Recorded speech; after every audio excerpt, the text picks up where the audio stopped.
Chapter 258, Sima Longyun Sikong Taotian couldn't help but to scratch his head and ponder for a bit.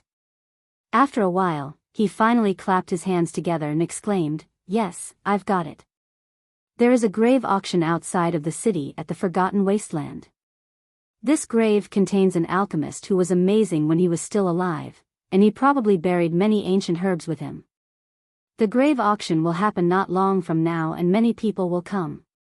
You guys can also go, maybe there will be a rotten underworld being there."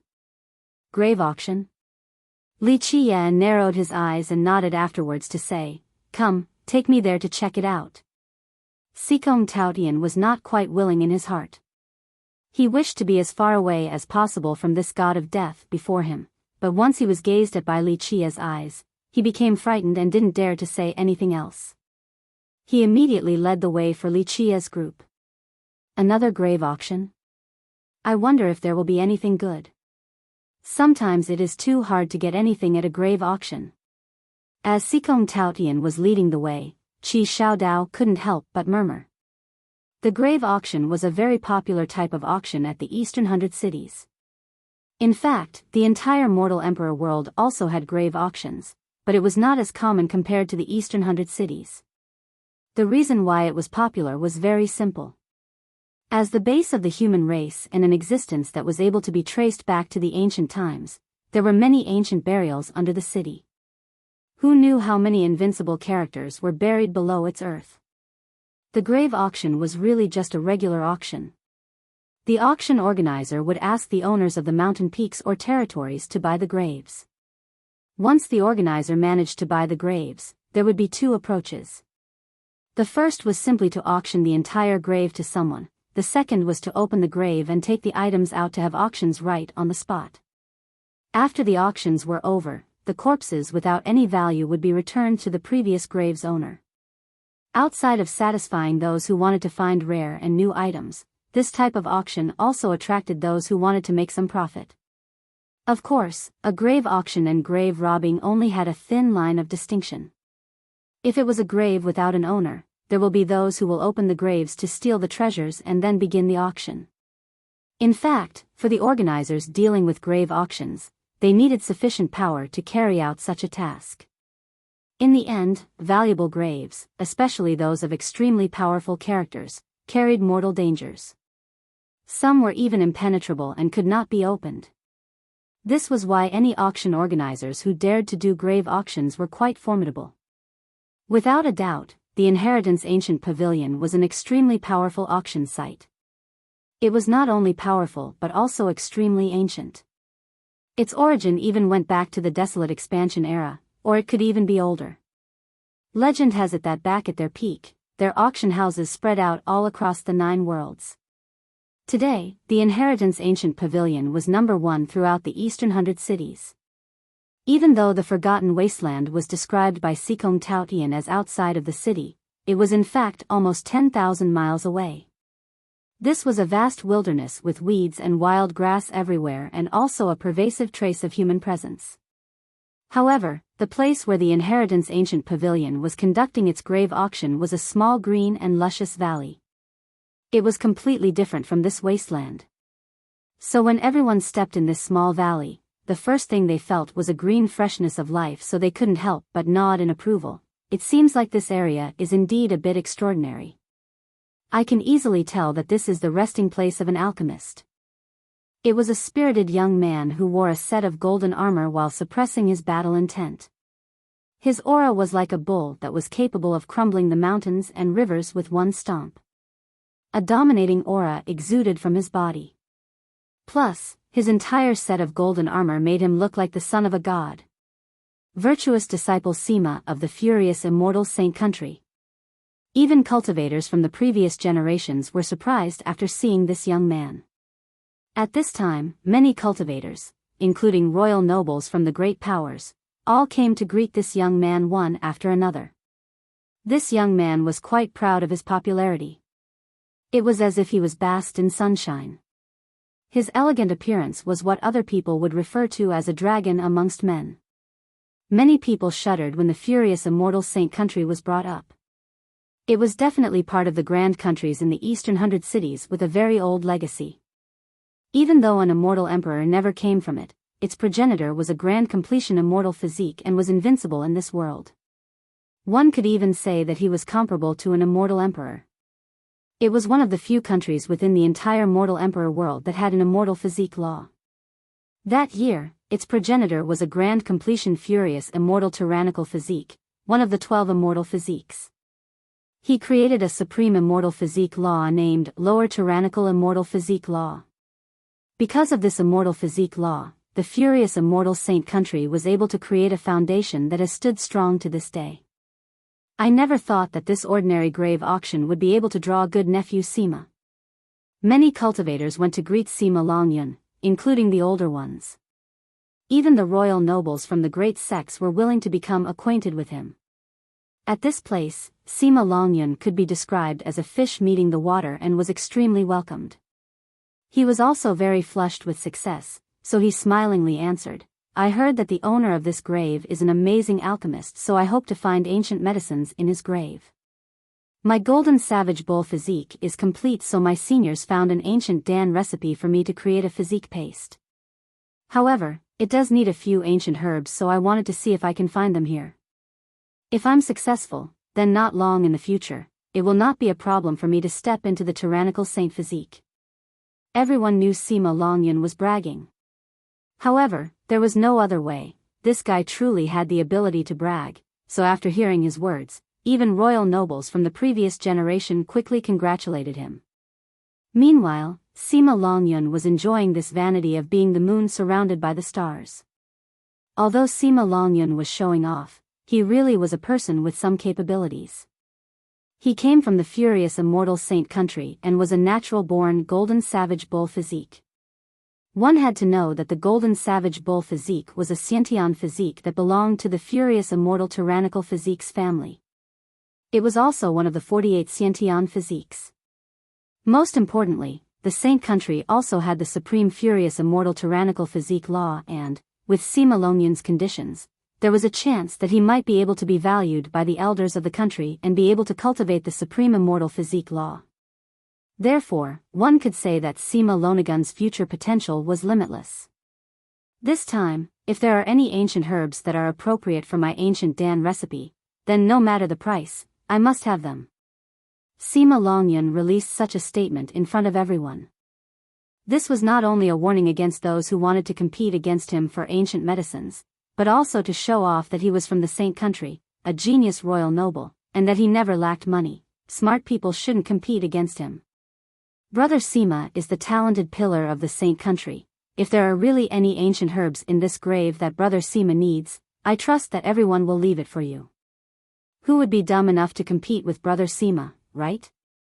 Isn't that the same as not giving the furious immortal saint country any face? A few disciples from other sects were flattering Sima Longyun by his side. Regarding Sima Longyun's arrogant attitude, many people were actually quite annoyed.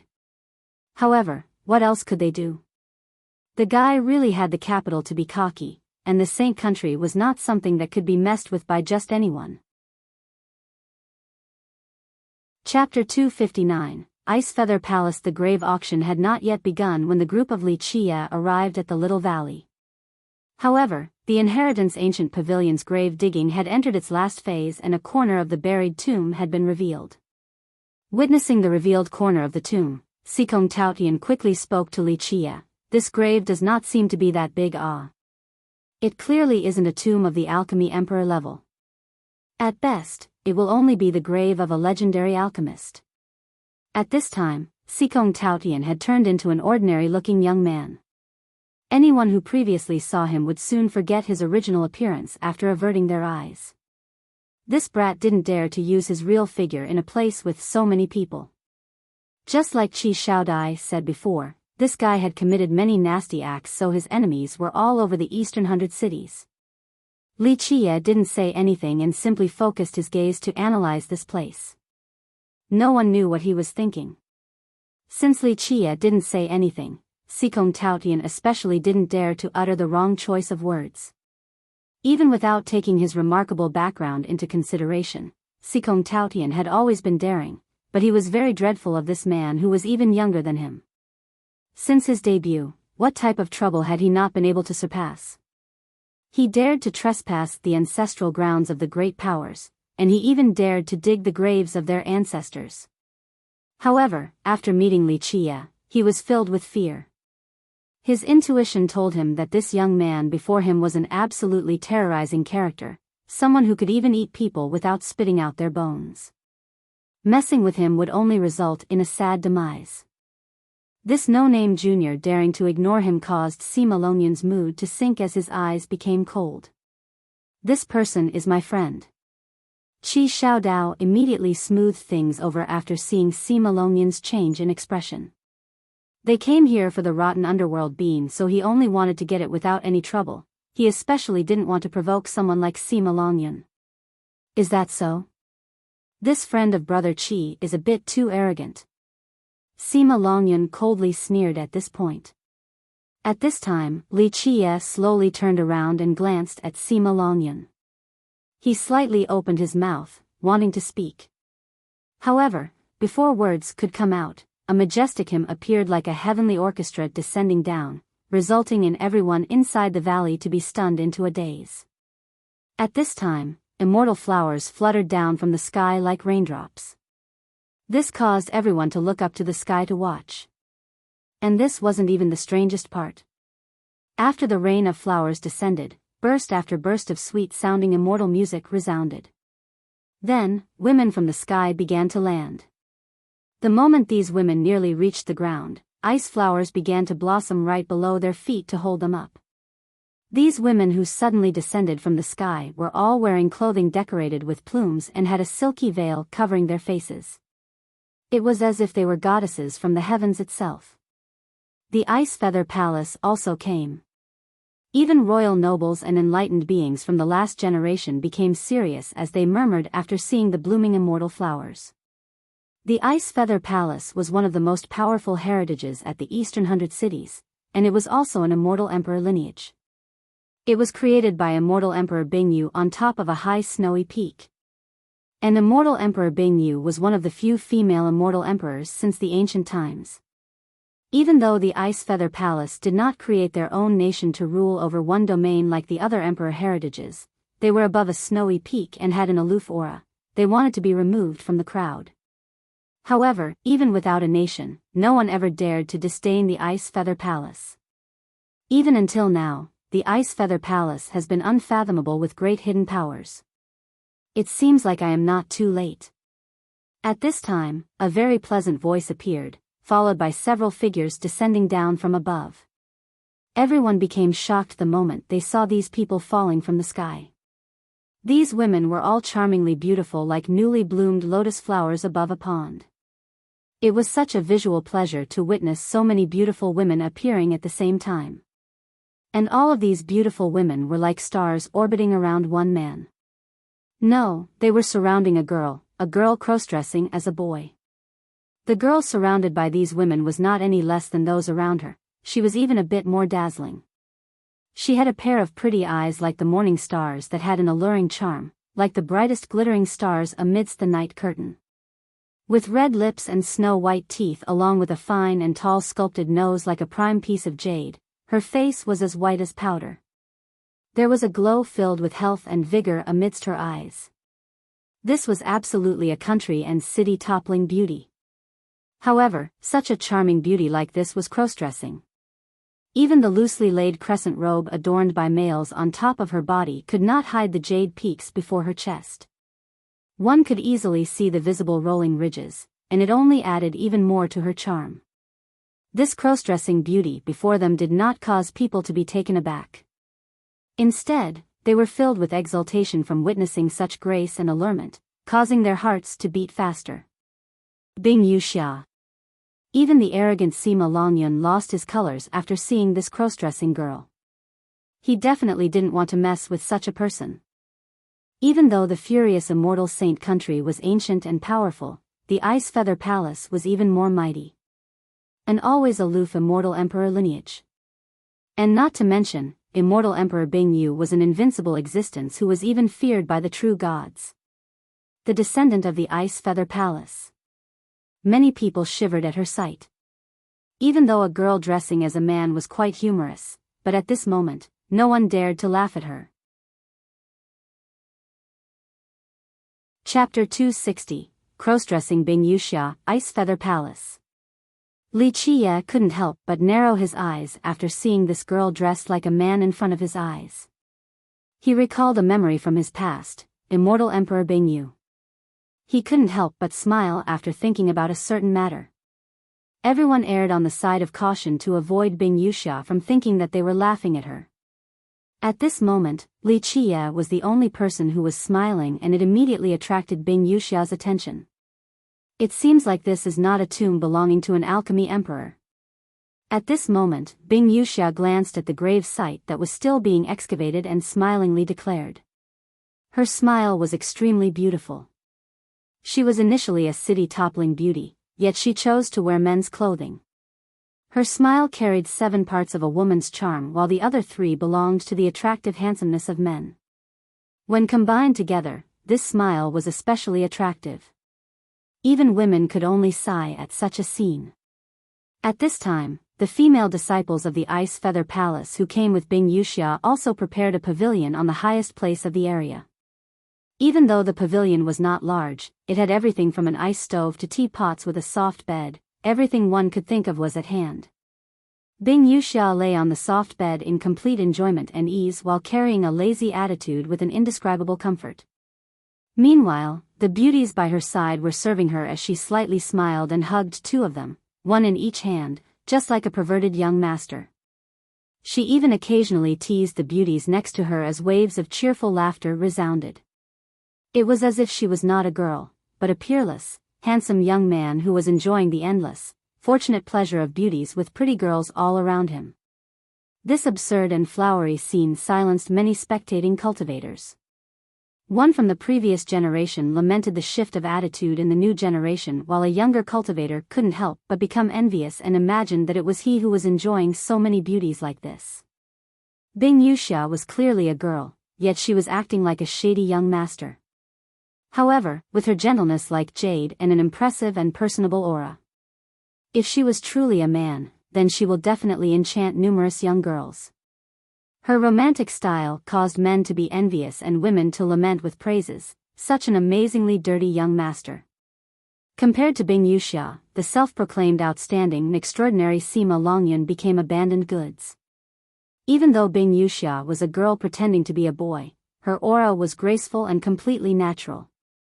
It was without any trace of pretension, completely contrasting the previous performance of Sima Longyun. A comparison would only cause others to become even more annoyed at Sima Longyun.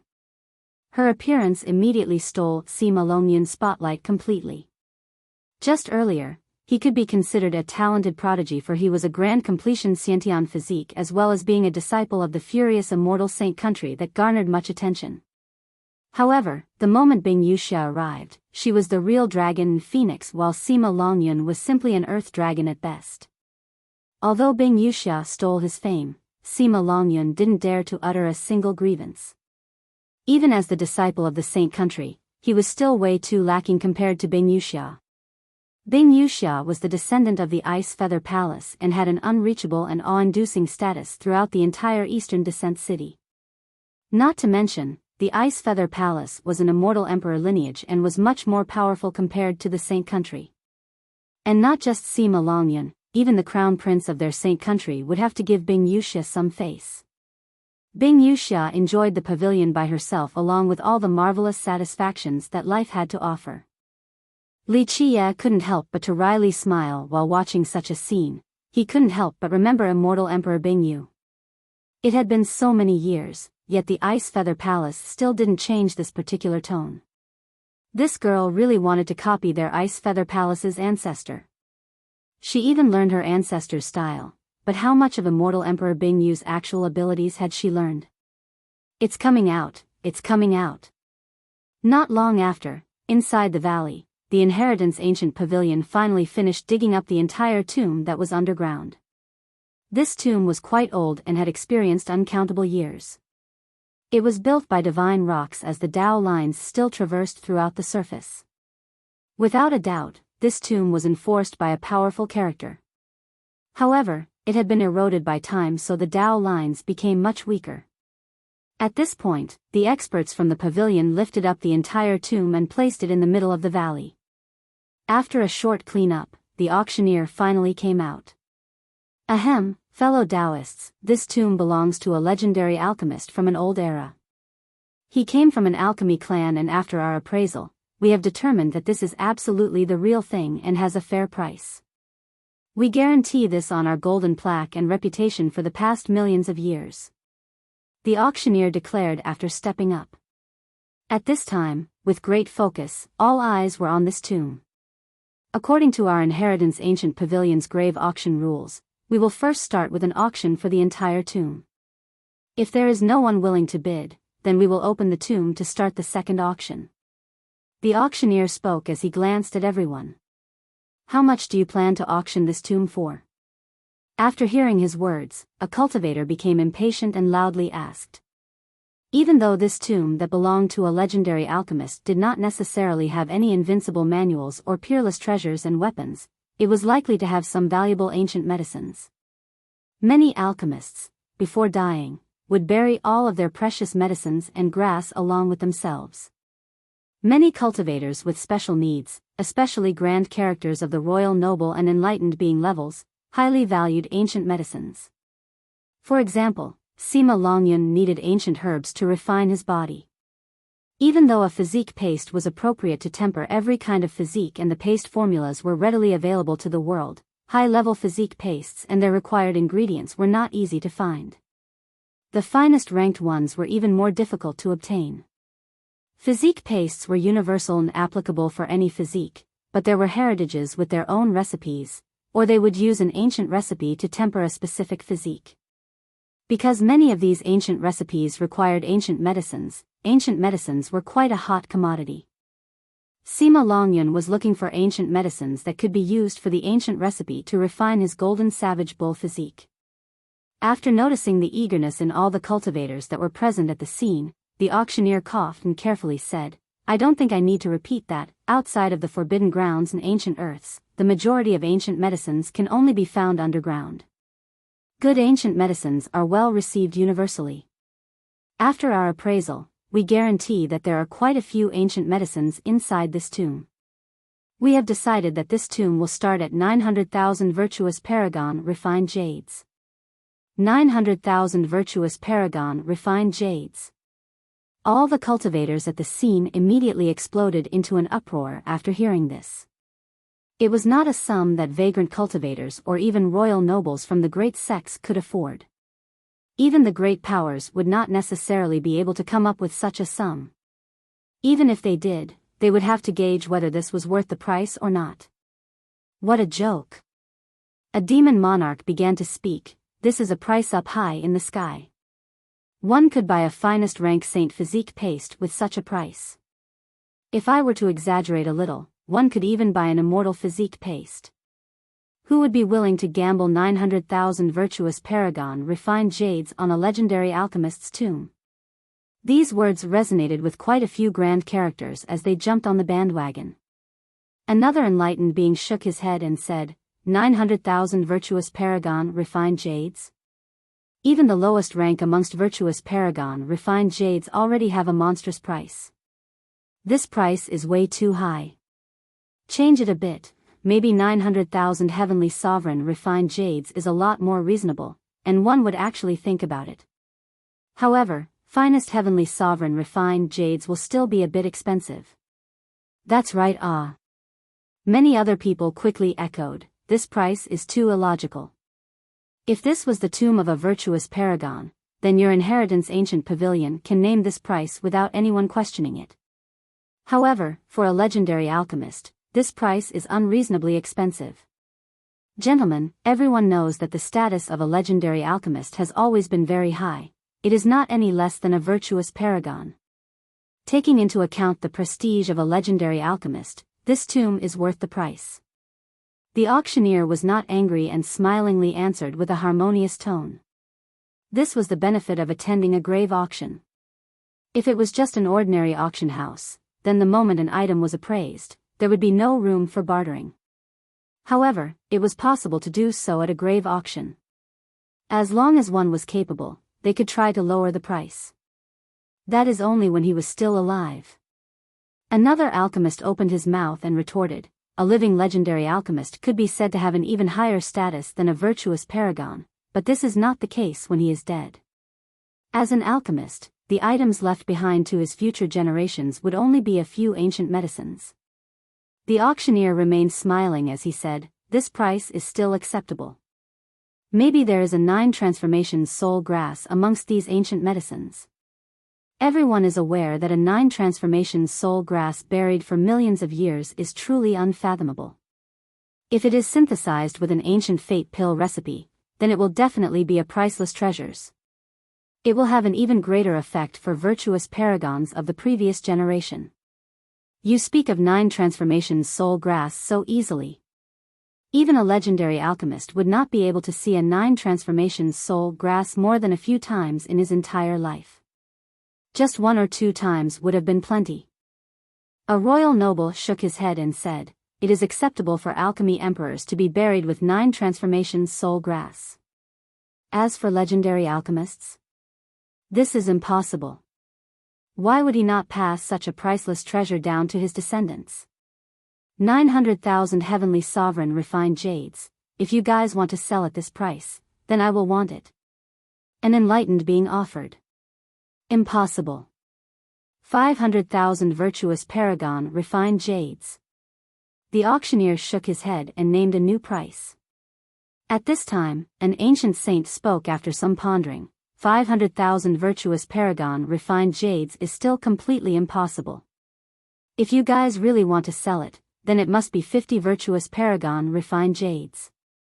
In a short amount of time, great characters with some capital started to haggle with the auctioneer.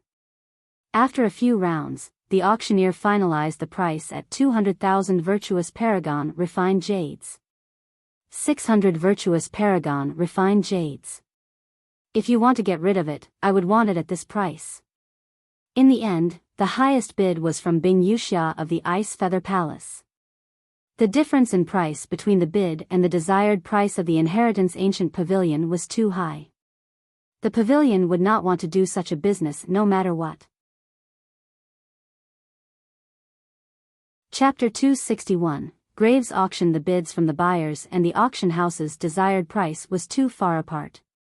After the unsuccessful call for the lowest possible price, the auction house was no longer willing to cut the sum. In that case, open the tomb then. The Ice Feather Palace's descendant, Wuxia, said, "It is just a waste of time with everyone being long-winded like this. If the inheritance ancient pavilion is so sure of this tomb, then I'm sure there are great items inside. That's right, hurry up and open the tomb. If there are good stuff, then everyone will compete for them." Many buyers couldn't wait any longer, so they started to shout out. Sikong Taotian kept a low profile while standing next to Li Chia, then he quietly inquired, "What does brother think about this particular tomb?" Li Chia glanced at him and answered with a question, "What do you think about this tomb? I heard you robbed quite a few graves, so your insight should not be too bad." After arriving at the scene, although Sikong Taotian maintained a low profile, the reality was that his eyes were still continuously sweeping everywhere. "Brother is messing with me. I simply picked up a few pieces of trash, how could I dare to rob graves?" Sikong Taotian wryly smiled, but under Li Chia's glare, he didn't dare to be stubborn, so he had to continue, "This tomb is a bit poor, it's only a legendary alchemist after all. Especially when he came from an alchemist clan, there will not be too many valuable things buried with him because he most likely left them behind for his descendants. The only shining light is the ancient medicines. How should I say this? This tomb is a bit different. With my experience in traveling underground, this tomb is a bit strange. I'm looking at the geography and feng shui of this tomb. It is burying the yin and carrying the yang, a bit unconventional. If it is only a legendary alchemist's tomb, it is not worth a few 100,000 virtuous paragon refined jades, even if the jades are of the lowest level." This guy had always said that he was only picking up trash to avoid the grave robbing matter. In reality, however, this guy was a professional when it came to this matter. Li Qiye gave him a look and smiled without saying anything. This brat truly had some abilities. Does brother have any good input? Sikong Taotian didn't give up and kept on asking. He felt that Li Qiye had a unique perspective regarding this tomb. Ever since his arrival, he had been watching this entire valley. You will see. Li Qiye only smiled and didn't answer Sikong Taotian. However, he recognized Sikong Taotian's outlook. This tomb buried the yin and carried the yang. It was indeed a bit unconventional. At the same time, there was one thing that Sikong Taotian was left unaware to. This was an extremely ancient matter. In fact, Li Qiye himself didn't personally experience such a thing. It was merely a rumor during that era, and no one knew whether it was true or false. Good, since there is no buyer that's willing to pay the high price, the tomb will be opened right now. In the end, the auctioneer of the Inheritance Ancient Pavilion declared. After the confirmation, the grand characters from the pavilion used an amazing method to open the dome of this tomb. In just a second, the inside of the tomb was exposed before everyone in full view. At this time, the auctioneer went inside the tomb while the grand characters blocked it once again. He began to look at the treasures in order to identify them. Even though everyone could see everything inside the tomb through the exposed dome, the tomb itself was sealed so no one outside could hear the appraisal from the auctioneer as he evaluated each of the items. Everyone could see a coffin in the middle of the tomb. It was completely black as if it was made from gloomy divine wood. Outside of the coffin in the middle of the tomb, there were many bottles and jars laying around everywhere. In addition, medicinal racks were present as well. Whether it was because of rotten wood or some other unknown reasons, these racks already collapsed to the floor. There were a few bottles and treasure boxes scattered on the ground along with a few decayed wooden boxes. By now, the appraiser had already evaluated all the items. Even though there were many bottles inside the tomb, the appraiser's ability was of the finest level, so their speed was quite swift. At this time, the buyers in the valley were holding their breaths while gazing intensely at all the items in the tomb as well the appraiser, hoping to see a few clues. In the end, it was a test for the experience and insight of the buyers. Sometimes, an experienced buyer would still be able to pick up some good deals. It is indeed a tomb of an alchemist. Just like what everyone thought, only ancient medicines were buried. There are no life treasures nor manuals. A buyer murmured after seeing that all the buried items inside the tomb were medicinal bottles. Another experienced buyer sighed in relief and commented, "Fortunately, I didn't buy the entire tomb, otherwise, it would have been a big loss." Of course, the buyers who came for ancient medicines were happy and hoped to be able to buy their needed drugs. Many people began to speculate after seeing all these bottles on the floor. This was a legendary alchemist, so his buried items should not be too bad. Hopefully, there will be one or two supreme immortal medicines. A person was quite excited and exclaimed. Many alchemists had a habit of burying a few spirit medicines and immortal grass along with them when they died. Even a weak alchemist would also do the same. It would be a waste of being a prestigious alchemist if they didn't have one or two precious materials buried along with them.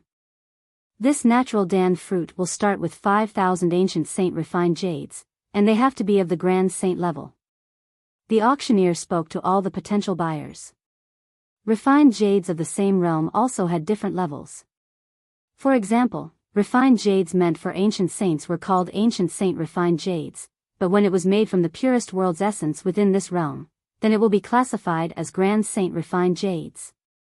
So it really is a natural Dan fruit. At this moment, everyone stared at the treasure fruit inside the bottle. Ordinary longevity medicines and this natural Dan fruit were a bit different. The fruit had been sealed underground for too long, and it had turned into a dark reddish brown.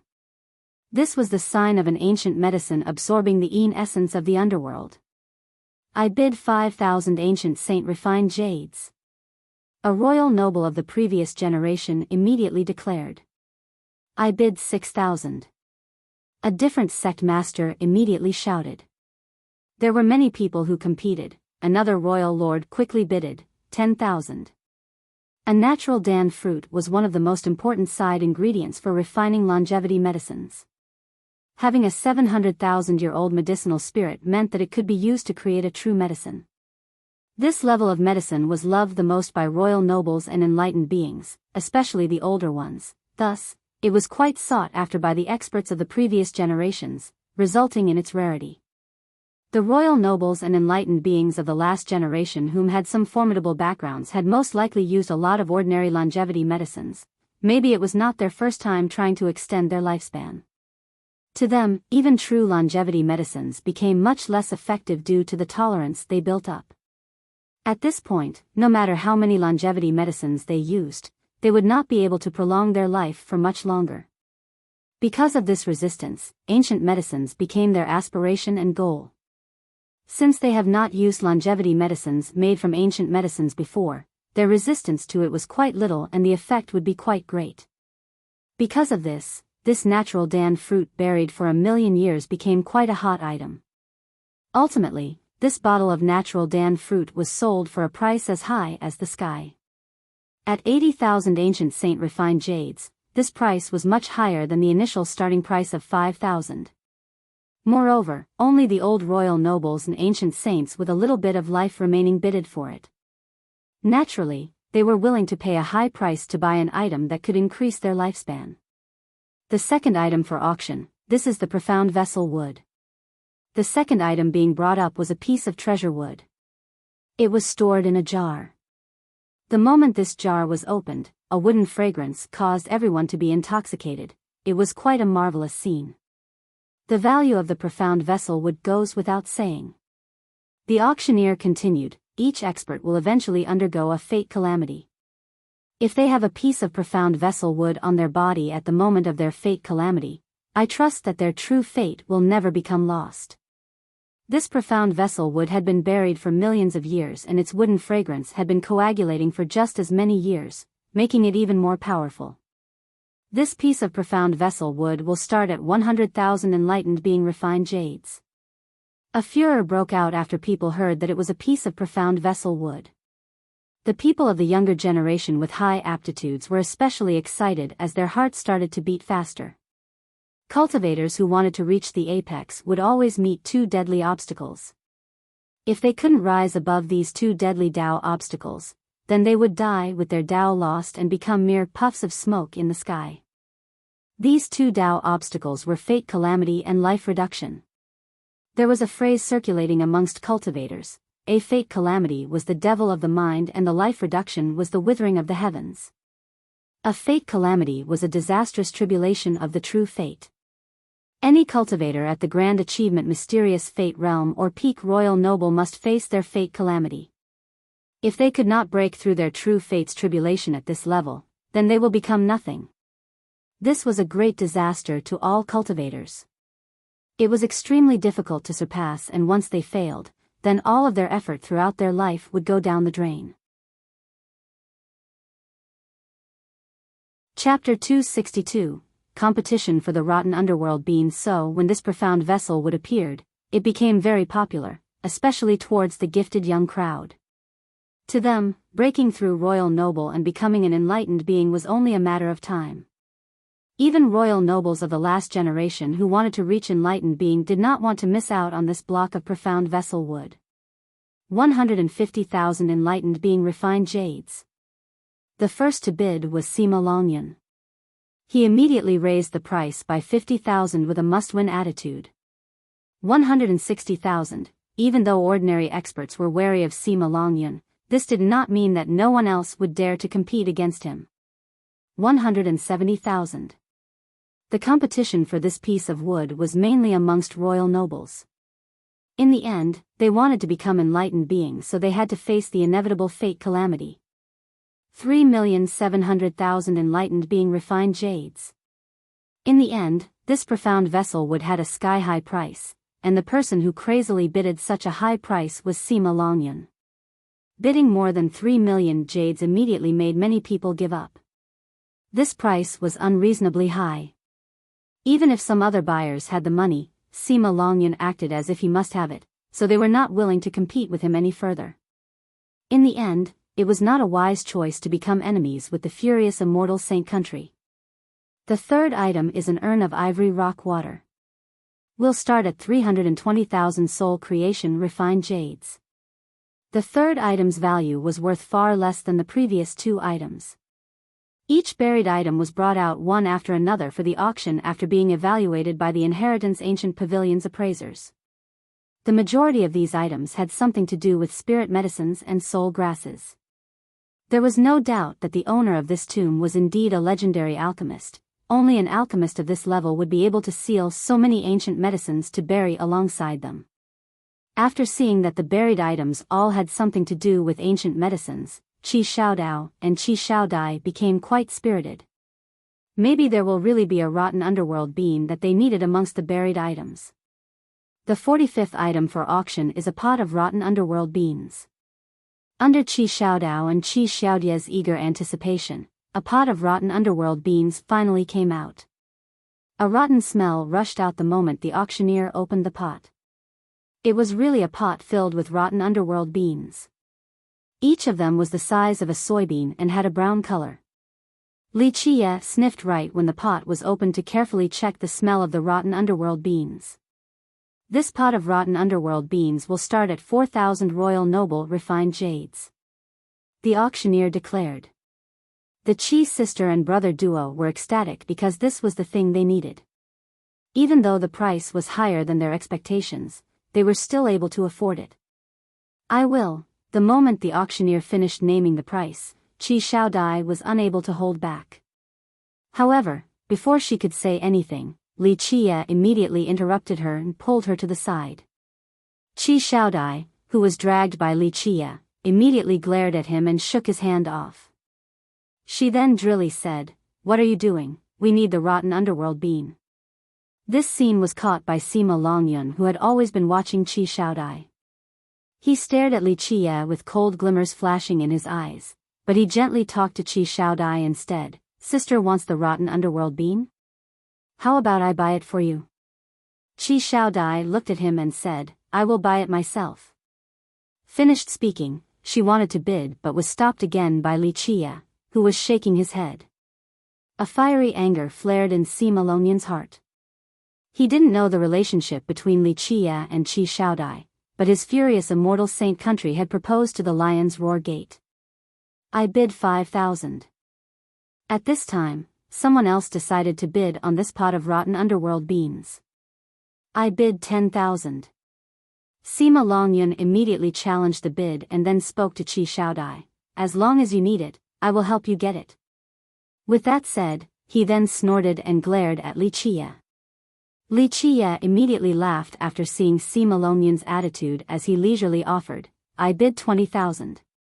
Li Qie's attitude was a challenge in Sima Longyun's eyes and thus, his eyes turned fierce. And nobody actually dared to provoke him. "What are you doing?" Qi Xiaodai immediately glared at Li Qie. Even though they must obtain the rotten underworld beans, bidding required a particular method. If someone acted like Li Qie, who was only raising the price without any finesse, then they would only lose out in the end. Li Qie looked at her, then he nonchalantly smiled and said, "As long as you like it, I will grab it for you.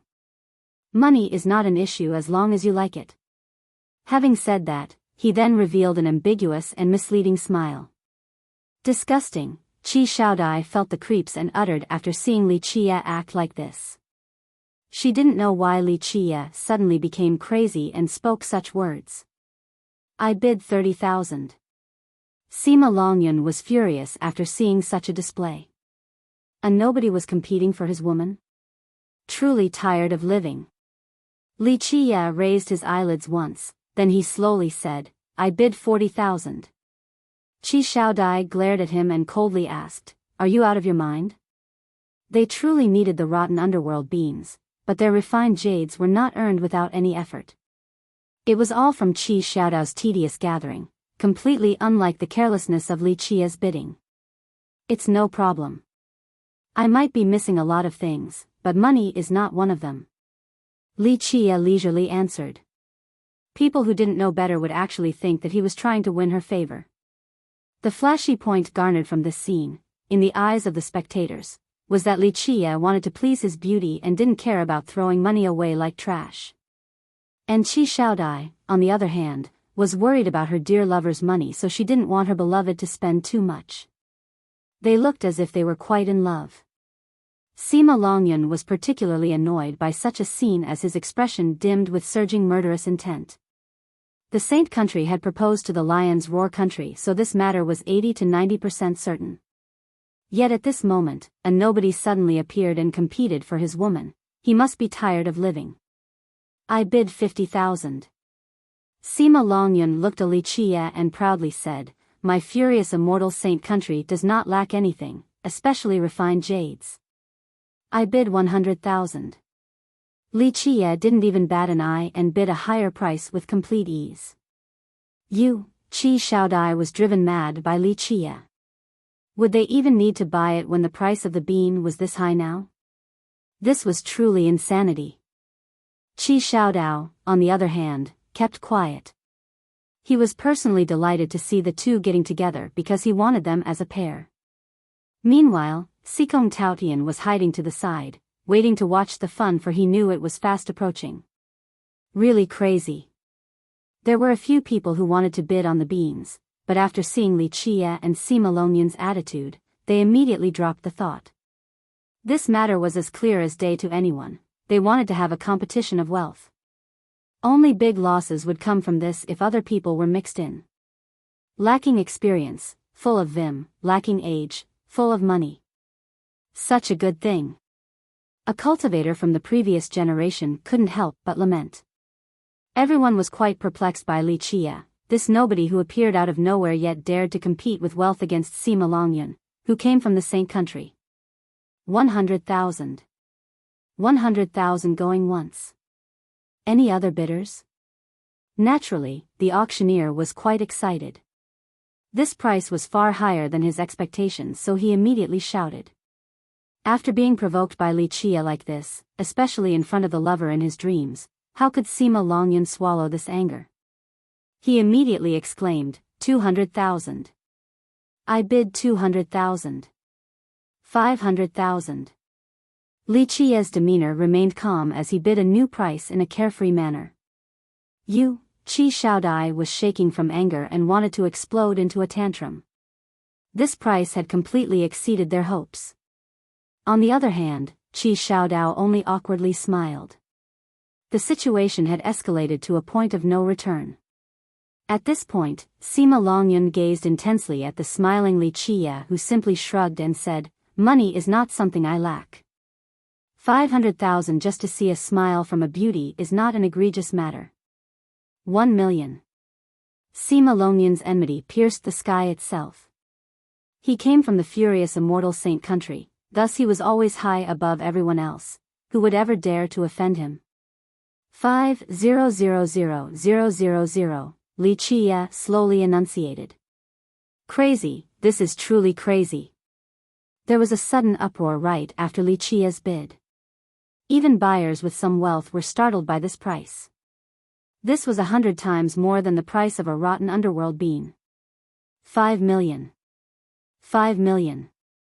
Is there anyone else with a higher bid? The auctioneer was crazily ecstatic. This would definitely be the most exciting scene of this auction. 10 million. Sima Longyun decisively made a decision and looked at Li Qie in disdain as he sneered, "I have plenty of money." In fact, 10 million royal noble refined jades to buy one pot of rotten underworld beans was extremely insane, but since Sima Longyun's arrow had been shot, he had no choice but to follow through even if it was a big loss. However, he couldn't lose face, especially in front of Qi Shaodai. At this time, Li Qie cheerfully smiled and leisurely gave him a thumbs up as he spoke, "So rich. 10 million to buy one pot of rotten underworld beans. I quit." Li Qie's sudden withdrawal left an annoying sensation in Sima Longyun's mind. It was as if he mustered all of his strength to deliver one devastating blow only to find that it missed completely. Nevertheless, Sima Longyun still sneered and proudly said, "Competing with me with just someone like you? Still so lacking. 10 million. 10 million. Is there anyone else who wants to go even higher?" The auctioneer shouted with much excitement. This was most likely the most expensive pot of beans in his auctioneering life. It was hundreds of times higher than the ordinary price, extremely ridiculous. 10 million, this bottle of rotten underworld beans goes to young noble Sima of the furious immortal Saint country. Ultimately, the auctioneer repeated 3 times without anyone else bidding, so Sima Longyun became the highest bidder. Chapter 263. You're still too inexperienced to compete against me. Everyone became astonished due to the final price of the rotten underworld beans. It was too illogical, even someone who needed it would not be able to accept such a price. In the end, the pot fell into the hands of Sima Longyun. Why did you suddenly go insane? Seeing Sima Longyun successfully obtain the pot of beans, Qi Xiaodai couldn't help but explode and shout at Li Qia. The rotten underworld beans was something that they must get, but because of Li Qia's meddling, Sima Longyun was able to grab it with such a sky-high price. Even if Sima Longyun didn't win it, they wouldn't have been able to afford such a ludicrous price. At this time, Qi Xiaodai became exasperated because of Li Qia's troublemaking. If he didn't go all out on bidding, then maybe they would have been able to grab this pot of beans at an acceptable price. Sister doesn't need to be angry. If you need it, I'll just give it to you. Money is only an external thing, it doesn't matter at all. Right now, Sima Longyun immediately handed the pot of rotten underworld beans over to Qi Xiaodai. 10 million jades for a pot of rotten underworld beans was outrageous even for Sima Longyun, but if it could earn Qi Xiaodai's favor and strike a blow to his love rival, Li Qia, this was plenty worth it for him. This is all your fault. Qi Xiaodai couldn't help but announce her displeasure towards Li Qia with a deep tone. Li Qia remained unperturbed and answered with a smile while looking at Sima Longyun, the rotten underworld bean has a great effect. However, a pot of useless beans is not useful at all. Using a pot of useless beans to please a beauty, this matter is really too embarrassing. What do you mean? Sima Longyun's expression turned cold after hearing Li Qia's words. Many people present were also surprised at this sudden development. Li Qia smirked and slowly explained, as an alchemist, I will provide you with some common sense. Correct, rotten underworld beans are not valuable right after maturity, they need to be buried for a long time before becoming something worthwhile. Clearly, there are a few complications when this alchemist buried them. When he sun-dried these underworld rotten beans, they must have been next to lustrous bloodworms. If you can see it, then you can buy it. This is not fraud on our part, so we will not bear the responsibilities. The auctioneer eloquently clarified because this was not his first time dealing with such a matter. One can only accept his misfortune when such an issue occurs at a grave auction. A formal auction would have some insurance, but the starting price would be much higher. A cultivator nodded in agreement. All the cultivators in the eastern 100 cities knew the rules of a grave auction. They understood that the pavilion did not commit fraud, so naturally, they didn't have to bear the responsibilities. Sima Longyun's complexion turned pale. He wasted 10 million royal noble refined jades to buy a pot of rotten underworld beans in order to please the beauty. He didn't expect to treat money like trash and waste this much to buy a pot of useless beans. The lost money was not the issue, it was losing all faith in this seemingly prodigal endeavor. To simply put it, this matter was a joke to all the present spectators, so how could he not turn pale from anger? At this moment, the initially angry Qi Xiaodai also turned silent. If it wasn't for Li Qia's troublemaking, she would have most likely paid a high price for these useless beans.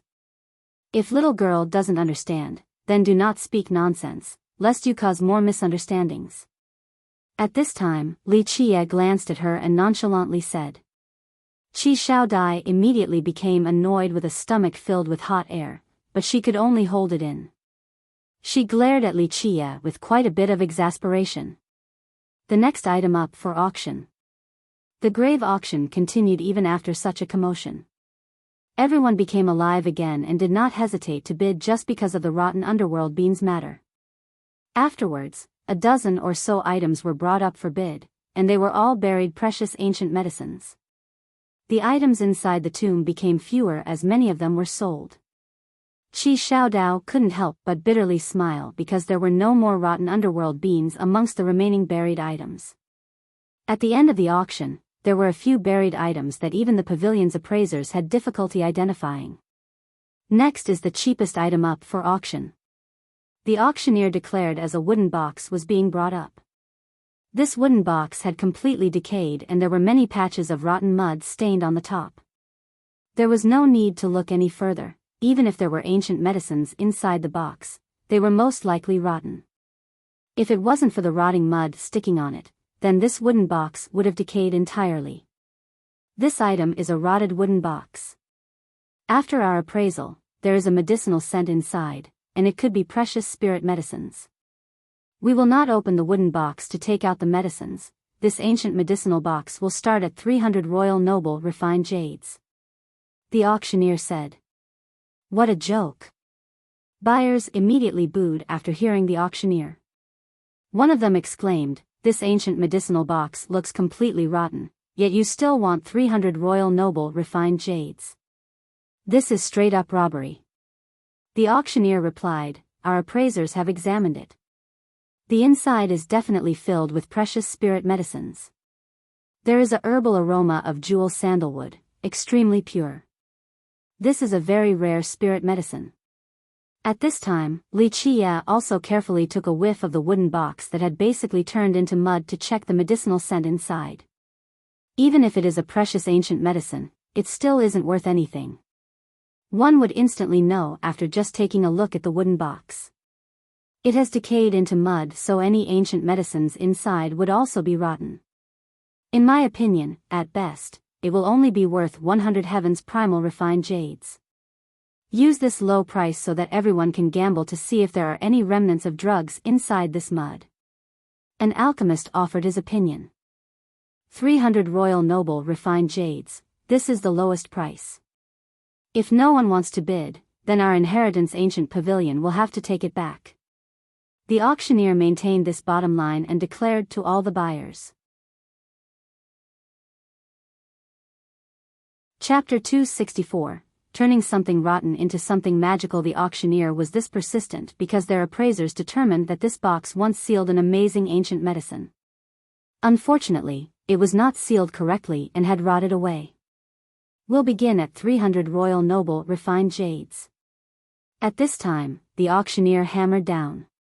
No one made a bid. After a second hammer, there was still no one who gave an offer. It has turned into useless residue. It's definitely not worth 300 royal noble refined jades.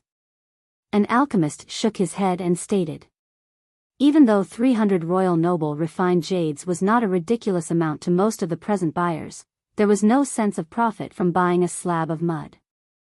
300 royal noble refined jades, going one last time. After the last hammer, the auctioneer shouted loudly. An old alchemist immediately declared after the auctioneer finished his introduction. I'll go with 1,500. A different ancient saint hurriedly bidded right after. I'll do 2,000. Suddenly, many people bidded and were even competing just to bid.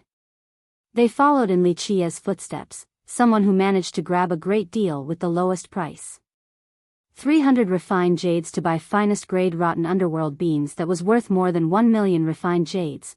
This caused many people to become extremely interested in ancient medicines that were not able to be appraised by the pavilion. They all wanted to be like Li Qia, who greatly profited. Ultimately, all of the unidentified ancient medicines were sold with fairly good prices. Unfortunately, these buyers who wanted to test their fortune had far worse insight than Li Qia, so they didn't have much of a harvest. Regarding this result, these buyers had nothing to say, for they understood the risk. Open the coffin, quickly, open the coffin. Let's see if there are any finest ancient medicines inside or not. After everything in the tomb was auctioned off, the buyers present became impatient and all loudly shouted. One of them excitedly said, "That's right, hurry up and open it. As a legendary alchemist's tomb, we still haven't found any monarch medicines or even 7 transformations soul grass. This is a bit unacceptable." Medicines and grasses older than 3 million years were referred to as monarch medicines. Of course, monarch medicines were extremely rare. Countless alchemists spent their whole life searching only to never be able to see a true monarch medicine. Good, open the coffin. In the end, after the pressure from the excited mob of buyers, the pavilion decided to open the coffin. All eyes were glued on it as everyone held their breath in eager anticipation for the items inside. Keep in mind that any grand character, before dying, would bury the most precious and valuable item of their life next to them. At this point, everyone wanted to see what items this legendary alchemist buried with him. Heavenly cauldrons, immortal Dan, ancient medicines, or a manual regarding the alchemy Tao. With a cracking sound, the coffin was finally opened. There was a small trace of remains inside. Its owner seemed to be an old man when he was alive, and the bones appeared to be bent like those that belonged to a hunchback. It was as if he was curling his body when he died. It didn't feel like a spectacular nor formal type of funeral. The thing that was more shiver-inducing was that this body was completely black. It was as if he died from being poisoned. Outside of the black and tiny corpse, there was another item that was more than 3 feet long. It appeared to be a measuring stick. With an inky color and distinctive outlines, this measuring stick seemed to be made out of wood. No one could really tell the specific type of wood it was made of. The corpse inside the coffin gripped this stick really tightly as if it was extremely important. However, once the buyers saw the small, black corpse, they couldn't help but become disappointed. Seeing that the thing buried with him was only a measuring stick, their disappointment increased even more. It seems like this legendary alchemist had left all of his treasures behind to his descendants and didn't bury anything amazing with him. A disappointed person remarked after seeing the inside of the coffin. This alchemist might have died in an accident. Another older alchemist speculated after seeing the black corpse. His entire body is jet black. There is a chance that he died during a pill refinement session. It could have been an ominous medicine and he died from suffering the medicinal spirit's backlash. An ancient saint carefully examined this corpse and also nodded in agreement. That is plausible. There is no divinity in this corpse even though he is a legendary alchemist. Outside of an abnormal death, there is no better explanation. Only experts would have corpses with divinity. Normally, they would have to be at the heavenly sovereign or heavenly king level to have divinity. For example, after a heavenly king passed away, it wouldn't matter if his body had decayed, there would always be a part that will not be rotten, like a finger, or the bone between the eyebrows, or an eye. This meant that this part was his most powerful aspect when he was alive. The remains with divinity could be sold at a high price. For example, a finger bone of a heavenly king could have an absolute power to be reckoned with once refined into a treasure. Chapter 265. A wooden ruler bringing about a storm. The appraisers of the inheritance ancient pavilion busily tried to identify this body along with the 3-foot-long wooden ruler. In fact, this body did not need to be appraised. The integral focus was all on this wooden ruler. However, after a long discussion between the appraisers, they couldn't come up with any specific result. They couldn't even identify the wood that this ruler was made out of. One had to know that the appraisers of the pavilion could be considered the absolute authority regarding this field. The inheritance ancient pavilion was one of the oldest auction houses, and its appraisers were part of a group that had seen the most treasures in this world. However, they couldn't even determine the material of this wooden ruler. Li Qiye's gaze was locked on the corpse the moment the coffin was opened. After a long while, he then gazed at the wooden ruler instead. After a meticulous observation, a brilliance flashed in the deepest parts of Li Qiye's eyes, causing him to remember the rumors of that one era. With a slight shudder, Li Qiye thought about an even older legend that had something to do with a mythical race. It is strange, it is a bit strange. At this time, Sikong Taotian, who had been standing silently next to Li Qiye, couldn't help but murmur. Li Qiye glanced at him and idly said, "What's so strange about it?" This, Sikong Taotian wryly smiled before finally answering, "I have seen many different types of wood, and I'm quite knowledgeable about wooden materials used to craft coffins or divine wood used to create treasures. However, this wooden ruler. It is an oddity, I have never seen this type of wood before. There is a myriad of vegetation in this world, it is normal that you haven't seen all of them." Qi Shaodai shook her head and said. Sikong Taotian pondered for a bit before replying, "What you say is completely true. Who can say that they know all the different species of wood in this world?" At this point, he turned around and asked Li Chia, "Dao brother, do you have any insight?" Li Chia gave him a look and said, "It's hard to say. All in all, this is not an ordinary piece of wood." A different thought had appeared in his mind. "What are you all still debating about? Hurry up if you want to continue the auction. Everyone has to leave, you know." Seeing the appraisers from the pavilion debating for a long time without any result, a dissatisfied buyer demanded. Many other buyers also protested, "That's right, just decide on a price with some decisiveness. Hurry up and don't waste everyone's time." In the end, the Inheritance Ancient Pavilion arrived at a unanimous decision. The wooden ruler will be auctioned, but not the corpse because it didn't have any divinity. Normally, once the auction ended, the corpses would be returned to the owner of the tomb or the descendants of the corpse. This is a divine ruler, everyone can first take a look at it. The auctioneer raised the wooden ruler with both hands and declared to the crowd. At this time, everyone came closer to take a careful look at this wooden ruler. Some people were sniffing and others went as far as to lick it, but there was no discernible taste nor smell. As they were observing the ruler, they found that there were engravings of little ghosts on it. There were 99 of them. Each and every little ghost carving had a different expression that was shown with great clarity. Those who were more cowardly would be scared and nervous after seeing these seemingly alive little ghosts on top of the ruler. "Brother Zhu Yan, what are these ghosts? Which branch are they from?" After looking carefully at this wooden ruler, an ancient saint asked a great character who came from the ghost race.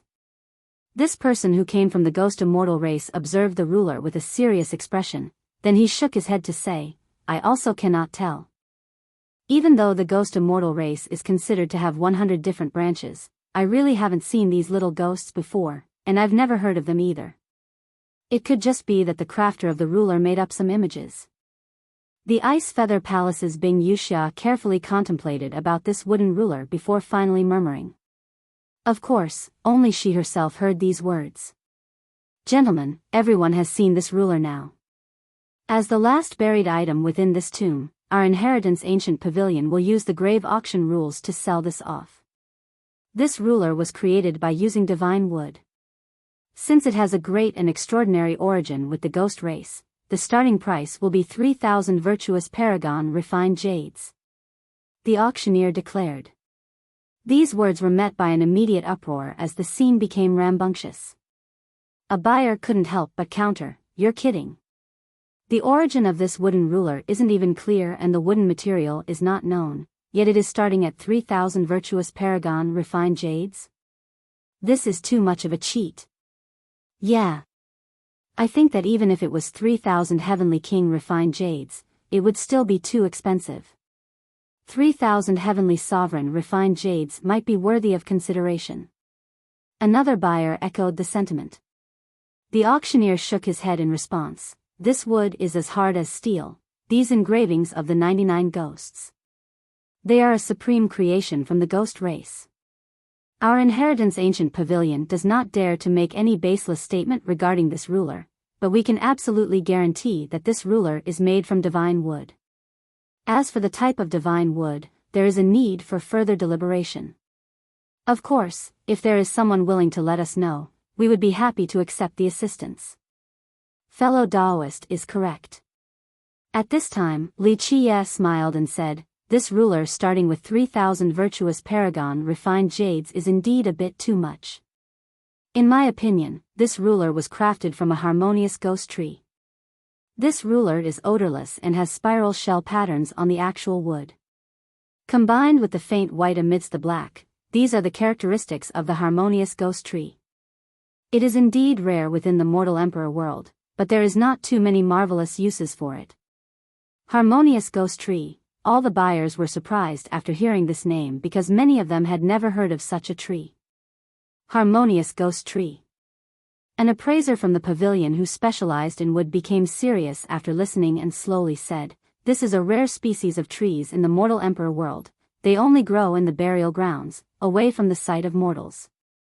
Even though this wood is indeed rare and precious, it is completely accurate to say that there is not much use for it. If you don't trust my words, then you can carefully look at it to see if the wood outlines of this ruler contain spiral shell patterns with a faint white within the black shade or not. This is a special characteristic of the harmonious ghost tree. Li Qie smilingly spoke. All the buyers took turns looking at it, and then someone said, "It really does have that spiral pattern with the white and black color scheme. I heard about a legend relating to the ghost race, something to do with their origin. Legend has it that the progenitor of the ghost race was the soul of an ancient corpse, and it finally came back to life. It married a mortal and gave birth to future generations. There is another legend that states that there are 99 descendants, each of the descendants built their own tribe, which is why the ghost race is also named the 100 race." At this time, Li Qie said with a smile. Li Qie's statement was immediately refuted by a master from the ghost race. He coldly shouted, "Nonsense! The progenitor of our ghost race was a ghost who became an immortal and eventually gave birth to our ghost race. In our veins flows the blood of the ghost immortal." There were 3 different theories regarding the origin of the ghost race's progenitor. The first was that he was a ghost who became an immortal, another was that he was a soul of an ancient corpse, the last was that he was the result from a relationship between a ghost and a mortal. In fact, their ghost race only accepted the first theory and were especially averse to the soul from a dead corpse theory. The entire ghost race vehemently denied this theory. And as for the last one, some believed it while some didn't. Li Qie smiled and replied, "Even though all of your ghost race currently denies this theory, it is undeniable that, during the ancient era, there were ghost members who believed such a theory." "Humph. Those are just heretics. They are not qualified to be a part of the ghost race," the master from the ghost race coldly proclaimed. Li Qie continued on with a grin, "Whether it is heresy or not, it is all in the past now. However, it is a fact that there were ghost race members who believed in this theory. Therefore, during immemorial eras, ghost race members carved the images of the 99 ghosts in order to honor the origin of the ghost race. I trust that this wooden ruler came from the heretics of the ghost race, and it is a memento of the ghost race's origin. The harmonious ghost tree is indeed precious, but if it is only a memento, then I'm afraid it doesn't have much value. If that is the case, then 3,000 virtuous paragon refined jades is too much. Let it be 3,000 ancient saint refined jades, then." After Li Qie's explanation, another buyer immediately exclaimed, "Yes, 3,000 virtuous paragon refined jades to buy a memento is totally not worth it. I don't even want it for 3,000 ancient saint refined jades. How about 3,000 royal noble refined jades?" Many buyers here began to cause a commotion. Another buyer also lamented his bad luck as he shook his head in dejection. "I actually thought a legendary alchemist would be buried with great drugs and ancient medicines. I didn't expect this guy to be a heretic of the ghost race. If the other ancient medicines buried along with him weren't worthwhile, then this grave auction would have been meaningless."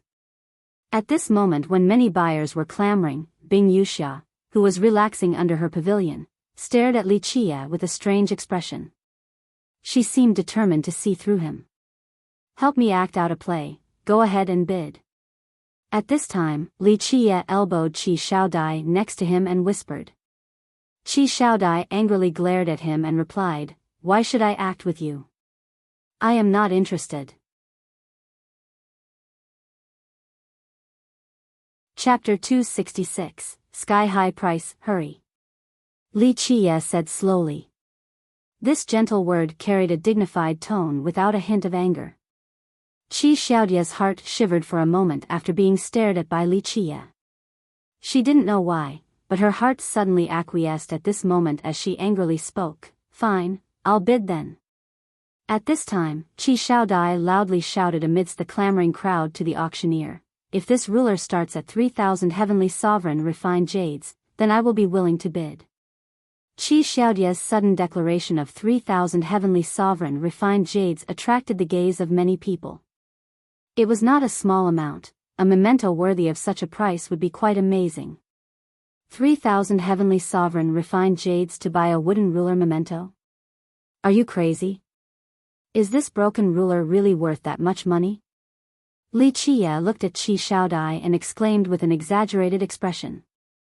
Qi Shaodai was fed up since she was supposed to act with him, but right now, he was making fun of her. How could she not be angry? She angrily glared at him and snapped, "What does it have to do with you? I like to collect mementos. If I like it, then I'll buy it." Unsuspecting spectators watching their noisy scene actually thought that they were quarreling lovers and laughed at the interesting spectacle. "If sister likes it, how about I buy it for you?" Seeing an opportunity, Sima Longyun immediately voiced his concern. Qi Shaodai coldly glared at him and responded, "I will buy the items that I like myself. It is not only your furious immortal saint country that has money." Sima Longyun could only smile awkwardly after being met with Qi Xiaodie's response. "Little sister, if you like it, then I'll buy it for you." At this time, Bing Yuxia actually decided to join in as she cheerfully smiled, "A girl like a noble canary with some temper, my favorite type. How about I buy it for you?" Finished speaking, she told the auctioneer, 3,000 virtuous paragon refined jades. "I want this wooden ruler. This is too crazy." Everyone immediately became lost in a furor the moment Bing Yuxia stated this price. 3,000 virtuous paragon refined jades to buy a ruler like this. This was truly having too much money without an outlet for spending.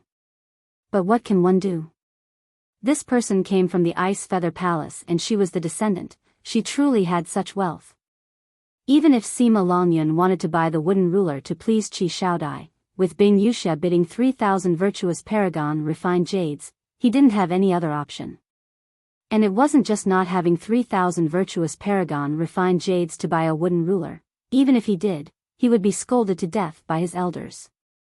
Even if he did come from the saint country, this amount was still monstrous to a young disciple like him. The auctioneer immediately shouted, 3,000 virtuous paragon refined jades. Is there a higher bid? He didn't think that 3,000 virtuous paragon refined jades was a sellable price after Li Qie's interference. However, with Bing Yuxia's gesture, this was the best chance to profit.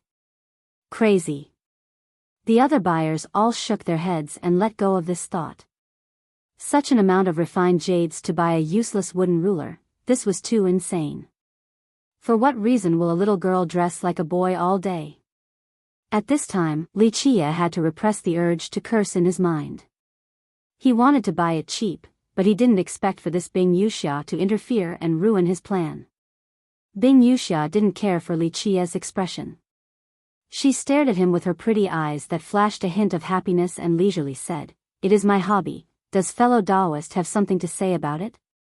I can't believe Miss Qi is so beautiful and charming. Are you interested in visiting my Ice Feather Palace as a guest?" Having said that, her eyebrows slightly raised, giving off a playful expression while teasing Qi Shaodai. Qi Shaodai was at a loss for words. Bing Yuxia was clearly a beauty, yet she, time and time again dressed like a man and even went as far as teasing other girls. "Quit your bullshit." Li Qie put on a rough appearance and pulled up his sleeve to say, "Oh, how grand you are. You, this pervert, actually wants to steal my woman. 3,000 virtuous paragon refined jades. Your father will go with 4,000. As long as Miss Qi likes it, I will buy it even if it is at a higher price. This is so crazy. This brat's boldness truly reaches the sky. He actually dares to oppose the Ice Feather Palace's descendant like this." The buyers present couldn't help but to rowdily discuss this matter after seeing Li Qie's display. Another buyer added, "This is called a newborn calf not being afraid of a tiger.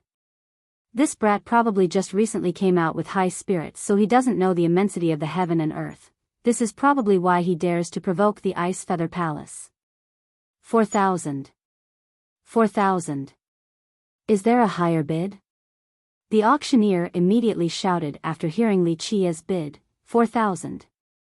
Just 4,000 jades and then you can obtain the happiness of the beauty and bring her back. This is absolutely worth it. At this time, Bing Yuxia stared at Li Qie with a cheerful smile and a provocative furrow of her brows. Initially, she was a great beauty, but dressing as a man gave her a different attractive flavor. My grandmother. Why are you, a girl, competing with me for a woman? Li Qie couldn't help but curse with a rude attitude. Your father only wants to lose money, but not lose the battle. I will do 20,000. In fact, he wanted to tell her to stop. This was really messing up his good matter. He could initially buy it with a low price, but now, it was a sky-high price. So insane. At this moment, everyone became staggered with shock while shaking their heads. This was no longer an auction, but rather, a competition for one's lover. You're crazy. Even Qi Xiaodai could not bear to watch any longer. Spending 30,000 virtuous paragon refined jades to buy this wooden ruler was too irrational. However, her attitude, in the eyes of others, made her seem to be a distressed lover who was sad about her honey wasting money. Sima Longyun was especially cold to the extreme as his eyes flashed a frightening murderous intent. 20,000. 20,000 refined jades. Is there a higher bid? The auctioneer couldn't contain his excitement. Naturally, he wished that this love competition would become even more intense. Oh, quite a character. Bing Yuxia laughed and looked at Li Qie with simpering eyes. She leisurely said, it seems like I have to bid 30,000, then? Li Qie was quite annoyed. He could have bought this for a much cheaper price, but because this young miss was causing trouble, his plan completely failed. You are a girl, so why are you causing a ruckus here? If you were a boy and came here to flirt, then I wouldn't blame you, but why is a girl like you competing for a girl with me? Do you have nothing else to do? You're just a little girl, don't pretend to be a boy all day long. Go back to your ice feather palace, go to the Grand Monarch Ridge and take a good look at the heaven-cutting tablet. This is something a girl should do. Li Qie snappily scolded her with some rude gestures. However, Bing Yuxia was quite shocked and Li Qie brought up the Grand Monarch Ridge's heaven-cutting tablet. Her eyes became serious as she glared at Li Qie. This brat is too arrogant.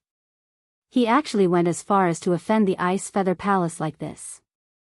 Buyers were quite amazed at Li Qie speaking to Bing Yuxia in such an unrestrained manner. Sima Longyun, on the other hand, was sneering in his mind. This thing that doesn't know the immensity of the heaven and earth. He dares to provoke Ice Feather Palace like this, truly courting death.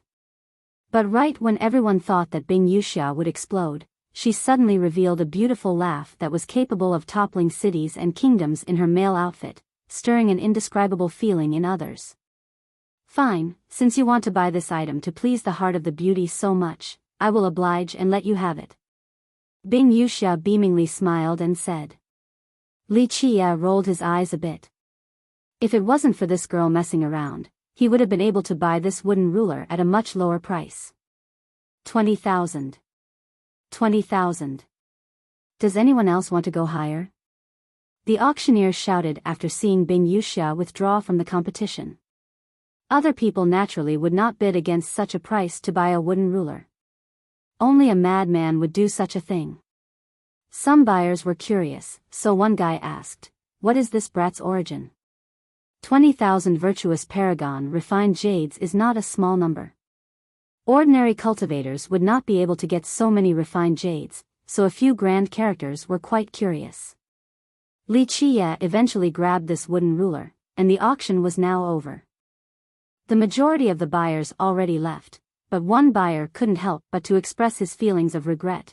It is a shame that there were no monarch medicines like within my expectations.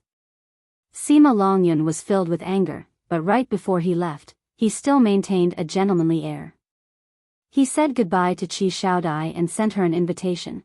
Would sister be available to visit my furious immortal saint country as a guest? I am willing to be your tour guide. Qi Xiaodai was not very fond of Sima Longyun, so Qi Xiaodao quickly defused the situation.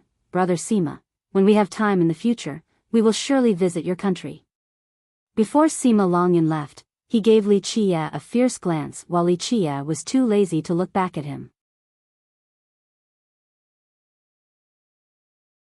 Chapter 267, heaven-cutting tablet. Li Qie put away the wooden ruler, then he said to the Qi duo, "We are going back." He didn't want to garner too much attention after grabbing this wooden ruler, so he planned to leave this area. As they began their departure, someone blocked their path before they could return to the Lion's Roar Gate. Heavenly flowers fell down from the sky as immortal hymns resonated about. A group of beautiful women descended from the sky, and below their feet were blossoming ice petals. Right afterwards, Bing Wuxia appeared before everyone. Her sudden appearance along with the Ice Feather Palace disciples alarmed the group of Qi Shaodai.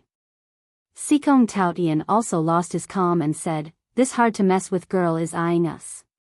The wary Qi Shaodai and Qi Shaodao both knew that the Ice Feather Palace was absolutely a monster that their Lion's Roar Gate couldn't afford to offend. "How about the two of us talk for a bit?" Bing Wuxia walked forward as if she was dancing and cheerfully smiled towards Li Qie. Li Qie narrowed his eyes at this strange Bing Wuxia before him and smiled, "We can talk.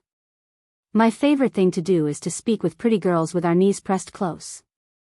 As the successor of the Ice Feather Palace, Bing Wuxia's power was unfathomable. She was a girl, but she always dressed as a man without a care for the world. However, she was still very famous within the Eastern 100 cities, and others had always been wary of her. Yet today, this little demon in front of her didn't think much of her despite her threat. He maintained his calm as if victory was already within his grasp. "It seems that you are confident enough." Bing Wuxia slowly spoke. It was rare for someone to bluster like this in front of her. Even the descendants from ancient kingdoms would not necessarily be able to speak such arrogant words. Li Qie glanced at her and smiled to say, "Because I am Li Qie." They were such dull words, yet they carried an imposing, majestic aura that shot straight to the sky. "Because I am Li Qie." Such a sentence exuded a sensation of being above all. This kind of confidence was capable of being the sole ruler of the 9 heavens and 10 earths. Not bad, this phrase, "because I am Li Qie." After a while, Bing Wuxia laughed in a valiant and refreshing manner while exuding an alluring charm. After cracking up for a while, Bing Wuxia asked Li Qie, "What do I have to do to convince you to talk about the heaven-cutting tablet? How about I connect the strings for you with some people? Within the Eastern 100 cities, whether they be the princesses of ancient kingdoms, saintesses of grand sects, fairies of sacred gates, I actually know quite a few of them. Do you want me to hook you up?" Li Qie smilingly shook his head and said, "Women who can grab my attention aren't limited to the few around you. Even though they are not bad, they're still a bit short. How about this? If you stay by my side and be my maid, I will tell you an ultimate secret regarding the heaven-cutting tablet of your Ice Feather Palace. The fact that your matriarch was too arrogant cannot be denied. Otherwise, she wouldn't have only brought back the heaven-cutting tablet that year. However, your matriarch was also exceptional and possessed heaven-frightening intelligence. As a frog at the bottom of the well, she was able to comprehend the whole picture while being limited to just one star. She was capable of understanding the mysterious profundity to finally become a generation's invincible immortal emperor. If you stay behind as my maid, I will let you know the true origin of the heaven-cutting tablet. At that point, your harvest will not simply be the heaven-cutting tablet." Finished speaking, Li Qie then glanced at Bing Wuxia. Bing Wuxia suddenly shivered as she stared at Li Qie and said, "You know our matriarch. I wish I could meet her, but unfortunately, I was born millions of years late. Otherwise, with my supreme and peerless charm and also being born in the same era as your matriarch, I would have been the best Dao companion for her." Li Qie laughed then shook his head. Li Qie's statement was half true and half false, so people couldn't decipher its validity. Enough narcissism.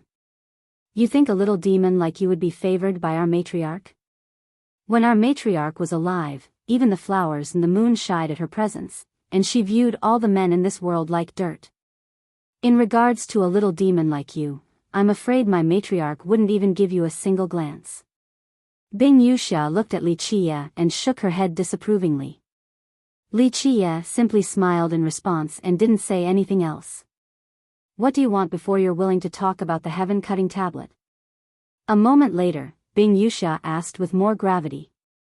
Li Qie couldn't help but smile while staring at the cross-dressing Bing Wuxia before him. Even though Bing Yuxia and little girl Bing Yu's appearances were different, their charm was quite similar, especially when both of them were cross-dressing. However, Bing Yuxia, right now, was not as great as immortal Emperor Bing Yu that year. Bing Yuxia was just a little girl who was arrogant to the extreme. Nevertheless, she really had the ability to be so domineering. Forget it, I am the type who finds joy in helping people. This is all because I've read so many books and became this knowledgeable, resulting in gaining greater responsibilities, am I right? Li Qiye smiled before continuing, I'll give you a little hint. Don't waste time on the inscriptions on the tablet. The meaning of the inscriptions is that it is fundamentally meaningless. Chapter 268, Wooden Ruler's Secret. Having heard this, Bing Yuxia couldn't help but murmur, the inscription's meaning is fundamentally meaningless. Little girl, don't be cross-dressing all day long. A girl should be a girl, don't try to be a man. Don't be like your matriarch who lived alone for the rest of her life. In the end, Li Qiye said with some emotions, then he turned away and left.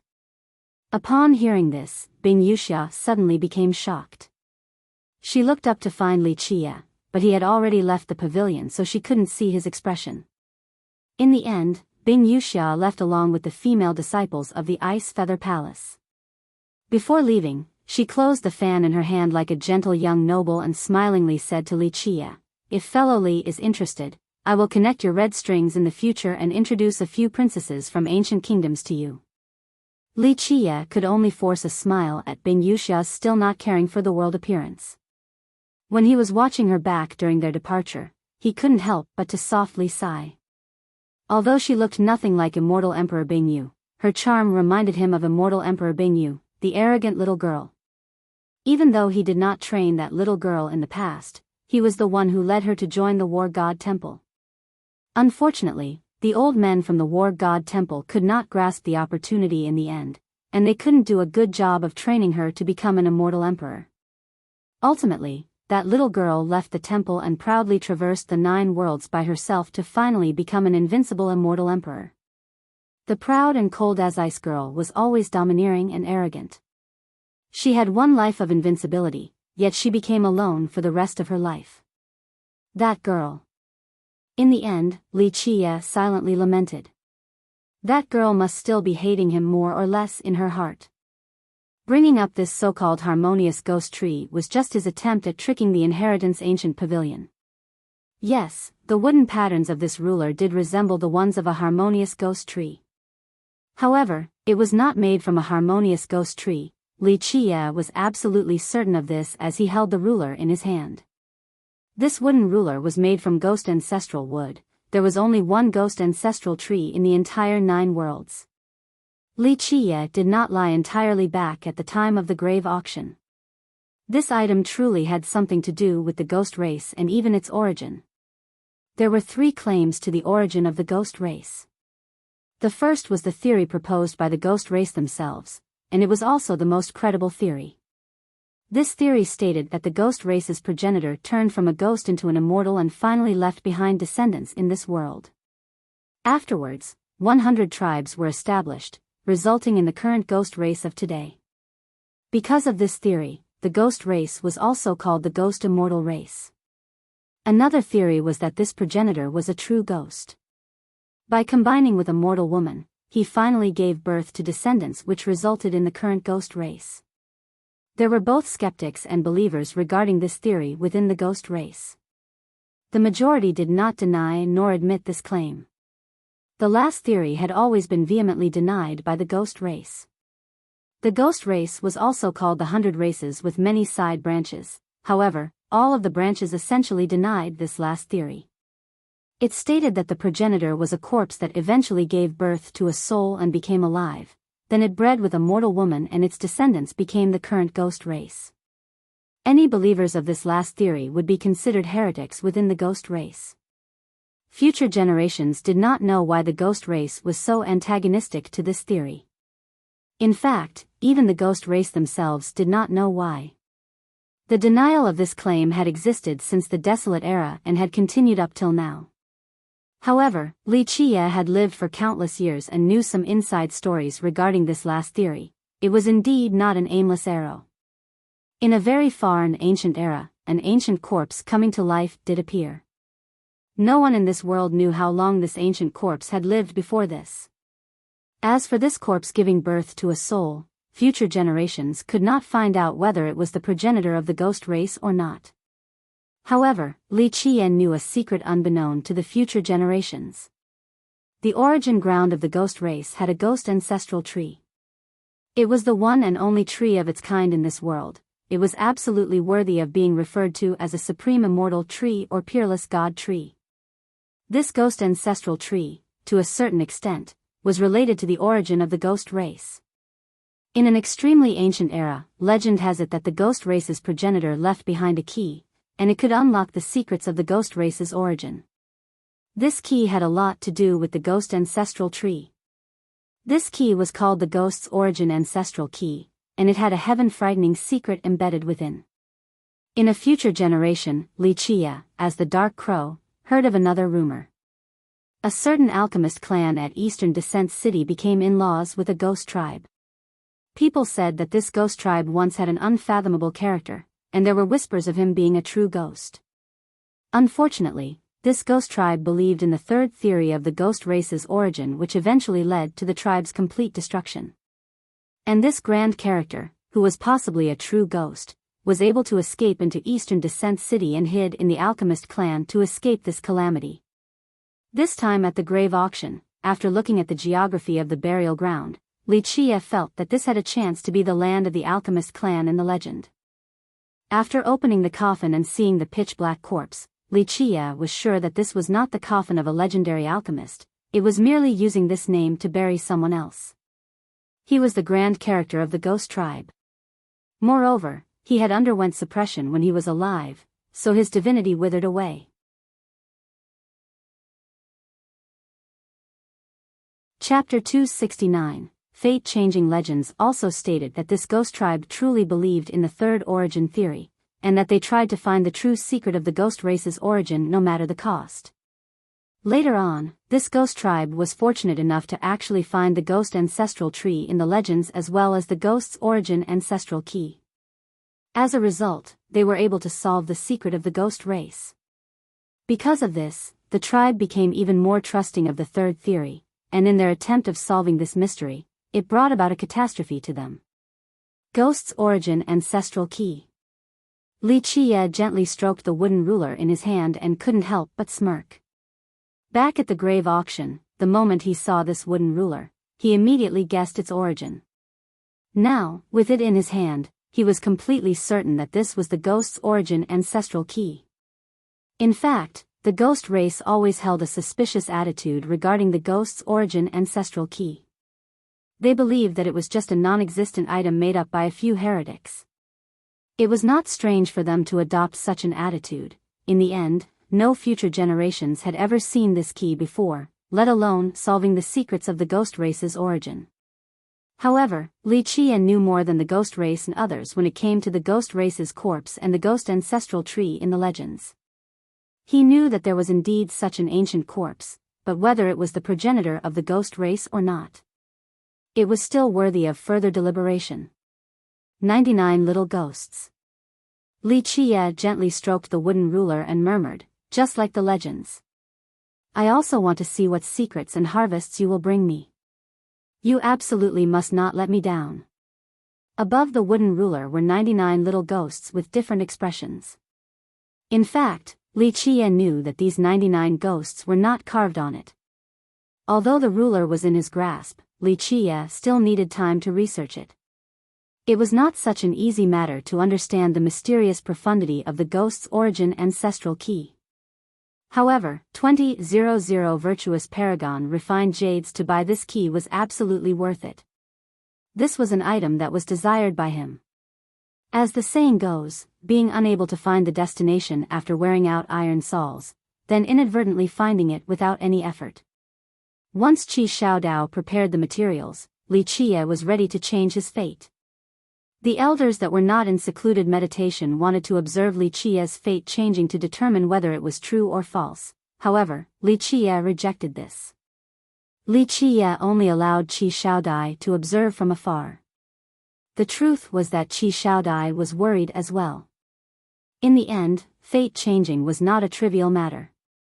Qi Shaodai would become a cripple if there was a mistake. Before they began, Qi Shaodai was still quite restless as she couldn't help but ask, "Isn't this too difficult? Fate changing, this is defying the heavens and it will bring about the heavens' wrath." Qi Xiaodia's fear was not unjustified. Even a legendary alchemist would not necessarily have the ability to change one's fate. Fate changing was an extremely mystical matter. Some legendary alchemists spent their whole life yet they were not able to understand its mystery. Li Qiye glanced at her and answered, "Don't worry, this is a trivial matter. To be more exact, this is not fate changing but fate advancement. Xiaodao is of a turtle fate, and your Qi clan are all natural-born turtle fates with a great chance of passing on this characteristic. Your progenitor was of the heavenly turtle fate, so this is only advancing his true fate back to its original level, nothing more. True fate changing is another story. For example, if you had an ordinary fate type and you want to change it to a saint fate, that would truly be fate changing. Such a heaven-defying matter would bring about the heavens' extermination. The high heavens would never allow for such a thing to happen." Li Qiye said dismissively. Li Qiye was 100% certain regarding this type of fate advancement. During an older era, he and the alchemist god had actually performed true fate changing. They even worked on what was called the immortal fate in the legends. Later on, he had performed true fate changing a few times. No one in the present times knew more about fate changing and life extension compared to him. Qi Shaodai, still with some apprehension, inquired further, "Will this type of fate advancement bring about the heavens' wrath?" She was concerned about her little brother more than anyone else. She didn't want anything unexpected to happen, otherwise, how could she face her mother's entrustment? A minor heaven's wrath should not be an issue. "I have thought about this before agreeing to do it for him." Li Qiye flicked his sleeve and said, "Okay, don't stand here and bother me with your chit-chat. I'm going to start." Qi Shaodai was quite annoyed by Li Qiye and responded with a glare. As a heaven's proud daughter, countless people always indulged her whims, especially the young geniuses. They were even more obedient towards her. However, this little demon simply didn't put her in his eyes, so how could she not become angry? "Sis, you can rest assured. I believe that Brother Li absolutely has this ability." Qi Shaodao quickly comforted his sister. He was really afraid that these two will argue again. "Good, get ready for it. Do you remember the method I told you before?" Li Qiye asked Qi Shaodao. Qi Shaodao then took a deep breath and gently nodded his head. "Brother Li, I am prepared. Go for it." Li Qiye summoned the myriad heavenly cauldron and slightly shouted, "Open." As his words rang down, the myriad heavenly cauldron fell to the ground and turned into a gigantic cauldron with its frog mouth shut tight. The inside became its own vast heaven and earth. At this time, Li Qiye's left hand touched the cauldron's body and channeled his alchemy Dao. The myriad heavenly cauldron's origin flame blazingly appeared. One flame contraption immediately formed and transformed as an ancient medicinal fragrance arose. Inside the transforming flames were faint divine trees with magical arts, mysterious and inscrutable. Seeing the transformations of the flame caused the Qi duo to become shocked. They had seen the alchemists in the sect refining Dan, but they had never seen such a level of flame control or contraption creation. As the fire continuously changed its form, the flame contraption finally turned into an ancient-style medicinal contraption. With roars of tigers and lions resonating from within, it was extremely huge and could contain 3 to 5 people. Put in the materials. At this time, Li Qiye gazed at the transformation of the medicinal contraption and commanded. Qi Shaodai didn't dare to hesitate and immediately placed the prepared materials in order. The intervals in between were all according to Li Qiye's command. Li Qiye used his alchemy Dao to control the contraption to refine all the medicinal materials. In a flash, these materials became part of the contraption. Li Qiye shouted and the cauldron suddenly changed. It took the medicinal dregs out of the contraption and put them into the cauldron's origin flame, so there were only the purest of essences inside the contraption. Such a removal method astonished the brother and sister even though they weren't experts on the alchemy Dao. This was absolutely the technique of a master. At the very least, no alchemists inside their lion's roar gate were able to do such a thing. Your turn. At this point, Li Qiye shouted towards Qi Xiaodao, who then jumped into the medicinal cauldron without any hesitation. Boom, boom, boom. After he jumped into the cauldron, his entire body was dipped into the medicinal concoction. At this second, explosions resonated from within as strange images consisting of flying dragons and phoenixes started to appear. Next were the Z, Z, Z sounds. The medicinal concoction pierced into Qi Xiaodao's meridians like fine needles. This immediately caused him to tremble with unbearable pain. His face became distorted, revealing his state of extreme pain. Qi Xiaodai couldn't help but to hold her breath while witnessing such a scene. Her heart was hanging on a thread as she clenched her fists tightly from being worried. As the medicinal concoctions were piercing Qi Xiaodao's meridians, a lion's roar resounded. A golden lion emerged in all of its incomparable tyranny. Qi Xiaodao's body was immediately on the verge of exploding as his muscles bulged. They were filled with outbreaking power. Open your fate palace. Li Qiye immediately shouted right when Qi Xiaodao's tyrannical lion physique appeared. Qi Xiaodao roared as his fate palace appeared above his head along with his true fate. At this time, there was an old turtle inside his fate palace. This was an extremely rare true fate. Many other cultivators only had a pure true fate without anything else to accompany it, but not Qi Xiaodao, who had the old turtle as his friend. The tyrannical lion acted as if it had seen its enemy the moment it laid its eyes on the old turtle. It immediately rushed up, aiming to bite this old turtle. Go! In the blink of an eye, Li Qiye shouted and the entire cauldron shook. A dragon made from medicines jumped out of the medicinal contraption as the dragon roars pierced the 9 heavens. It coiled its body and immediately clung onto the tyrannical lion. Roar! The lion retaliated, thus resulting in a battle inside the medicinal contraption between a lion and dragon. With continuous cries, the dragon tried to coil itself around the lion while the lion tried to snap it away. Get ready for the pain. Li Qiye cried out. In a flash, his right hand lifted up the cauldron's origin fire and this fire immediately turned into a long and thin acupuncture needle. Poof! Li Qiye struck like lightning with his fiery needle into the old turtle's body. In a split second, the old turtle was writhing around in pain. Qi Xiaodao also had a difficult time bearing this pain. This was a type of suffering from the depths of the soul. It was far beyond the pain threshold of flesh. He screamed out in pain as he nearly crushed his teeth in agony.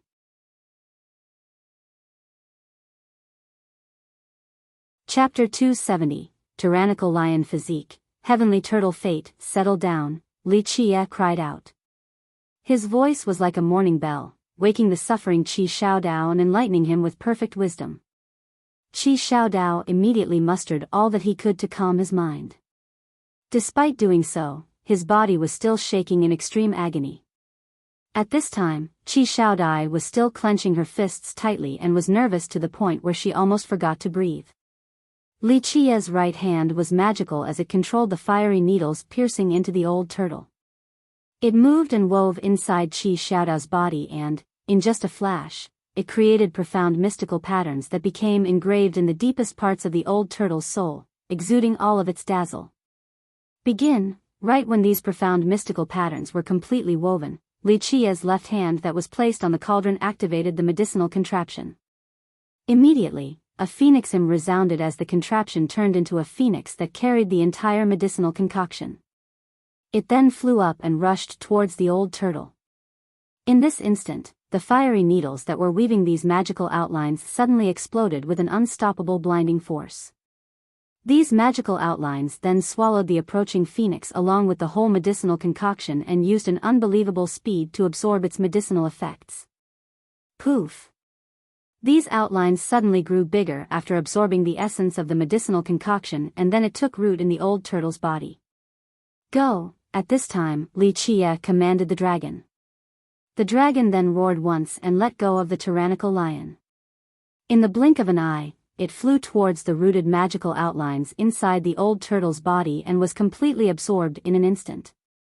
Once it devoured all the essence of the medicinal concoction, these magical runes acted just like an outbursting root. It turned into a gigantic tree that was capable of covering the sky. In just a second, the magical outlines in the old turtle suddenly integrated into one. At this point, the tyrannical lion lost its opponent. It then crazily roared and aimed straight towards the old turtle, intending to give it a bite. At this second, the old turtle suddenly opened its eyes that were burning like divine torches. Bang! The old turtle swiftly flicked out its giant claw. Boom! This one claw was able to pin the tyrannical lion down. The lion struggled to get up, but under the suppression of the turtle's claw, it simply couldn't do so. At this time, divine brilliance flowed on the old turtle's body and aggregated above its shell before turning into a blue sky. The majestic old turtle, at this time, shouldered this blue sky as if it had turned into a god turtle capable of shouldering the 9 heavens. Boom! At this time, the old turtle slammed down its claw and struck the tyrannical lion, flying away. The shivering lion wanted to rush in again, but it paused in the end while staring at the old turtle with some hesitation in its eyes. The old turtle emanating its heaven-shouldering momentum frightened the lion, so the lion went back to hiding inside the inner physique. Success! Li Qie slightly nodded in approval after seeing such a scene, while the unbearably suffering Qi Xiaodao also began to gradually recover. At this moment, the old turtle accompanied his true fate as he carried the blue sky on his back in all of its splendor, just like a true god turtle. Qi Xiaodai was both happy and nervous, for she didn't think that this impossible matter was actually successful. Boom, boom. Right when Qi Xiaodai breathed a sigh of relief, a thunderous lightning, as thick as a water-containing jar, descended from the sky and went straight for Qi Xiaodao with the intention to kill. Heaven's wrath. Qi Xiaodai became greatly alarmed the moment she saw this thick lightning striking down, as she exclaimed in horror. Go! In this moment, Li Qie cried loudly as the myriad heavenly cauldron immediately opened its mouth wide. An origin flame from its deepest depths rushed out and turned into a gigantic, unfathomable mouth that was capable of devouring all existences. Before the Qi duo could react, the origin flame had already completely devoured the lightning without a trace remaining. This origin flame acted as if it didn't eat enough after absorbing all the lightning from the sky. At this time, it slowly went back inside the cauldron. Only a minor tribulation, yet you still dared to strike down. Li Qie said without a care in the world after the origin flame devoured the lightning. Good heavenly cauldrons all have experienced lightning tribulations from the heaven and earth. As for the myriad heavenly cauldron, needless to say, it had undergone an uncountable amount of lightning tribulations, even far stronger ones. To this divine cauldron, such a minor lightning tribulation like this one was only an unfilling breakfast. It is done. Li Qie withdrew his cauldron contraption and released Qi Xiaodao, then he calmly said while the Qi duo was still in shock. Qi Xiaodai was absent-mindedly standing there in a daze. It took her a long time to regain her wits, for this scene was simply too shocking.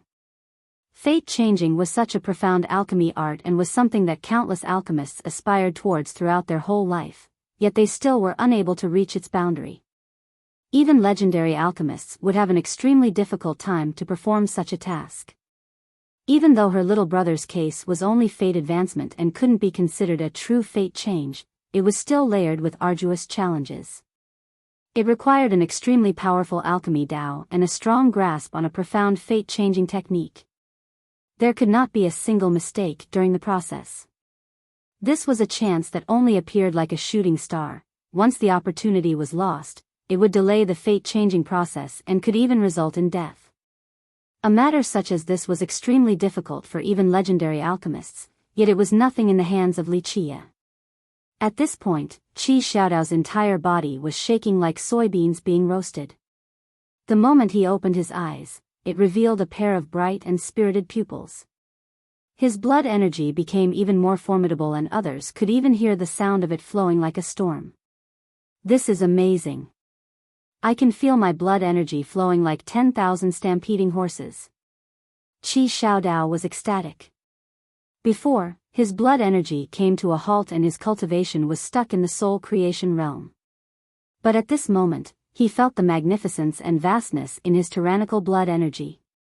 This is the advantage of the tyrannical lion physique. Your blood energy is great, and at this moment, your true fate can control your physique. It is not a problem to reach the royal noble realm. Li Qie looked at Qi Xiaodao's current state and approvingly nodded his head. The finally composed Qi Xiaodao took a deep breath and then bowed down with much gratitude. I will never forget Brother Li's life-altering favor. If you ever need this little brother in the future, just say one word and I will not refuse walking through a sea of fire or a mountain of blades for you.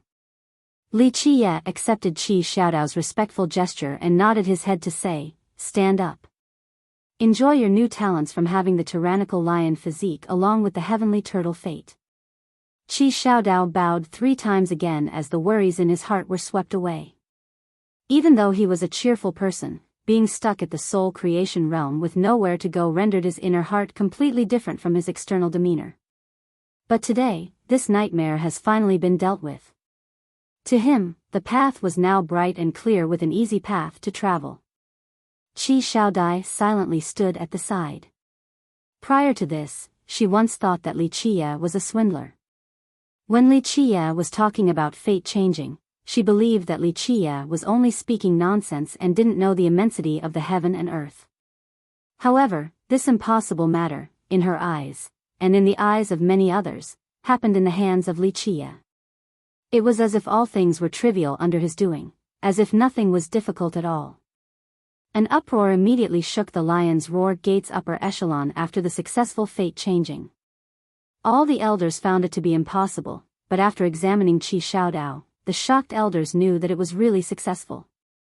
Having heard this, an elder who was studying the alchemy Dao immediately came out from his secluded meditation and didn't mind losing some face to ask a junior, Li Qie, about fate changing. It is only a minor technique. Li Qie only answered dismissively with this sentence to chase this elder away. Such a nonchalant phrase left the elder with a wry smile as he stood there silently for a long time. This was fate-changing how many alchemists spent their whole lives to never touch such a magical boundary. Only legendary alchemists could do such a thing. Even though these words might have sounded arrogant, this elder couldn't deny the fact that Li Qie had the qualifications to do so. He was at such a young age yet he was able to perform fate-changing. This was indicative of his unlimited future potential. He was absolutely capable of becoming an alchemy emperor. He didn't dare to say much even when Li Qie wasn't willing to teach him the fate-changing art. Such a secret art would not be passed on to outsiders by any alchemist or sect. However, he still had the gall to ask Li Qie about the alchemy Dao. Keep in mind that this elder could be considered as a big character. He had some accomplishments regarding the alchemy Dao. However, in front of Li Qie, he acted like a respectful student with complete devotion as he came again and again beseeching for Li Qie's teaching. Fine, taking your ancestor into account, I will teach you 1 or 2 things. In the end, Li Qie agreed to teach this elder the alchemy Dao. Li Qie was not interested in teaching the alchemy Dao to outsiders. However, this elder was indeed full of sincerity, and Li Qie, out of love for the absolute loyalty of the Lion's Roar Gate's ancestors to him, made an exception to teach him once. Having heard Li Qie's agreement, this elder bowed in extreme excitement. He was even willing to become Li Qie's student. During these lessons, the elder was very astonished. Li Qie's teachings immediately enlightened him. All of his previous unanswered questions were solved in an instant. What stunned him even further was that Li Qie continuously taught him an alchemy Dao that brought him to the true orthodox path. At this time, this alchemist finally understood what the true alchemy Dao was. What he learned before was simply a minor Dao.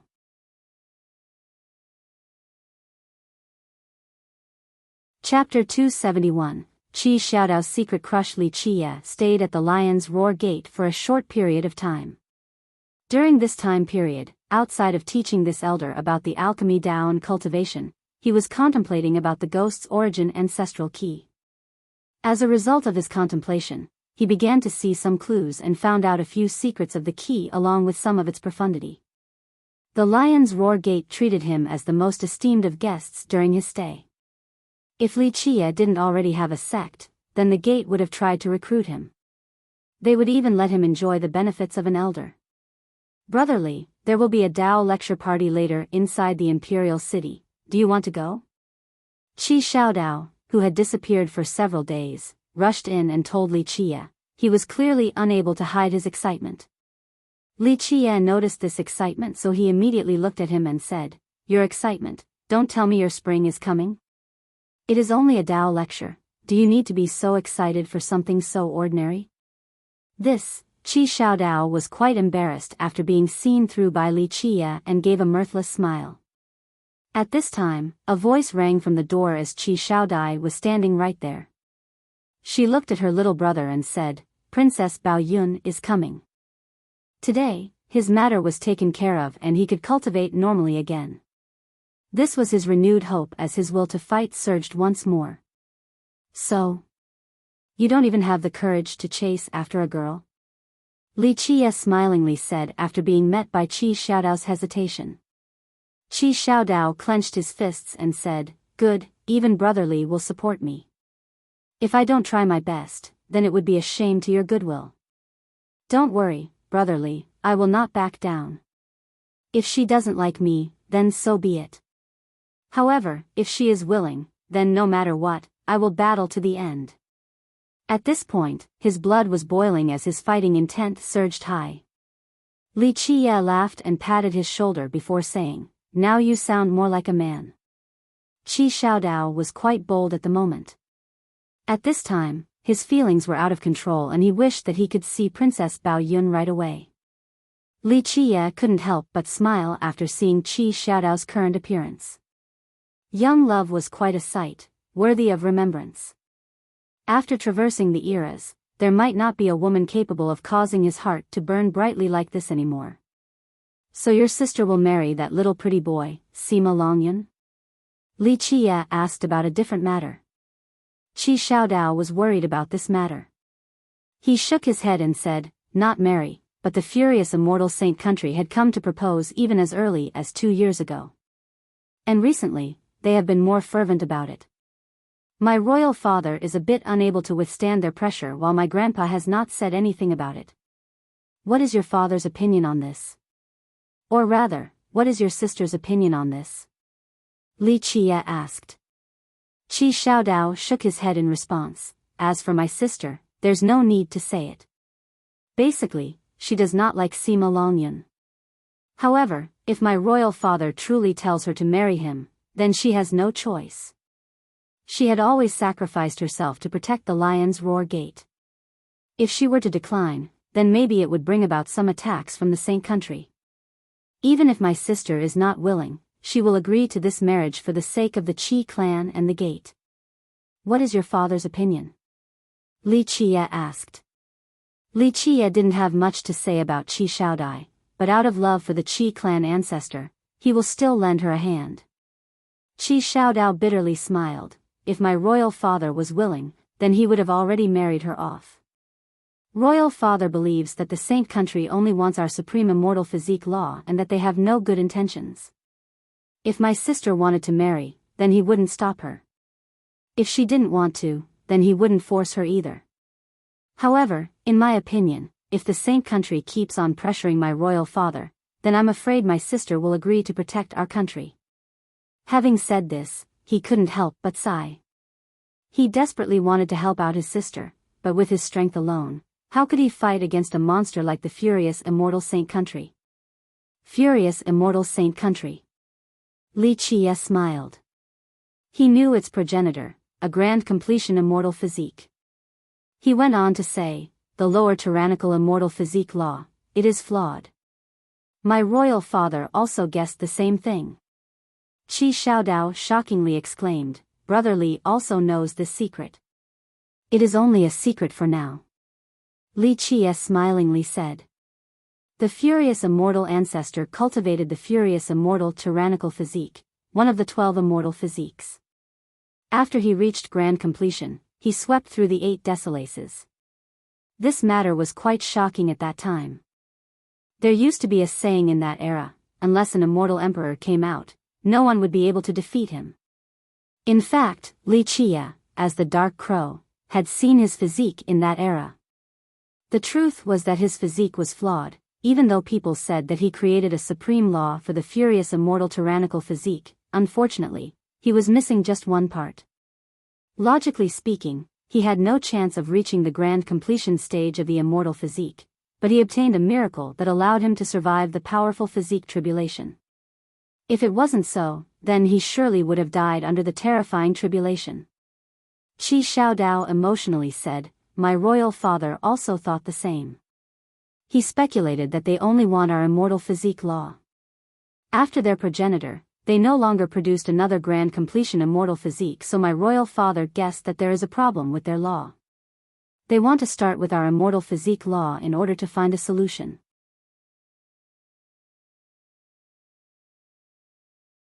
Chapter 272, Goddess Mei Suyao. Qi Xiaodao's ancestor was Lion Monarch Ba Xian.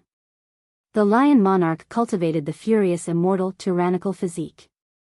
During that era, people said that he himself personally created a supreme immortal physique law, but others said that he obtained an extremely ancient version of this physique law. Li Qia looked at Qi Xiaodao and asked, "Does your lion's roar gate have the furious immortal tyrannical physique law?" A supreme immortal physique law was something coveted by all great powers. Even immortal emperor lineages wished to obtain such an item. Qi Xiaodao hesitated for a moment before finally answering Li Qia, "This is our Qi clan's secret, but since I owe Brother Li a great debt, I can divulge a thing or two to you. The truth is, I don't know the exact details. Our ancestor's supreme law has been lost, but 10 years ago, my grandfather went to the Heavenly Tao Academy because my maternal ancestor had cultivated at the academy. And so, my grandfather hoped to find an answer there. After his return, he underwent his death meditation and he never revealed the exact details to us. My grandfather is a natural-born saint physique. Alas, his youth was a struggle since he did not have a suitable saint physique law, thus his saint physique suffered great limitations. Regarding this meditation session, my grandfather told me that if he was successful, then he would obtain a grand completion saint physique. Because of this, outsiders always thought that my grandfather found our ancestors' supreme immortal physique law. However, since outsiders didn't have absolute certainty, there have not been people attacking all the way to our door yet. At this point, Qi Xiaodao was quite worried. Their current lion's roar gate was weak and far from being a match for a gigantic monster like the furious immortal saint country. Li Qia smiled and understood the inside reasonings, then he asked, "All the elders are devilishly training via meditation while maintaining a heavy guard. Is this to prevent outsiders from stealing the supreme immortal physique law, or is it for a different reason?" "I'm afraid that it is both." Qi Xiaodao wryly smiled and said, "At the same time, it might be out of fear of an attack from the saint country, so they made good preparations. Ever since the saint country came to propose to my sister, my royal father ordered for us to be on guard. My royal father himself does not dare to leave the Lion's Roar Gate and had always been residing inside the imperial city, lest he risks internal unrest." Li Qia stroked his chin and asked, "When is your grandfather coming out? I want to meet him for a bit." He still had the treasure box of Lion Monarch Ba Xian in his possession. This was meant to be passed down to his descendant. The Lion's Roar Heavenly King, Qi Xiaodao's grandfather, was the descendant of Lion Monarch Ba Xian. It's hard to say, and I also don't know. Royal Father said that if grandfather was successful, then it could be within 3 to 5 years. If not, then it would not be any time in the foreseeable future.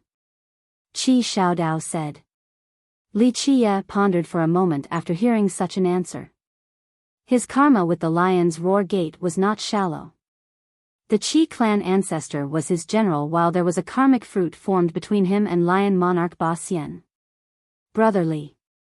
At this time, Qi Xiaodao lifted his head to look at Li Qia while scratching his head, then he asked, how do you feel about my big sister?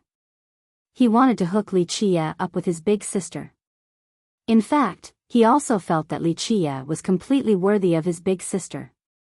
Li Qie simply smiled and didn't answer Qi Xiaodao. I understand. Qi Xiaodao wryly smiled. Even a supreme character like Bing Yuxia could only be a maid in Li Qie's world, even though his sister was the Lion's Roar princess. But compared to Bing Yuxia, no matter whether it was their status, beauty, or talents, she was far from being Yuxia's match. Bing Yuxia could only be a maid in Li Qie's eyes, let alone his sister. Brotherly must come to this Dao preaching. Qi Xiaodao became spirited and changed the subject. The person preaching the Dao this time is quite amazing. Maybe this person could enter Brother Li's sight. Li Qie smiled and asked, what makes you say that? The Dao preacher this time is the Eternal River School's goddess Mei, the contemporary #1 prodigy of the Eastern 100 cities. She can also be considered the #1 person in the region. Qi Xiaodao quickly explained to Li Qie. He couldn't help but admire Goddess Mei. In fact, no one would be able to stay calm when it came to Goddess Mei of the Eastern 100 cities. Eternal River School. Li Qie narrowed his eyes and murmured. Qi Xiaodao continued on, yep, the Eternal River School, the Eastern 100 cities #1 sect. Goddess Mei is its current successor, and she is also their spokesperson for this generation. Only admiration could be found when the name Eternal River School was brought up at the Eastern 100 cities. Even in the entire mortal emperor world, this name was like thunder next to one's ears. Eternal River School, 1 sect 3 emperors. One of the most ancient heritages in the mortal emperor world.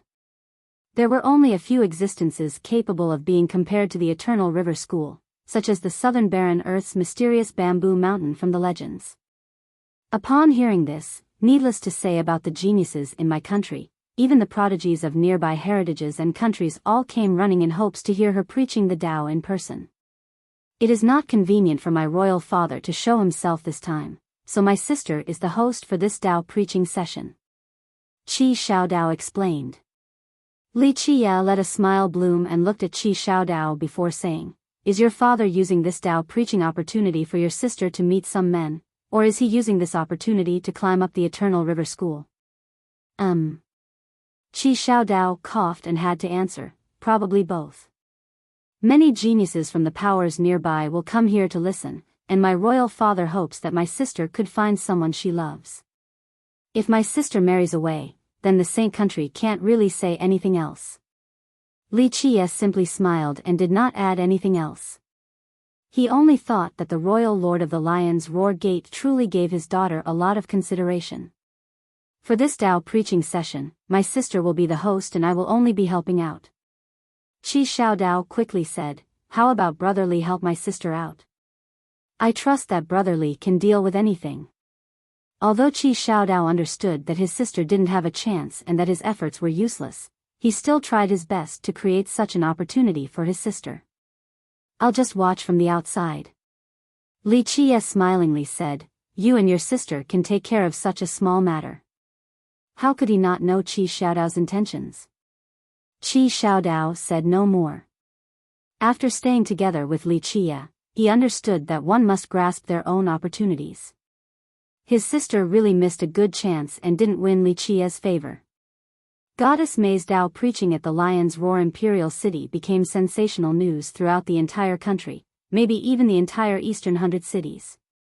In just a short amount of time, there were many rowdy discussions. Countless cultivators came to see the famous person, especially the younger generation who were too excited in wanting to see the supreme heir of the goddess. Goddess Mei, the Eternal River successor, the person who entered the secular world, Mei Suyao. Anyone who had ever met Mei Suyao all proclaimed that a person like her should only appear in the high heavens. For what reason did she descend down to the mortal world? There were once countless saintesses and princesses along with noble daughters who were proud of their appearances and talents, but rumor has it that after these girls met Mei Suyao, they couldn't help but become dejected with low self-esteem from being utterly eclipsed. They became afraid of walking together with Mei Suyao and didn't dare to compete with her. Mei Suyao was not simply a person entering the secular world from the Eternal River School. Her fame was also not because of a shallow reason like her beauty. The more frightening part was that legend stated that she was a natural-born immortal bone, unrivaled and extremely rare even through the rivers of time. A cultivator's talents had to do with their life wheel, physique, and fate palace. Outside of these three things, other things rarely had a direct effect on cultivation, but an immortal bone was one of these rare things. Moreover, an immortal bone was extremely unique and rare. Rumor has it that a person with the Dao bone would be invincible in their era. There was even a rumor stating that a person with the Dao bone was comparable to having an immortal physique. Of course, they were only legends and people could not gather accurate speculations because ever since time immemorial, very few people had the Dao bone. However, Mei Suyao's Dao bone was even more amazing. Legend has it that her Dao bone was located between her eyebrows. This was the soul bone, so it was called the immortal soul bone. Hearsay stated that the immortal soul bone was the #1 immortal bone. Whether this was true or not, people did not have a way of finding out. However, Mei Suyao possessing an immortal soul bone was extremely frightening. The immortal soul bone could turn complexity into simplicity. This meant that no matter the merit law, even if they were emperor laws or heaven's will secret laws, as long as Mei Suyao took a glance, she would immediately be able to grasp their profundities. She could learn anything in an instant. This was still not the most terrifying matter. Rumor has it that Mei Suyao's immortal soul bone far exceeded people's imaginations. She could drain the heavenly Tao and surpass the true gods. She was completely unique in this world. As the successor of the Eternal River School and someone who had entered the secular world, Mei Suyao's natural-born immortal soul bone was unfathomable. Not to mention the younger generation, even predecessors were wary of her.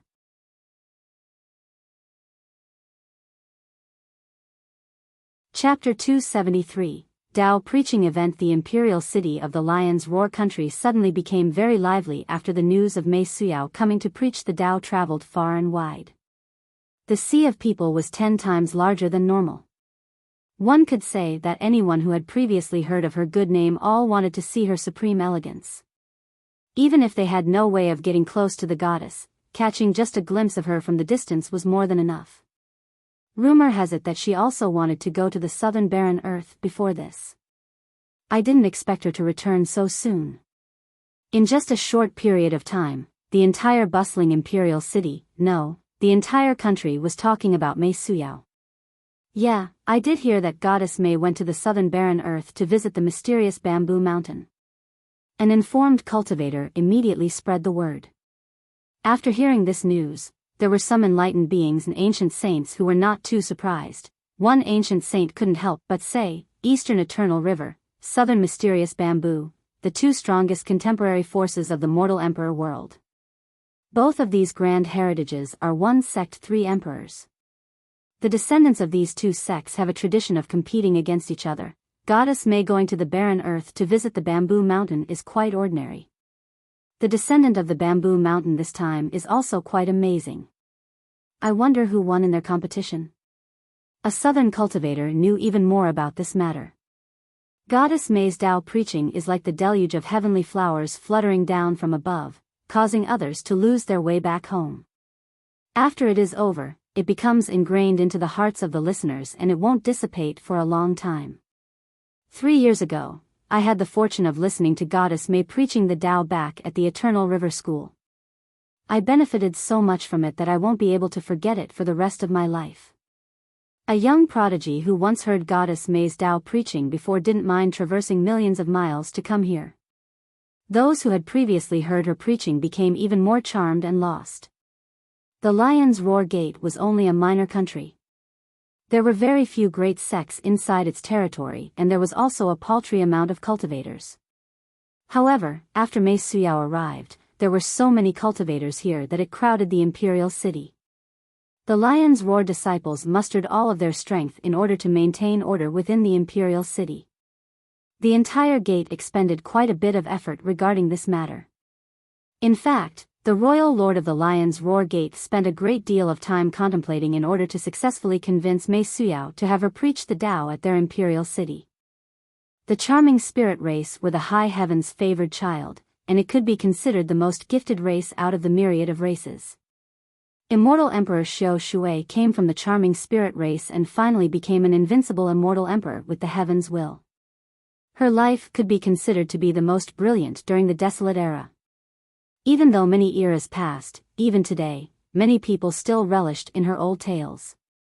Immortal Emperor that year, Li Qie couldn't help but lament after recalling the old matters from a long time ago. Goddess May has arrived. Right when Li Qie was in a daze while recalling his past, the imperial city suddenly went into an uproar as waves of people like primordial wild beasts rushed out. As Li Qie was just standing there, he was pushed around until he arrived at the side of the monstrous crowd. Goddess May is here, hurry and come watch. Suddenly, deafening cries resounded everywhere. Both men and women were excited, especially the younger males who were extremely obsessed. Li Qie could only smile while shaking his head at the sight of these obsessed male cultivators. He had witnessed this familiar scene countless times throughout the ages. Gallop, gallop, gallop, a horse carriage approached on a winding path that had faint green smoke, just like a rainbow in the sky. Anywhere this horse carriage passed seemed to turn into a paradise. It was as if there were hundreds of flowers showing off their beauty amongst the lush vegetation and flowing springs. One could feel the immortal rhythm even before the person appeared. The loud imperial city fell silent in an instant. It was quite frustrating being at this scene as countless cultivators in the imperial city were constantly pushing each other. However, when this carriage arrived, it was as if the ruthless summer had turned cold, a sensation penetrated one's soul, allowing them to be very refreshed.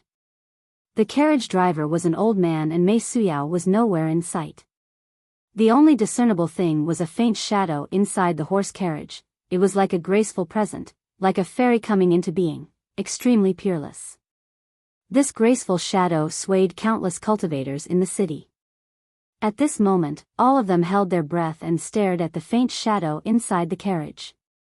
"It is Goddess May," a person excitedly murmured, but even with all of his enthusiasm, he didn't dare to say it loudly. Li Qie glanced from the far distance with a smile while gently shaking his head. This was too exaggerated. However, the Eternal River School was truly formidable to be able to groom such a descendant. Li Qie didn't look for a long time, so he quickly entered the imperial palace. When Mei Suyao's carriage traveled by, another unit came in suit. This unit was extremely gallant and all of their mounts were mysterious beasts, including heavenly stallions, winged tigers, and even dragon horses. This unit was led by a young man. He was extremely handsome and tall and was adorned with silver armor and a silver spear. His aura was extremely bright. He would be the swan amongst the chickens no matter where he went. "It is Saint Child Qianyu." A person recognized his identity after seeing him. An Eastern Hundred Cities cultivator said, "Saint Child Qianyu is truly sincere. I heard that he became charmed the first time he laid his eyes on Goddess May. He wanted to chase after her and was willing to be her follower, but unfortunately, Goddess May declined him."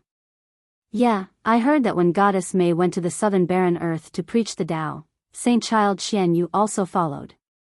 Another cultivator added. Saint Child Qianyu was someone loved by all in the Eastern Hundred Cities.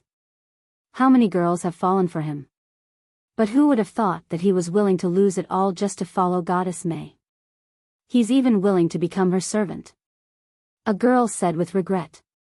An ancient saint predecessor shook his head to say, "It is easier said than done regarding being accepted into the Eternal River School, especially its first branch. Being admitted into the first branch is harder than reaching the sky." The first branch, in the secular world, represents the Eternal River School. Only amazing geniuses throughout the eras were able to join this branch. I heard that Immortal Emperor Nu Zhan and Immortal Emperor Guan Feng all came from this branch. Saint Child Qianyu is indeed a dragon and phoenix amongst men within the Eastern Hundred Cities, but it is impossible for him to enter the first branch. Otherwise, countless young prodigies of the cities would be willing to follow Goddess May. "No matter what, we have to enter the imperial palace this time to listen to Goddess May." A young prodigy clenched his fists tightly and set his goal. Even watching Mei Suyao from afar or just a glimpse of her beautiful shadow was enough to make people swoon and cause them to go crazy.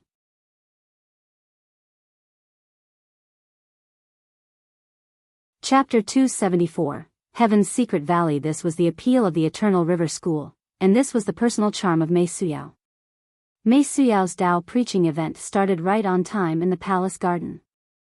The garden of the imperial palace was quite aesthetically pleasing as there were ancient trees and vines filled with the fragrances of grasses and treasure medicines along with pretty blooming flowers. There were also flood dragons swimming in the pond along with old turtles and spirit cranes. Although the Lion's Roar Gate was no longer the same as it used to be and was far less powerful than the great powers, as the descendants of the Qi clan, it still had a certain strength that was apparent from witnessing the palace garden. Many young prodigies who qualified to be inside had entered a long time before the start of the event to not miss such a rare opportunity. It was as if a waterfall made of people was entering the imperial palace. Some prodigies were riding their ancient chariots, signaling the pride of their clans. Others rode rare and precious beasts while some soared with their flying swords. Then, there were those who were sitting on their treasure mountains and came from above. In a short amount of time, the palace garden became very bustling and crowded. Most of these young prodigies all had exceedingly high statuses. There were princesses and saint childs as well as descendants from the great powers or giants from different countries.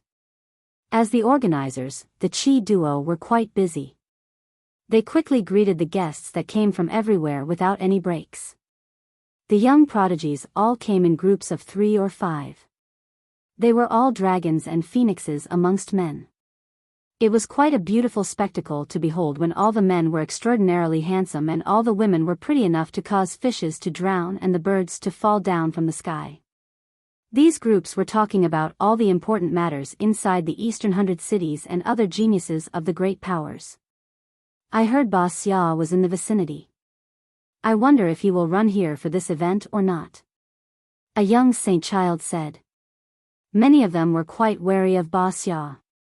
A royal prince shook his head and said, I hope he doesn't come here. That guy is too crazy and will always cause trouble wherever he goes. He has been even more insane recently. Some people said that his furious immortal tyrannical physique made some progress. I wonder if he had surpassed his minor physique tribulation or not. A different friend said. Ba Xia, the descendant of the furious immortal saint country, was the oldest royal prince. This was an amazing character, and he cultivated the country's defining treasure, the furious immortal tyrannical physique. A descendant from an ancient sect smiled and said, Don't worry, Ba Xia will definitely not come. Just recently, he was chasing a fierce beast and entered an ancient ridge. I'm afraid he won't be able to come back so soon. Ba Xia might not come, but his martial junior brother, Sima Longyun, will definitely come. The royal prince said. A saint child sneered and said, What is so special about Sima Longyun? He is only one of the 48 Xiantian physiques. He simply relied on the prestige of his older brother, Ba Xia. He himself is very unlikely to be more powerful than me. Places with people will have jianghu. Even the people of the younger generation of the Eastern 100 cities were not always friendly to each other. There was jealousy and revenge amongst many other things. A person comparable to Mei Suyao was definitely not just with hollow prestige. Li Qiya also came. He silently sat in an ordinary obscure corner of the garden and poured his own drink. Even though there were countless saint childs and princesses in the garden, Li Qiya didn't want to start a conversation with any of them. He simply sat there in silence in a forgettable corner. Li Qiya also didn't want to go bother Qi Xiaodao, who was very busy at this moment. Big brother is sure enjoying yourself. After Li Qiya finished drinking a cup, a person immediately poured him another. With a tan skin color, this young man carried a heroic presence. His body was the embodiment of natural sunlight, especially his little smirk hanging above his slightly dark face. It gave him quite a different style. This person sat down and immediately poured a cup for Li Qiya while revealing a big smile. Li Qiya glanced at him and said, Do you not feel itchy after changing your face every day? Isn't it a great thing to just be yourself? Having said that, he started drinking along. He didn't hand another cup to the young man either. The young man dryly smiled and said, "Big brother is messing with me. I am not as confident as Big brother, heh. I have many enemies at the eastern 100 cities, so I have to hide from the wind." This guy was not a new person, it was Sikong Taotian who escaped some time ago. At the moment, Sikong Taotian returned once again and actually penetrated the royal palace. This brat was truly skilled, however, he had completely changed his appearance at the moment, and outsiders did not know that he was Sikong Taotian. Of course, he couldn't escape from Li Qia's eyes. Big Brother, the Space Trample Mountain's deity, also came. Sikong Taotian passed a message to Li Qia. "So what if the people from the Space Trample Mountain came? What does it have to do with me?" Finished speaking, he drank another cup. Sikong Taotian hurriedly poured another cup for him and said, "I heard Big Brother kill Jikong Jian back at Ancient Sky City. I'm thinking that Jikong Woody will find you to get even." Sikong Taotian himself was quite amazing. However, in front of Li Qia, he didn't dare to bluster and actually went as far as acting like a little brother. "You really have some abilities, you actually ran over to the Grand Middle Territory in such a short amount of time and found out about this matter so clearly." Li Qia glanced at him and said, "Are you scheming against me?" Sikong Taotian's expression immediately changed as he pointed his finger towards the sky and said, "Big brother, your joke is too much. I, Sikong Taotian, am only a little punk. Big brother, you are a god from the 9 firmaments.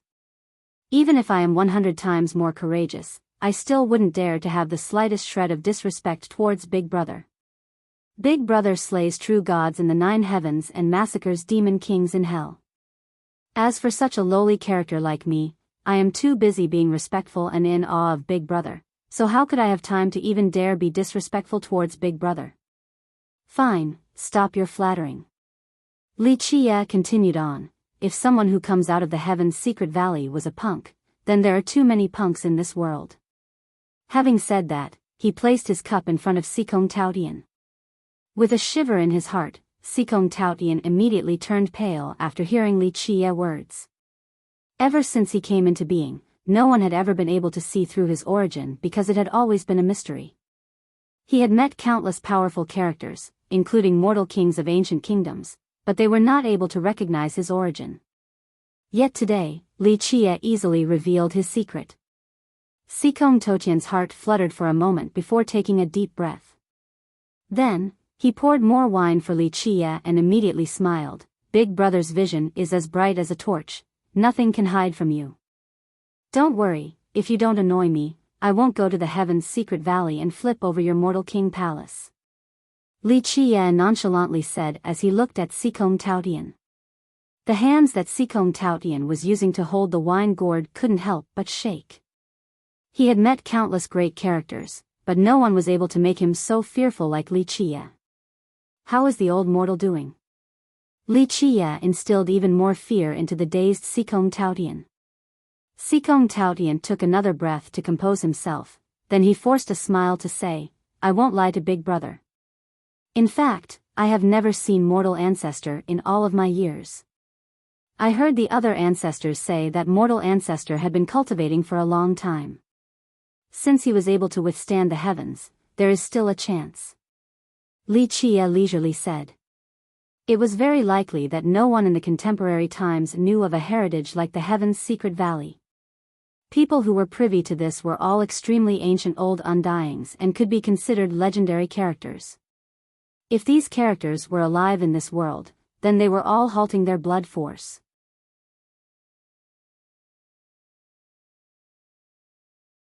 Chapter 275, Princess Bao Yun. "Well, let's not talk about your Heaven's Secret Valley anymore. It is just an old and rotten matter." Li Qia noticed the fear in Sikong Taotian and didn't want to make it hard for him. Sikong Taotian sighed in relief. He had always been very mysterious and he always hid his identity. However, he felt naked in front of Li Qia as if nothing could escape his eyes. It is still better if Big brother is more cautious about Jikong Woody. Sikong Taotian regained his composure and whispered to Li Qia, "Jikong Woody is definitely a demon, he is a natural-born Saint Fate, Saint Wheel, and Saint Physique. 3 Saint aptitudes, number 1 in the contemporary times. Even Goddess May's natural-born immortal bone might not be more devilish than him. Anyone who heard about the 3 Saint aptitudes would faint from fear. From the ancient ages till now, not many people actually had 3 Saint aptitudes. He is only a 3 Saint aptitudes. Li Qie smiled and said, as long as he doesn't provoke me, I won't care for his 3 Saint aptitudes. But if he does, then even if he had 3 immortal aptitudes, would still personally destroy his bones. Even if immortal Emperor Ta Kong was still alive, I would still find him to take care of business. He said as his eyes narrowed. He knew who committed the deeds back at the evil-infested ridge. If immortal Emperor Ta Kong was still in this world, then he would use his killing methods to annihilate the Space Trample Mountain. However, if immortal Emperor Ta Kong was not in this world, then he was too lazy to find his descendants and destroy the Space Trample Mountain just because of immortal Emperor Ta Kong's actions. Of course, if its disciples dared to come bother him, he would be happy to kill all of them. Sikong Taotian felt a dreadful sensation in his heart after hearing these words as a cold chill surged. He absolutely didn't think that Li Qie was just blustering. He was definitely capable of carrying out this task. Oh, Brother Li is right here. Don't be offended at my lack of hospitality. Qi Xiaodao finally had a chance to take a break from his busy schedule. He noticed that Li Qie was drinking in the corner, so he quickly came to see him. Li Qie smiled and said, don't be so overly cordial with me, you are still busy. Look at your sister over there. Even though she is overloaded, she must be very excited. Ah, do you want me to tell my sister to give you a tour of the royal palace? Qi Xiaodao immediately smiled while looking at his sister. Li Qie glanced at him and shook his head. Okay, brat, I know what you are thinking. Don't worry, nothing will happen to your sister. I will help her a little bit about that other matter. Qi Xiaodao would not let a single chance of hooking his sister up with Li Qie slip by, but how could Li Qie not know his good intentions? Li Qie was very approving of Qi Xiaodao, but as for Qi Xiaodai, it was normal for a golden girl like her to have some arrogance, so he had no ill will towards her. Since Qi Xiaodao was trying so hard for his sister, Li Qie would help Qi Xiaodai just to give Qi Xiaodao some face. Is this a friend of Brother Li? Qi Xiaodao immediately greeted Sikong Taotian, who was sitting together with Li Qie, because he did not recognize him. It is that thief. Li Qie looked at the embarrassed Sikong Taotian and smilingly replied. The little bandit. Qi Xiaodao stared after hearing Li Qie's words and immediately glared with caution at Sikong Taotian. Little bandit, why did you come to this place? Don't ruin this. This Dao preaching event is a grand matter to our Lion's Roar Gate. If you mess it up, then we will have an irreconcilable grievance. Qi Xiaodao's reaction was understandable. He especially didn't want to mess this event up, and Sikong Taotian, in particular, didn't have a good history with him. Who knows what heaven-frightening matter he would cause after sneaking into the royal palace. Must you be so dramatic? Sikong Taotian wryly smiled and said, I am a good person. I came here this time to give Brotherly some news. Really? Qi Xiaodao skeptically asked. You even dared to dig the ancestral graves of the Tiger's Howl Gate. Who knows whether you are here to steal our treasures or not? Sikong Taotian was suddenly speechless, but there was nothing he could do. His notoriety was quite well known to the point where everyone wanted to hunt him down. Don't worry, I will observe him. Nothing will happen. Li Qie didn't know whether to laugh or cry at Qi Xiaodao's caution and said. Sikong Taotian immediately smiled. Is it okay now? With Brother Li's assurance, you can rest assured, I will absolutely be good and not do anything. I am only here to hear Goddess May's Dao preaching for a bit. If he dares to do anything, I will help you destroy his bones. Li Qie also smilingly said. Sikong Taotian, who was excited for a bit, immediately became dejected, so he had to say, I definitely will not do anything, I will guarantee it right now. He patted his chest right after speaking. So, earlier you were still planning on doing something bad? Li Qie looked at him and leisurely asked. No, absolutely not. Sikong Taotian immediately denied the accusation and pointed to the heavens to swear, "Brotherly, do not worry. I will be a good boy in the Lion's Roar Gates territory. I will not even touch a single blade of grass or a single petal on a flower." Qi Xiaodao did not trust this guy even when he swore. His bad name had traveled far and he had committed a plethora of bad deeds, ranging from digging ancestral graves to stealing treasures. When it came to fooling and tricking, he was a master scoundrel. However, Qi Xiaodao was at ease with Li Qie vouching for him. Is my character really so poor? Sikong Taotian couldn't help but moan after being suspected so heavily by Qi Xiaodao.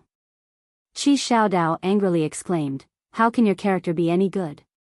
You still haven't returned my ingredients back to me. Once you give them back, then we can discuss about your character." Of course I will pay you back." Sikong Taotian embarrassingly smiled and assured him, "I have been a bit strapped recently. Wait until I find enough money, then I will personally hand everything back to you." Qi Xiaodao couldn't trust such words from Sikong Taotian. He already felt that the medicinal ingredients that fell into the hands of this little bandit were meat buns thrown at dogs. There was no hope of getting them back. At this time, a round of applause sounded with the arrival of a girl. The flowers would give way while the moon was ashamed at her appearance. There was a hidden sense of nobility which incited a sense of admiration from others because they instantly knew that she was a girl made from golden branches and jade leaves. The moment this girl came in, Qi Xiaodao, who was wary of Sikong Taotian, suddenly forgot everything and stared at her in a daze. "The princess of the Baoyun clan," Sikong Taotian explained. At this moment, even if Sikong Taotian didn't say anything, Li Qie would still know after seeing Qi Xiaodao's expression. "Xiaodao, hurry up and greet our esteemed guest." Qi Xiaodai immediately called for Xiaodao after seeing the arrival of Princess Baoyun. She wanted to give her little brother an opportunity. Qi Xiaodao regained his composure and glanced at Princess Baoyun from the distance. He was still a bit hesitant. "You're already shy before the battle, this attitude will not do." Li Qie reminded him, "Go, demonstrate a man's courage, you have to be bold to conquer a woman. Whether you are successful or not, you have to let go of it all for one gamble. Even if you fail, it is not a big matter for you didn't lose anything. If you don't even give it a shot, then your defeat has already been determined. Losing before the battle begins, this is even more shameful than completely losing after the battle. Remember well, even invincible immortal emperors had moments of defeat, let alone you. This is no big deal. Go, the beauty is waiting for you over there." Li Qie's encouragement shook Qi Xiaodao's heart. He took a deep breath and lit up his spirit. His eyes became bright and his aura changed, just like a gladiator inside an area. He walked towards Princess Baoyun with an impressive demeanor. "This brat's spring is coming." Sikong Taotian couldn't help but murmur after seeing Qi Xiaodao's refreshed air. "I apologize for our poor hospitality when Miss Baoyun came from so far away to visit." Qi Xiaodao was glowing with confidence as he went to greet Princess Baoyun. He was already a handsome man, so when he exuded so much confidence, it was indeed quite charming. Princess Baoyun also revealed a slight smile after seeing Qi Xiaodao and gently nodded her head. "Brother Qi, long time no see." Qi Xiaodai tried to create a chance for her brother, so she immediately told Princess Baoyun, "Little sister Baoyun, I can't accompany you at the moment, so my little brother will be your guide. If he does anything that lacks manners, then just give him a good beating." Princess Baoyun immediately laughed at Qi Xiaodai's words. Qi Xiaodao also used this opportunity to take the princess to another quiet place away from the people so that they could be alone together. Qi Xiaodao was a cheerful and talkative person, so, in just a short moment, voices of laughter came from that place. Without a doubt, he was getting along very well with Princess Baoyun. "I didn't think that this brat would be so good at courting girls." Sikong Taotian stared at Qi Xiaodao and Princess Baoyun having fun in the distance and said with some surprise. Li Qie gave a faint smile and said, "There are no cowards amongst the Qi clan's disciples." Back in the grand era of the Qi clan, even during the most dangerous of times, they had always moved forward with their heads held high. Although millions of years have passed and the Qi clan has fallen, how could the Qi descendants throw away the glory of their ancestors? Having said that, he couldn't help but feel a bit emotional. Sikong Taotian was touched and didn't say anything. He had also heard of the Qi clan's ancestors, a generation of supreme fighters who fought in the Immortal Massacre War and were renowned in the historical annals. Sima Longyun came. Someone announced this and many young prodigies stood up. Sima Longyun came in with quite a personable and extraordinary bearing. His haughty air from his powerful background was apparent from just a glance. Many young prodigies stood up to greet him as he was quite popular. Both Sima Longyun himself and his upbringing from the furious immortal saint country decided that he would be high above in status and well received everywhere.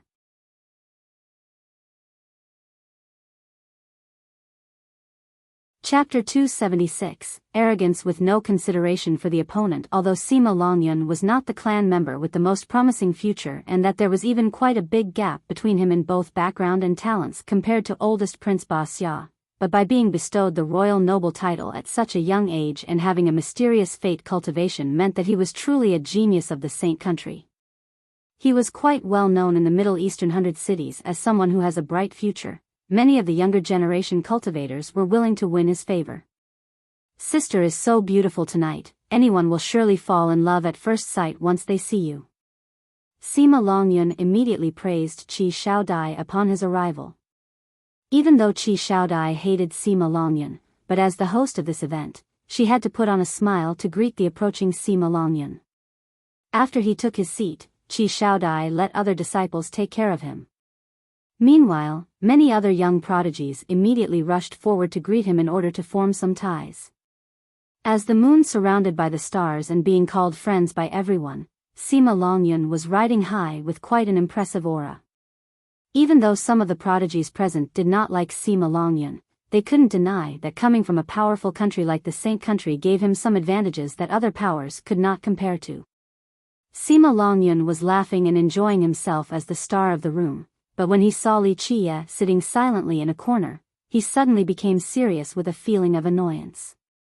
He suffered quite a loss not long ago at the grave auction. He even lost quite a bit of face. Today, when he saw this nobody Li Qie at this place, how could he maintain his good mood? Today, at Goddess May's Tao preaching session, anyone who can enter are all exceptional people, all prodigies. Don't tell me a few nobodies took advantage of the situation and secretly snuck in? At this time, Sima Longyun coldly stared at Li Qie, and everyone here could hear his words. Thus, many people looked over at Li Qie who had kept a low profile in his lonely corner this whole time. They only now noticed him after Sima Longyun's provocation. In fact, they didn't even know who Li Qie was. The Grand Middle Territory was too far from the Eastern 100 cities. The previous difficult Tao era had just ended recently, so very few of the younger generation entered the Grand Middle Territory. It was understandable that they didn't know about Li Qie. Many people felt strange regarding Sima Longyun's sudden attack on Li Qie. Of course, him being arrogant was not a matter of just 1 or 2 days, so they weren't too surprised. However, some of them carried a bit of schadenfreude while others lamented the person who provoked the Saint country. This was causing trouble for oneself, especially as an unknown junior. This was akin to courting death. Li Qie, who was drinking alone, lifted his head at this time and saw Sima Longyun provoking him. His eyes couldn't help but narrow. On the other hand, Sikong Taotian was laughing because he knew this Sima Longyun who doesn't know life from death actually came here to provoke Li Qie. He wouldn't even know how he died after the matter was over. Only contemporary heroes can come to this Tao preaching today. You're just a nobody yet you still dare to come here. Will you even be able to understand the mysteries of the Grand Tao? You aren't embarrassed at all. Sima Longyun smilingly said. A few young prodigies who wanted to flatter Sima Longyun also added with laughter, Brother Sima, even if they don't understand it, there are those who will pretend they do. They will close their eyes and meditate on the ground. Even if they fall asleep, at least others will think that they were listening to the Tao preaching. A wave of disdainful laughter suddenly appeared. As for the young prodigies who didn't want to mingle with Sima Longyun, they simply shook their heads and felt that this unknown junior ahead could only lament his misfortune. He would absolutely suffer humiliation after provoking Sima Longyun. Li Qiye narrowed his eyes and also smiled back at Sima Longyun, sneering. Then he said, "Ah, isn't this the foolish Sima who used 1,000,000 refined jades to buy some trash rotten beans? You're dumb to the point where you can't even distinguish between good and bad underworld rotten beans, yet you still came running here to listen to the Tao preaching session. In this society, even a little 3-year-old child would be able to discern between good and bad rotten underworld beans. You are even dumber than a 3-year-old child. Coming for the Tao preaching session, this is even more nauseating than an ox chewing on peony. At least, when an ox does it, it will learn the taste of the peony. As for you, I'm afraid you won't even know how to write the 2 words, Tao preaching, afterwards. You have such a low level of intelligence, yet you still don't mind showing yourself in public. With your level of comprehension, even if you take off your pants and reveal the short to the point of negligible thing on your crotch, you would still be proud of it. It is not shameful to be foolish, but coming here as if you are afraid of others not knowing just how dumb you are, then starting to display your stupidity like this is just too embarrassing.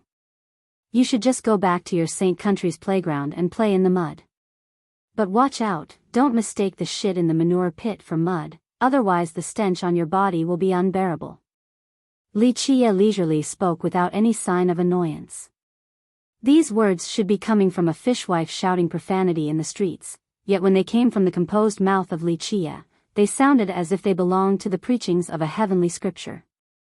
Don't come outside if you are so intellectually impaired. Stuttering the whole time and can't even finish an orderly sentence. Run and hide back in your Saint country, don't show your face around here and embarrass yourself. You're seeking your own death. In just a second, Sima Longyun unleashed his rolling momentum towards Li Qiye. What are you trying to do? At this time, Qi Xiaodai scowled as her pretty eyes became serious with golden lights. Qi Xiaodai already hated Sima Longyun. At this moment, even before the event had begun, he was already causing trouble. This was truly the same as destroying her reputation, so she was quite enraged. Sima Longyun replied, "Sister, this is not me wanting to cause trouble, but this brat is going too far and doesn't know life from death. Today, I will teach him an unforgettable lesson so that he won't cause trouble in the palace." Sima Longyun was still a genius and somewhat witty, so he immediately came up with a decent excuse. Qi Xiaodia's angry heart became even more annoyed with Sima Longyun. If she was not cautious of the Saint country, then she would have immediately kicked a person like this out of the royal palace. Brother Li is our Lion's Roar Gate's esteemed guest and has been in the palace for some time. How could he have caused any trouble? Qi Xiaodai said. "Sister," Sima Longyun hurriedly said. But Qi Xiaodai cut him short and coldly said, "I am the organizer of today's Tao preaching session. I do not wish for any controversy. Today, I will gladly welcome everyone who came to my royal palace as guests. However, if there are any grievances, then wait until the end of the event and take it outside of the royal palace to resolve it." Over the years, Qi Xiaodai was very cautious towards the Saint country, so her attitude today was very tough. "Fine, I will give some consideration to sister today."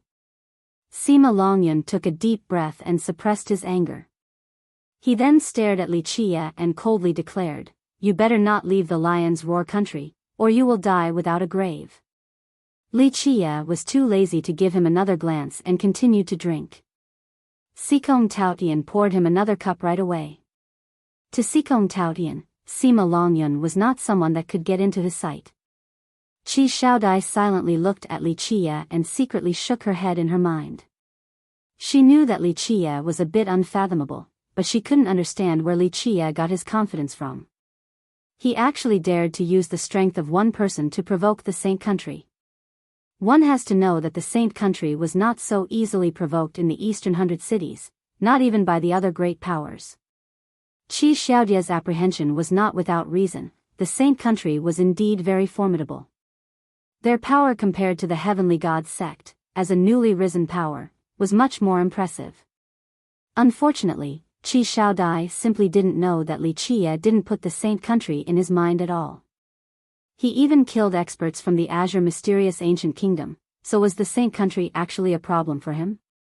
The atmosphere quickly recovered again after Sima Longyan's episode.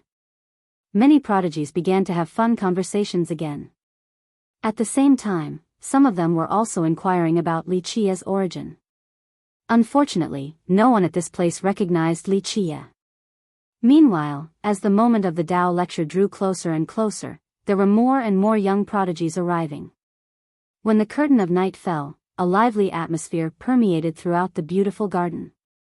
Qi Shaodai busily greeted these young ones from all the sects and countries throughout the eastern 100 cities.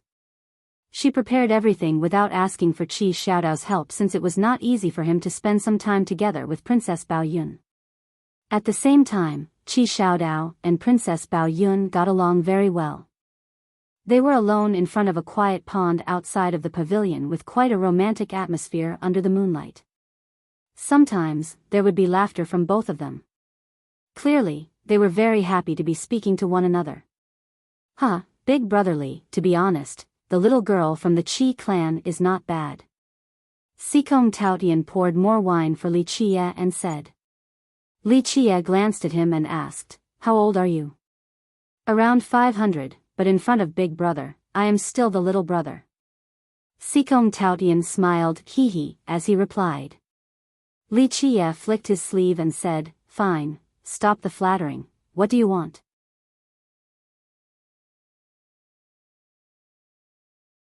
Chapter 277, Huyu Nothing.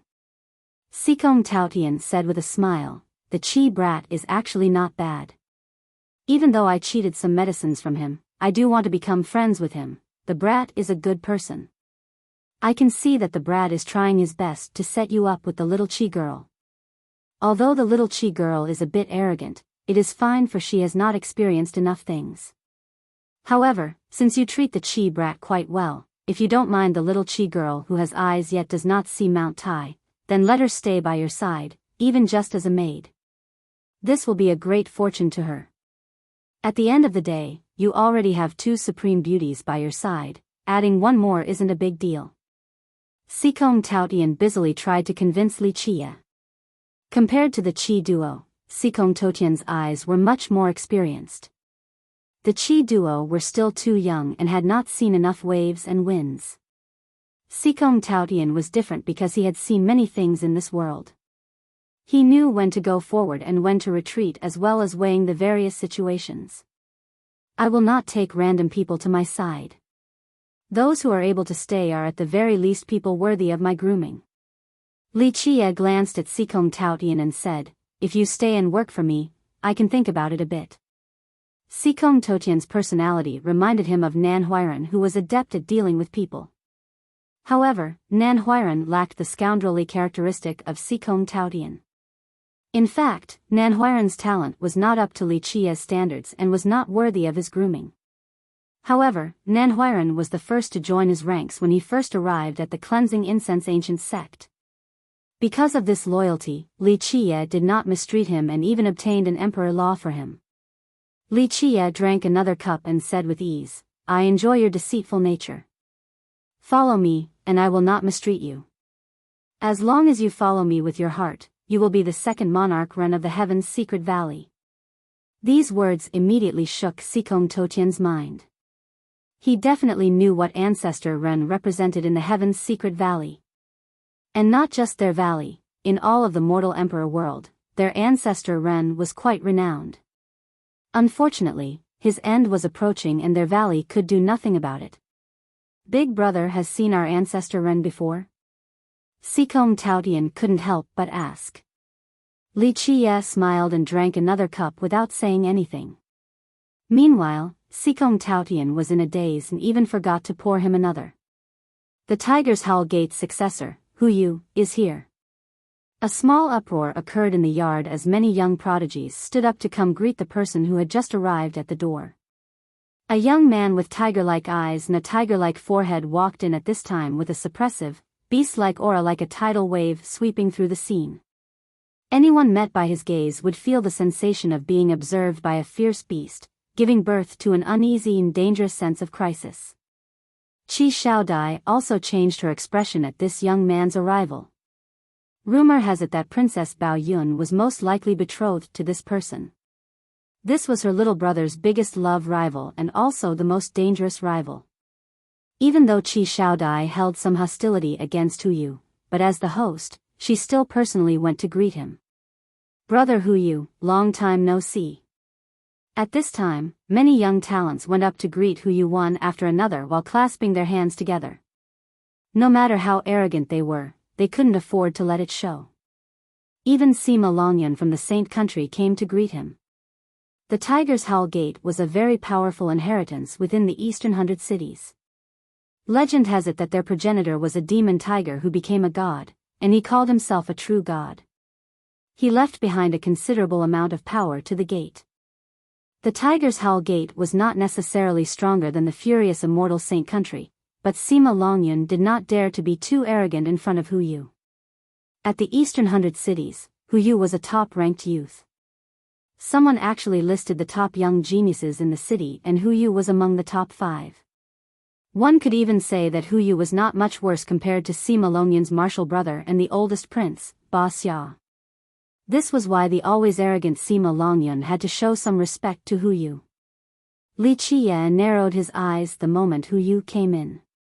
Like what Qi Xiaodao had said, Princess Bao Yun was likely to marry Hu Yu, and the Bao Yun clan was very happy about this possible marriage. This was Qi Xiaodao's biggest rival, and since he agreed to help Qi Xiaodao, he absolutely would not give Hu Yu a chance. This brat is also not simple.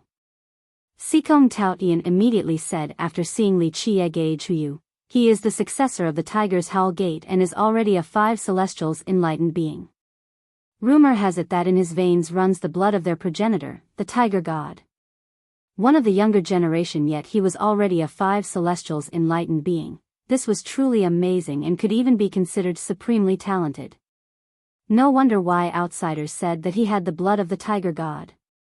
Cultivators of the star-plucking realm were called enlightened beings. This was an extremely difficult Tao test to pass on the cultivation path. As a 5 celestials enlightened being at such a young age, Hu Yu was indeed formidable, and he was not necessarily any weaker than the descendants of the immortal emperor lineages. After Hu Yu entered and nodded his head to greet everyone, his tiger eyes swept around as if they were searching for something. After seeing Qi Xiaodao together with Princess Bao Yun, his gaze immediately turned cold, then he started walking towards them. He is walking towards the Qi brat. This guy is definitely his most powerful rival. At the moment, the Qi brat's cultivation won't do. He cannot compete against the other brat. Sikong Taotian murmured as Hu Yu walked over towards Qi Xiaodao. I hope he is smart and won't touch my little brother. Otherwise, I will break his bones. Li Qiye drank his cup in one gulp and slowly stood up. Since he agreed to help Qi Xiaodao chase after Princess Bao Yun, naturally, he would not sit idly by and do nothing. Sikong Taotian immediately followed with excitement since there would be a fun show to watch. He had heard of Li Qiye's tales back in the Grand Middle Territory. This was a beast who dared to slay experts from an ancient kingdom and a monster who massacred the heavenly god sect. If Hu Yu truly didn't know when to back off, then he would die a miserable death. Qi Xiaodao, who was talking with Princess Bao Yun, noticed Hu Yu walking over and his heart shook for a bit as he took a deep breath. He then stood up with surging battle intent, not willing to take a step back. Today, he will strike to make his own opportunity. Princess Bao Yun also changed her colors the moment she saw Hu Yu. Her pretty face also turned cold. The one she did not want to see the most was Hu Yu, but this marriage was outside of her control. Qi Xiaodai was also quite alarmed at the scene since she knew something big was about to happen. She clearly understood that her little brother was far from being Hu Yu's match. In just a short moment, the atmosphere became tense to the point of being noticeable by those present as they all looked over at this direction. Then, the silence was broken. Brother Qi, thank you for your hospitality towards Bao Yun in my stead. You are a busy person, so allow me to accompany Bao Yun right now. Hu Yu came and spoke to Qi Xiaodao with polite words. Qi Xiaodao then took a deep breath to calm down and calmly said, "Brother Hu is too cordial. Princess Bao Yun is a guest, so I will do my best as the host." Hu Yu laughed in response and said, "The Dao preaching session is about to begin, so I'm sure you are all busy. I'll stay with Bao Yun, and we'll talk about the marriage between our two houses as well." Qi Xiaodao's expression greatly changed after hearing these words.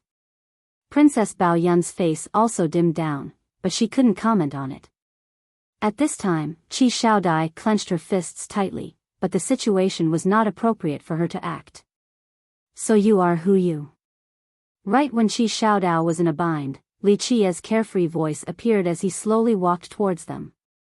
Hu Yu's cold tiger eyes swept by and slowly said, "I don't care who you are, I'm not interested in being polite at this moment." He carried an aggressive aura as he spoke. "Polite?" Li Qia smilingly replied, "You think too highly of yourself, I'm not here to be polite with you." Hu Yu immediately turned around as the cold flashes in his eyes became even brighter and oppressive towards Li Qia. As a rising murderous air like a fierce beast, like a hungry tiger wanting to devour human flesh erupted, it caused all the spectators to become fearful. "It doesn't matter who you are, if you are smart, then get the hell out of here. Otherwise, I don't mind staining my hands with blood even before the Dao event." Hu Yu's murderous aura instantly rose, causing many people here to have shivers without being cold. Li Qia batted his brows and said, "A5 Celestial's enlightened being, right? Okay, today, I will break the bones of a 5 Celestial's enlightened being." Li Qia's words were immediately met by an uproar. Many young prodigies glanced at each other, and a prince said, "This brat is too crazy, does he not know who he is messing with?" Suddenly, numerous people present all thought that Li Qia was courting his own death. Hu Yu at the Eastern 100 Cities was a grand character. As a 5 Celestial's enlightened being, he could sweep across the younger generation. Blind little beast. At this time, Sima Longyun suddenly stood up and coldly shouted, "A nobody like you is not worthy of brother Hu personally making a move. I alone will be enough to slay a little beast like you." Scram! Li Qia didn't even move his eyelids, his hand turned into a fist, and the fist turned into a hammer as he chopped downward. His hell-suppressing godly physique immediately exploded. Under this chop, thunder and lightning broke out and space itself shattered. The power of this fist was as strong as the earth itself, capable of crushing a myriad of domains. A minor completion immortal physique was unstoppable.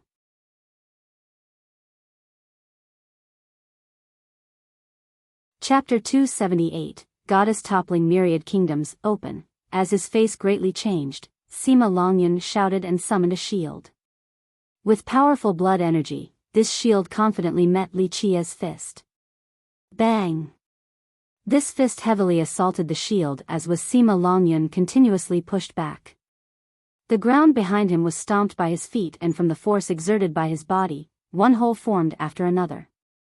Then, with a snapping sound, the shield in his hand immediately cracked into several pieces that fell to the ground. The scene was suddenly silent, all the young prodigies were shocked. Li Qia's casual punch was able to destroy a treasure shield in an instant. This was like a giant axe smashing into their hearts. What kind of frightening flesh was this? "Little beast, you don't know who you are provoking." Upholding an ugly expression, Sima Longyun crazily roared.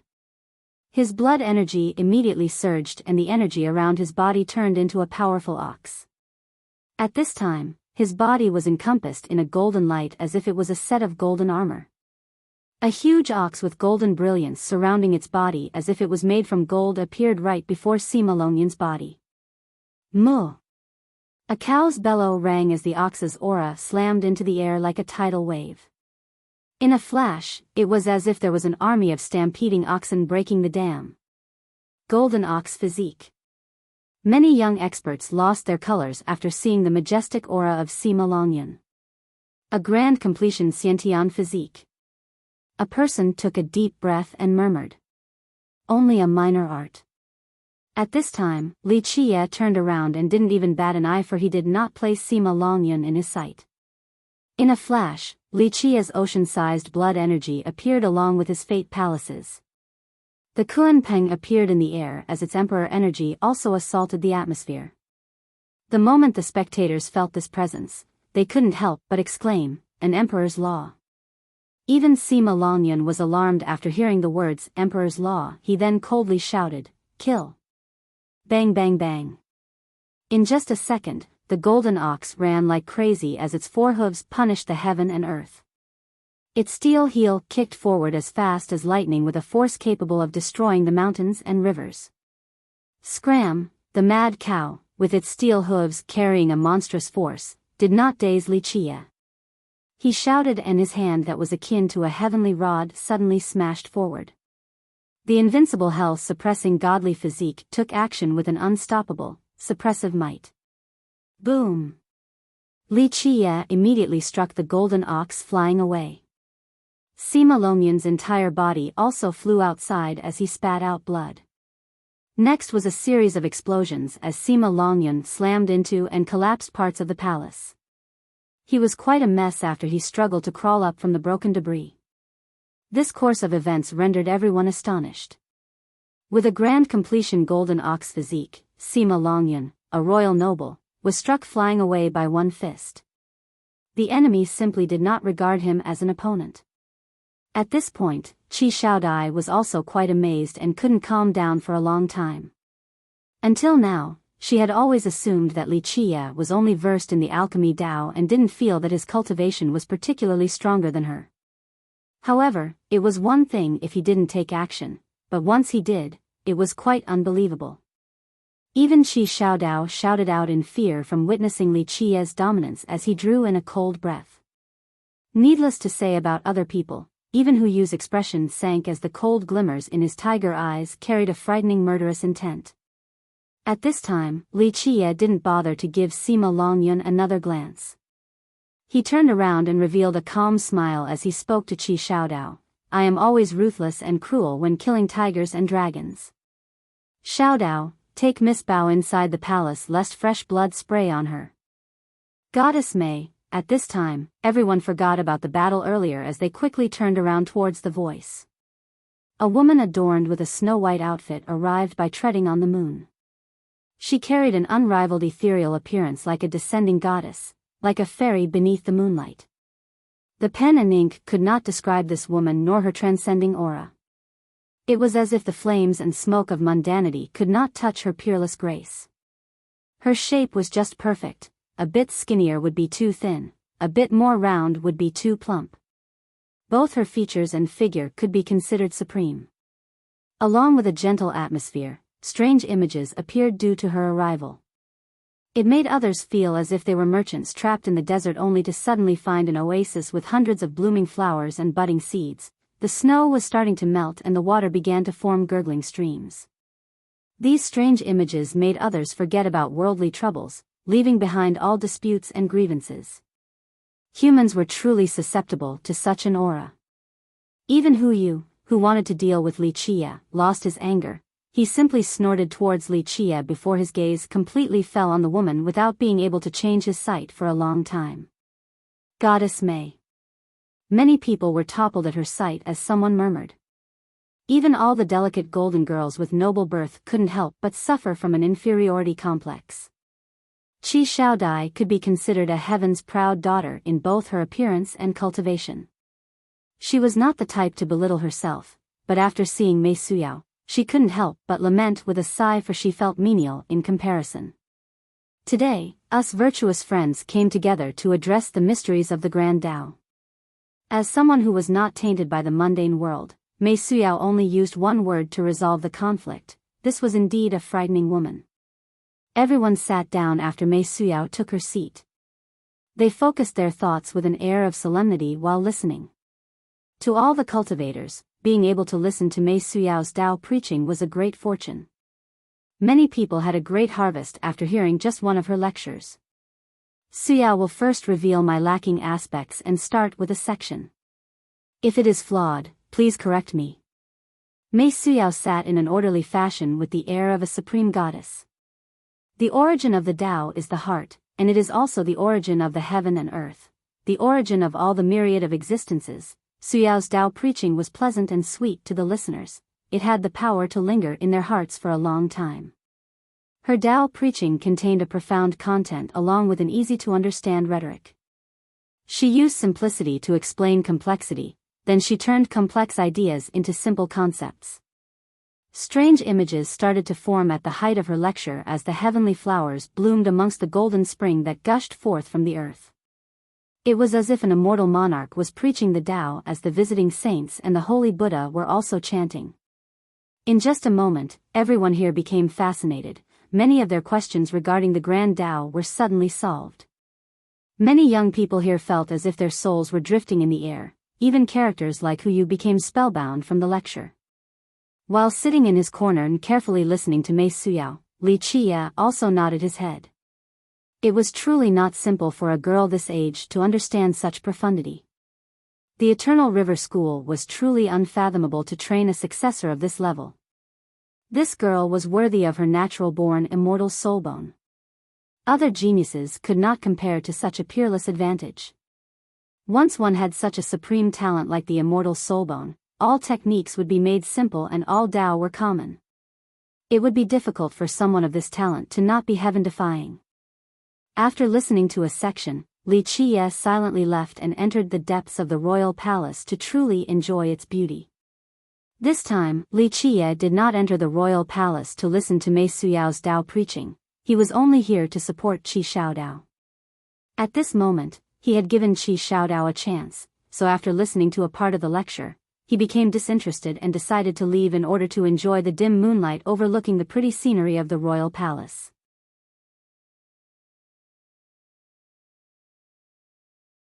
Chapter 279, Alea Heavenly Fragrant Tao. It was not because Mei Suyao's Tao preaching was insufficient nor was her lecture lacking profundity. In fact, Li Qia was quite approving towards her teachings. However, Li Qia had no need to listen. In this regard, he had traveled much further than Mei Suyao. Even without a technique like Mei Suyao's, he would still be able to create wonderful images from his Tao lecture. He once taught immortal emperors and dispelled true gods' confusion. He was once called the immortal emperor's teacher. Someone as young as Mei Suyao could not compare to him with regards to the comprehension of the Grand Tao. Li Qia trod on the moonlight while watching the pretty scenery and lost track of time. In the distant past, he had came here before. He once protected the Qi clan for 3 generations, so he was very familiar with this place. However, compared to the past, the Lion's Roar country had fallen and didn't have its secret strength nor resources of the past. In the end, after millions of rolling years, the Qi clan descendants had used up all of the things left behind by the ancestors. Li Qia planned to leave the Lion's Roar country because there was not much left for him to do here. The only remaining matter was to personally hand the treasure box left behind by Lion Monarch Ba Xian over to Qi Shaodao's grandfather. Brother Li is feeling quite poetic. The great Grand Tao is one where you stand alone and step towards the everlasting. This is the Alea Heavenly Fragrant Tao that you need to search for. You are wasting away your talent. The immortal soulbone combined with the Alea Tao is enough for you to compete for the heavens will in the future. Enlightening all living beings isn't something that you need to do. Moreover, you won't be able to enlighten me. Today, even if your progenitor, Immortal Emperor Su Shui, personally came, she wouldn't necessarily be able to enlighten me. Don't use such a minor scheme against me in the future, otherwise, I will spank you in front of everyone. Finished speaking, Li Qia took his leave. Mei Suyao watched Li Qia's shadow as her peerless pretty eyes became extremely deep. She leaned her head in contemplation, resulting in a charm that affected all living beings. Even the blowing breeze became gentle. When Li Qia returned to the garden, the event had ended and all the prodigies had left. Where did you go? Qi Shaodai hastily asked Li Qia after seeing him. I was looking everywhere to try and find you. Li Qia looked at her and asked, where is Shaodao? He took Princess Baoyun back. Qi Shaodai then continued, my royal father wants to meet you, what do you think? Fine, we'll meet for a bit then. Li Qia thought for a moment. If Qi Xiaodia's father was trustworthy, then he would hand Lion Monarch Ba Xian's treasure box over to him. Having heard this, Qi Xiaodai couldn't help but wryly smile in her mind. Normally, people who wanted to see her royal father would not be able to, however, this guy was actually reluctant. At this time, Qi Xiaodai couldn't say anything since she couldn't see through Li Qie. Under her lead, Li Qie met the Lion's Roar royal lord inside the royal palace. He was a middle-aged man around 50 who had a bright spirit. Qi Xiaodao was a lot like his father. For rulers of kingdoms with a cultivator's origin, their titles all had a certain meaning. Usually, they were all called royal lords, and there were those who were called mortal kings or demon kings. For example, Demon King Luan Ri and Heavenly Jewel Mortal King used those titles.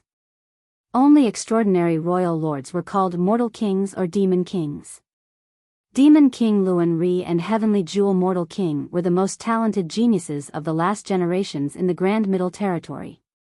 The royal lord of the Azure Mysterious Ancient Kingdom was also a mortal king. And because his country was an ancient kingdom, he was absolutely qualified to be a mortal king. Therefore, most rulers all claimed to be royal lords and did not dare to recklessly call themselves Demon King or Mortal King. The Lion's Roar ruler was one of these cases. The Lion's Roar country was only a minor nation, so he didn't dare to take the Mortal King title. Most royal lords were enlightened beings or ancient saints. Of course, a few rulers of small nations were only of the royal noble realm. As for mortal kings and demon kings along with the rulers of other ancient kingdoms, it was not something one could be certain of. They could be heavenly sovereigns or even heavenly kings. I truly appreciate fellow Taoist performing the fate changing for my son's sake. Dao Friend is my son's second parent, someone who gave him another chance. The Lion's Roar royal lord did not dare to be discourteous after meeting Li Qie. He clasped his hands together and spoke.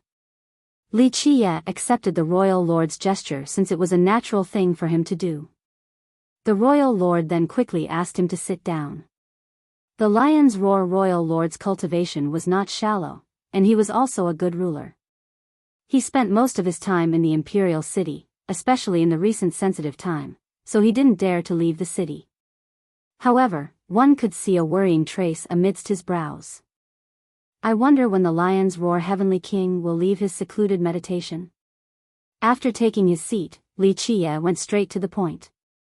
The royal lord was a bit surprised when Li Qie's first words were about his father. What does Dao Friend want to meet my father for? Li Qie shook his head and didn't say anything. As he was met by silence, the royal lord didn't press on. He pondered for a moment before speaking. I won't hide it from Dao Friend. My father is undergoing his death meditation. Even I won't be able to see him. If you want to see him, I'm afraid you will have to wait until he exits. Li Qie contemplated for a moment and ultimately didn't hand over the treasure box. This was related to the Lion Monarch's inheritance, so he couldn't hand it over to the royal lord so easily. If his father, the true descendant, couldn't leave his meditation, then Li Qie would rethink about entrusting this treasure box to him.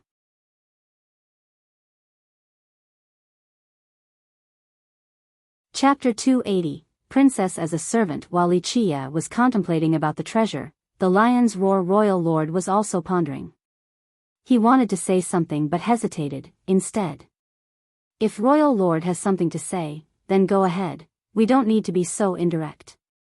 Li Qie spoke after seeing his hesitation.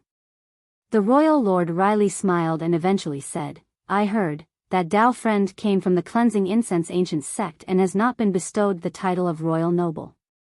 Ah, my Lion's Roar Gate is only a minor country, but I wonder if we are fortunate enough to dub Dao Friend a noble? Each country had a different set of standards regarding the royal noble title bestowment. There were those who were extremely fastidious and strict, especially the ancient kingdoms. Cultivators who have been bestowed the title all had to be experts of the mysterious fate realm, so the cultivators of this realm were called royal nobles by the world. However, not all royal nobles were experts of the mysterious fate realm. Many minor nations that want to favor some great characters would also offer this title. However, for the majority of the nations, the first requirement for this title was indeed the mysterious fate realm. As for a weak nation like the Lion's Roar country, it was not easy for them to attract talents, which was why their royal noble bestowment had a lower requirement. They would not dare to bestow the full royal noble title and instead would only give out the noble title. Even though it was just one word less, it carried a prudent significance because they didn't dare to easily bypass the tradition. Li Qiye only smiled at the royal lord's proposal. Meanwhile, the royal lord hurriedly continued, even though Dao Friend will be a noble of our country, you can still obtain the title from a different nation. Moreover, Dao Friend will not be under our rule, you will not need to perform lord and follower ceremonies. I only hope that in the future when the country is in trouble, Dao Friend will lend us a hand. If Dao Friend is willing, then Dao Friend can take a piece of territory from my Lion's Roar country. The royal lord's conditions were already extremely favorable without any restrictions. This was an extremely rare thing to see. In fact, he wanted Li Qiye to stay.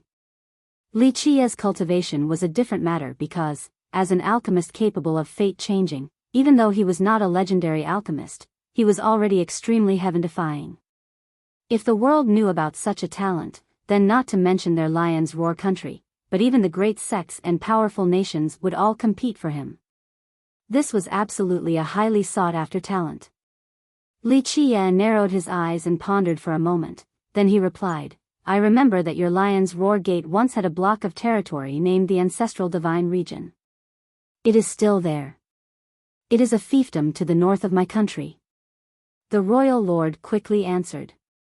Li Qiye smiled and said, okay, I will accept the noble title. Land is not an issue for me, so I will temporarily stay at the Ancestral Divine Region. Just like you said, if your country has a calamity in the future, I will lend you a hand. Li Qiye's condition left the royal lord and even Qi Shaodai in a momentary daze. They both assumed that Li Qiye would pick the richest region of their country if he was willing to accept the title. However, they didn't expect for him to pick the Ancestral Divine Region. This region that was situated to the north of the country could be considered far away from the central power. Moreover, the populace was quite sparse and it couldn't be considered a piece of fertile land. And in the end, Li Qiye chose this barren land. How could the royal lord and Qi Shaodai not be caught by surprise? Yes, okay, as long as it is something Dao Friend wants, it is absolutely no problem. After the royal lord regained his wits, he immediately nodded his head. This was even better than his highest expectations. Li Qiye nonchalantly said, the Ancestral Divine Region is desolate and I am missing an attendant. So be it, have Qi Shaodai follow me. These words greatly changed the royal lord's expression. Even though his nation was a minor one, his daughter was the precious jade in his hands. No matter what, he would never allow his daughter to become someone's servant. Don't worry, I am only missing an attendant, I will not do anything to her. Li Qiye smilingly said. This sentence left Qi Shaodai enraged with flames. It sounded as if she was a super ugly girl. Li Qiye wanting her to be a servant was far from being as annoying as his last phrase just now. Royal father, I will follow him. Right when the royal lord wanted to refuse Li Qiye's request, Qi Shaodai stood up and coldly said while looking at Li Qiye. About this, on the other hand, the royal lord was hesitating. He stared at Li Qiye, then back at Qi Shaodai. He was quite confused. He naturally didn't want his daughter, the jewel in his eyes, to become someone else's servant. However, at this moment, his daughter actually accepted the proposition herself. The furious immortal saint country's Sima Longyun had come to propose. Even though his daughter didn't directly oppose it, as her father, he knew that she was not willing. Yet at this moment, she wanted to become Li Qiye's servant, thus resulting in him becoming a bit stunned. Never mind, do as you see fit. In the end, the royal lord gently sighed as a sign of acquiescence. Eventually, Li Qiye accepted the bestowment before the golden throne room. The royal lord handed the grand seal which signified one's sovereignty over the Ancestral Divine Region to Li Qiye, so Li Qiye immediately became the highest ruler and sole owner of this land. Li Qiye did not linger around. On the second day after the bestowment, he immediately headed for his territory with Qi Shaodai alongside him. At that time, the royal lord didn't want his daughter to go. He was still trying to convince her to let go of this idea. However, for unknown reasons, even with the status of a servant, Qi Shaodai was determined to go as if she was possessed. In the end, he could only gently sigh and send Li Qia off with his daughter. Unfortunately, Qi Shaodao didn't come to say goodbye. Qi Shaodao had to bring Princess Bao Yun back to her clan as her flower escort. After the end of the Dao preaching event, this brat had escaped to an unknown place. Even Qi Shaodai, as the host of the event, didn't see where he had run off to that night. Li Qia didn't pay it any mind. The chance was in Sikong Totian's hands, just like Qi Shaodai. If she let go of this opportunity from her grasp, Li Qia would not catch it for her. Li Qia left the royal city and entered the ancestral divine region, but he didn't go towards the region's capital where the ruler presided. Instead, he kept on heading northwards. Are we not going to the regional capital? Qi Shaodai was surprised to see Li Qia not intending to enter the capital. We are not. Li Qia casually threw the seal that signified one's power of the region to Qi Shaodai and said, "In the future, you will take care of the ancestral divine region's administration. I will do whatever I want because I will only stay for a short period of time." Noble bestowment, this was only because you're Qi clan and I have a karmic relationship. With her hand holding the seal, Qi Shaodai took a moment to regain her composure as she was sent into a daze. She gently sighed in her mind. These words were very arrogant and didn't put anyone in his eyes, but she didn't say anything else. In the end, Li Qia brought Qi Shaodai to a flat river. This flat river was thousands of miles wide, only a vast expanse was visible from a glance. Qi Shaodai kept on following Li Qia. Her knowledge of this location was quite limited. She didn't know what this place was even though she was the princess of the country. Finally, there was a peak at the end of the river. It was not too high and not too low. Even further ahead across the range was a towering geographic spectacle with high mountains and foggy clouds. It was extremely splendid and majestic. Qi Shaodai looked ahead and gave an evaluation. The rolling mountains before us are surely part of the Heavenly Dao Academy's territory. Then she gave it another careful look. This place seems to be the far western region of the Academy, and it is very far from the Academy's ancestral ground. Correct. Across these mountains is the territory of the Heavenly Dao Academy. Li Qia looked ahead and nodded in agreement. Qi Shaodai was lost for a bit. She didn't know why Li Qia ran to this place. If he wanted to visit the Academy, then he should have gone east because its ancestral ground was in the far east. Even though in front of them was still the Academy's territory, its disciples would not come to this western land. Eventually, Li Qia and Qi Shaodai climbed on the fair-sized peak. As she was climbing this peak, she noticed that there was an abandoned temple at the top of the peak. This abandoned temple had not been visited for countless moons and was extremely decrepit. The walls and the roof beams had lost their colors. Moreover, along with entrenched old vines, there were weeds and wild vegetation running rampant in all directions. Small creatures like rats and snakes infested this place. When they entered the abandoned temple, there was a thick layer of dust accumulated throughout the ages with spiderwebs everywhere.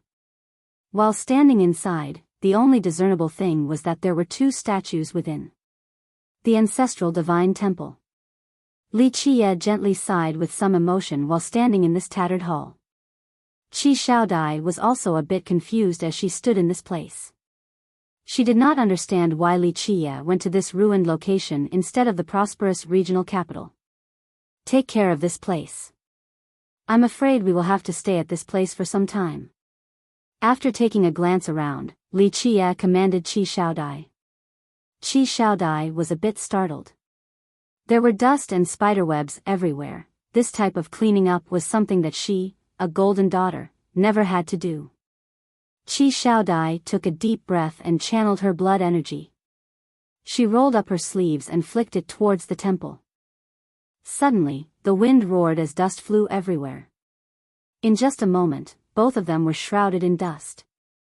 Do not be disrespectful to the predecessors. Use your hands to clean it. Li Qie casually threw a spatial pouch towards her and said, "There are items for your daily necessities inside. Do a good job of cleaning this place, I'll go out for a bit." Li Qie left behind the spatial pouch as he departed.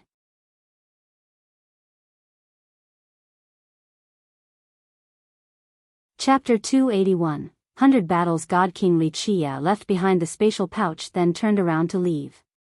Qi Shaodai stood inside the tattered temple in a daze without being able to say a word. She felt very aggrieved. Even though the Lion's Roar country was not comparable to grand sects or ancient kingdoms, it still had hidden forces and was far stronger than an ordinary minor country. As the princess and golden daughter who was adored by the heavens, Qi Shaodai was always spoiled by others, yet today, she came with Li Qie to this desolate area as a servant. This was already one thing, and now she even had to do this dirty and tiring work as well. She had never done such a menial task before, but today, she undertook this task like an ordinary servant in the secular world. Qi Shaodai was speechless for a long time before she eventually picked up Li Qie's spatial pouch and began to clean. Even though she was a royal noble, it was still a big challenge for her since this was her first time doing these menial tasks, dusting the floor and walls, then taking care of the weeds. Qi Shaodai did quite a messy job, for she couldn't use her power, which resulted in a silly scene. Despite this being the case, Qi Shaodai quietly did her job. Even though she felt wronged and dejected, she kept on doing this dirty work that was proven to be a challenge for her. She was angry, and she didn't know whether she was angry with herself or Li Qie. To sum it up, Qi Shaodai would never do such a thing in the past, and her previous self would be quite surprised to see her doing this in the present. Qi Shaodai patiently endured her hot temperament with grief in her heart. Eventually, she managed to clean the temple. After leaving the ancestral divine temple, Li Qie took a stroll around the area to gaze at the rolling mountains ahead. These mountains were like waves that reached all the way to the high clouds. There were also valleys with indiscernible depths, filled with unpredictable dangers, quite a magnificent spectacle. Li Qie slowly walked forward. Although they seemed to be nearby, after a closer look, one would find that these mountains were several dozen miles away. Li Qie eventually reached the area opposite of the temple. This was a small peak, compared to the high mountains and vast rivers before it. It was truly insignificant and garnered nearly zero attention. However, there was a Dao shrine with only 5 rooms above this small peak. It had green tiles and gray walls, and one couldn't tell how long ago it was built. The green tiles had become gray from the accumulation of dust with weeds that spanned amongst its cracks. However, compared to the decrepit ancestral divine temple, this Dao shrine was still doing much better since, at the very least, there were still traces of visitors. Once one approached the building, one could see that there was a plaque hanging on its main door with 2 words, "Everlasting Courtyard." One couldn't tell how long these words had endured the passage of time, because the initially pitch-black words already became an indiscernible white. The gate of the shrine was wide open and unlocked, so Li Qie slowly entered. Once inside, he heard a thunderous snore that shook the shrine. It emanated from one of the rooms. Li Qie eventually walked in it to find an old Taoist lying on a bed. The old Taoist was lying face up in quite an unflattering pose. His arms and legs were spread wide to occupy the entire bed. It was quite unbecoming of a Taoist.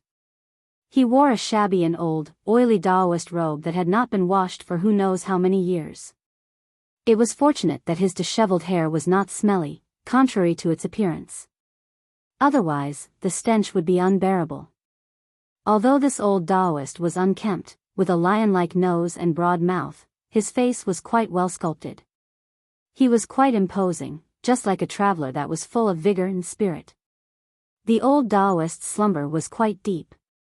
Even when Li Qie walked in, the old man still continued to snore.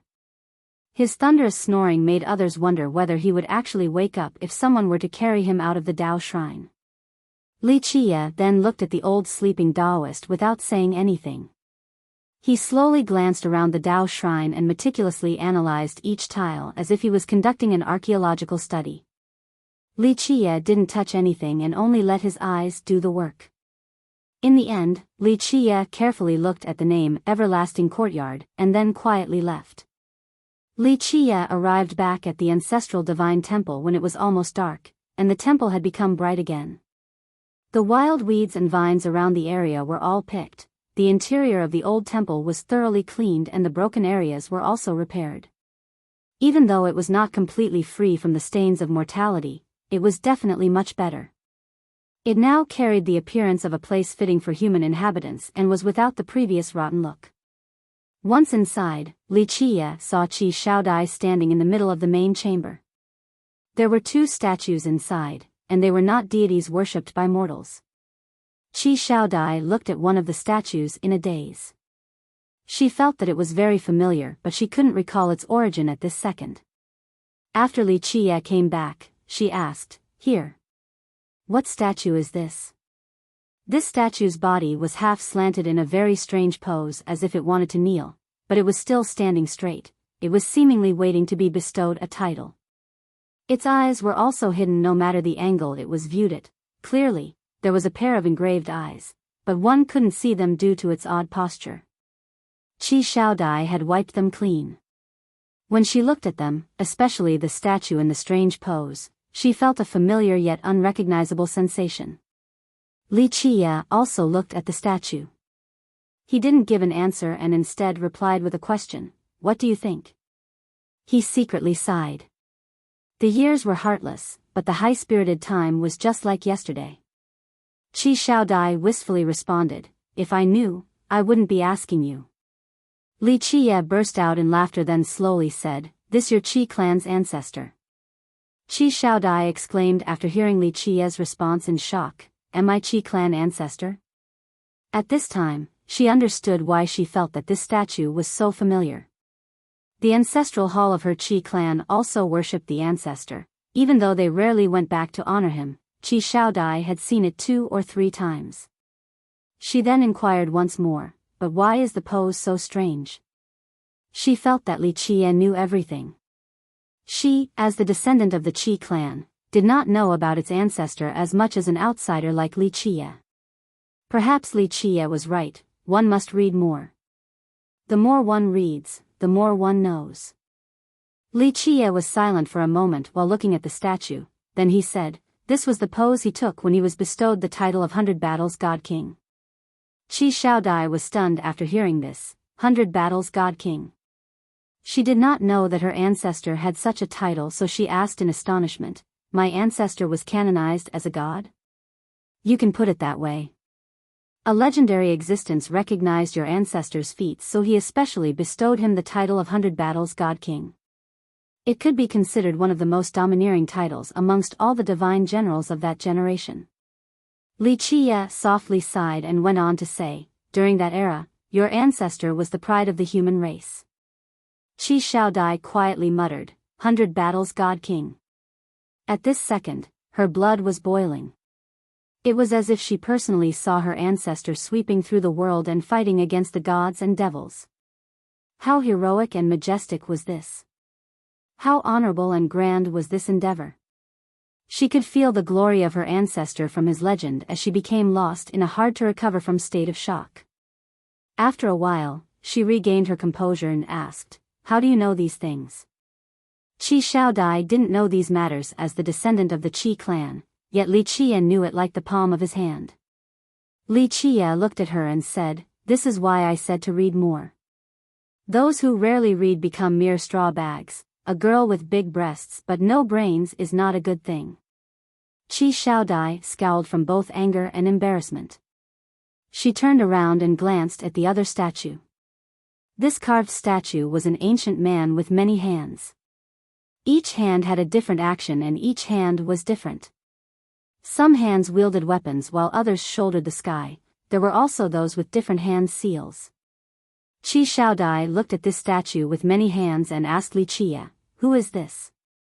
One statue was her ancestor, so the other one shouldn't be a fictional character. Li Qiye looked at this statue and took a while before opening his mouth. "Myriad images, true God."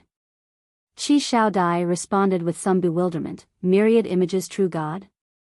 She had never heard of this title nor such a character before. She asked one more time, was this true god a follower of my ancestor?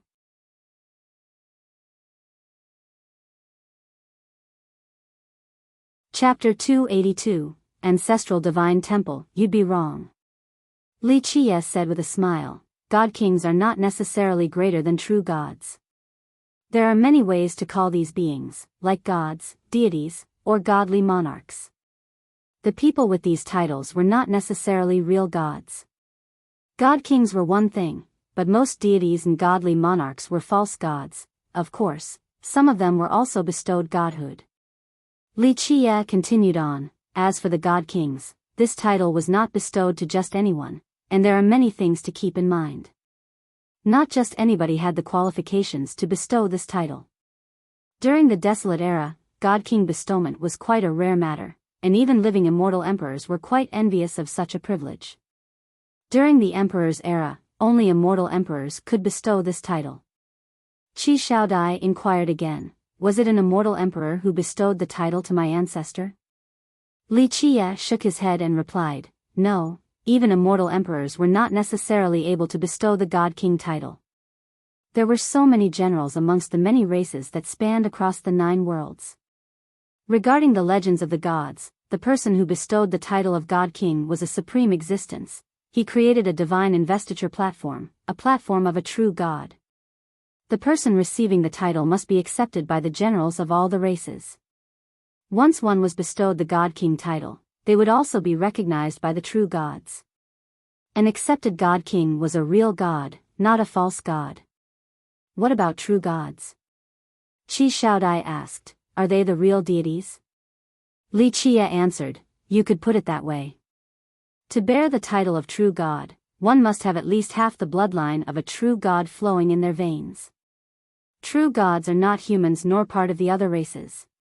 Qi Shaodai jolted at the revelation, then there is a true god race in this world? Just what kind of race is it? Qi Shaodai had always thought that deities were only legends and had never heard of anyone actually seeing real gods. She wouldn't believe Li Qie's words before, but now, she felt that they had a great degree of validity. Li Qie didn't answer her, but she still couldn't help but to ask more questions.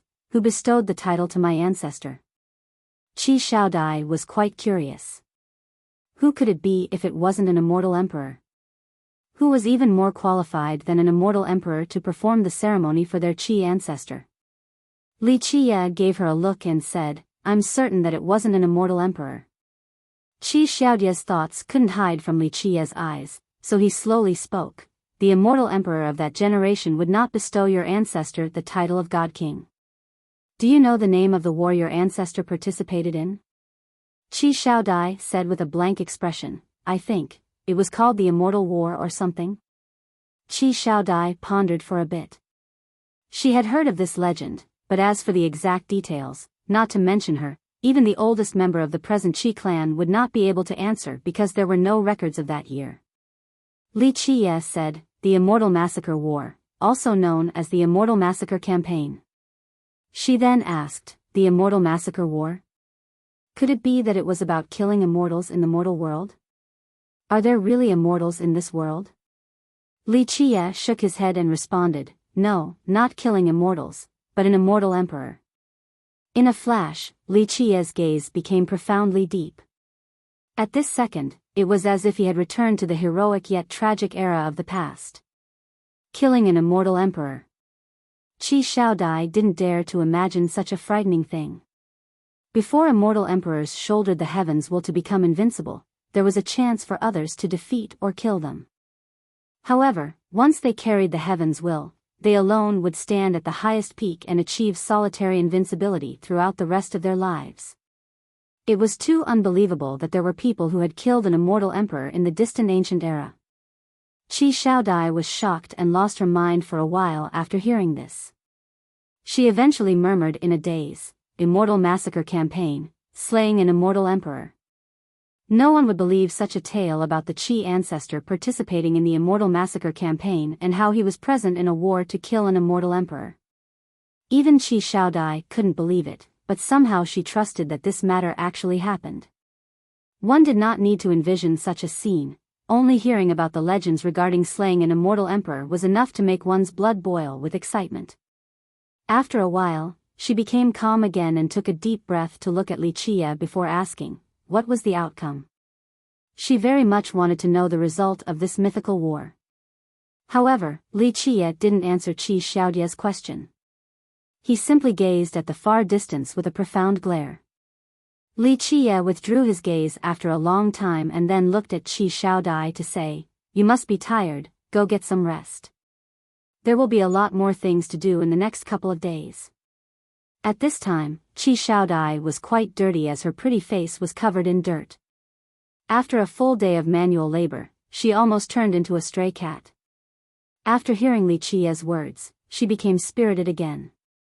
After smelling the unpleasant scent on her body, she was both angry and annoyed as she quickly went to take a bath. After she left, Wuxia looked at the Qi ancestor's statue and slowly spoke. You were truly loyal that year and used your death to protect me. I gave your descendants 3 generations of prosperity, so our karma was considered to be over. Today, I brought your descendant here in commemoration for your past devotion. Whether she will obtain a great fortune or not will depend on her and her alone. Wuxia then changed his gaze to look at Myriad Image's true god and whispered, today, I came to take it away since you promised me that year. As for the Void Gate, I will investigate it closely to find out the truth. Wuxia had his reasons for picking the ancestral divine region as his fiefdom. In fact, this temple was built by him. Because he promised to protect the Qi clan for 3 generations, there was a period when he spent a lot of time at this place.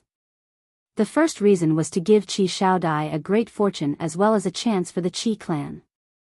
Second, Wuxia came to study the defining technique of Myriad Image's true god. Third, Wuxia wanted to learn about the Void Gate. This was an unsolvable mystery since the ancient times. In the distant past, Wuxia once rescued Myriad Image's true god from the Buddhist burial plateau, and then this god left behind his defining technique to repay the debt of saving his life. Wuxia had never taken the true god's defining technique, 1,000 hands against the 9 worlds. This time, by going to the eastern 100 cities and traveling to this area, Wuxia was going to pick up this defining technique out of necessity. Today, Qi Xiaodai woke up quite early, but Wuxia was up even before her. He stood inside the main hall in front of Myriad Image's true god statue.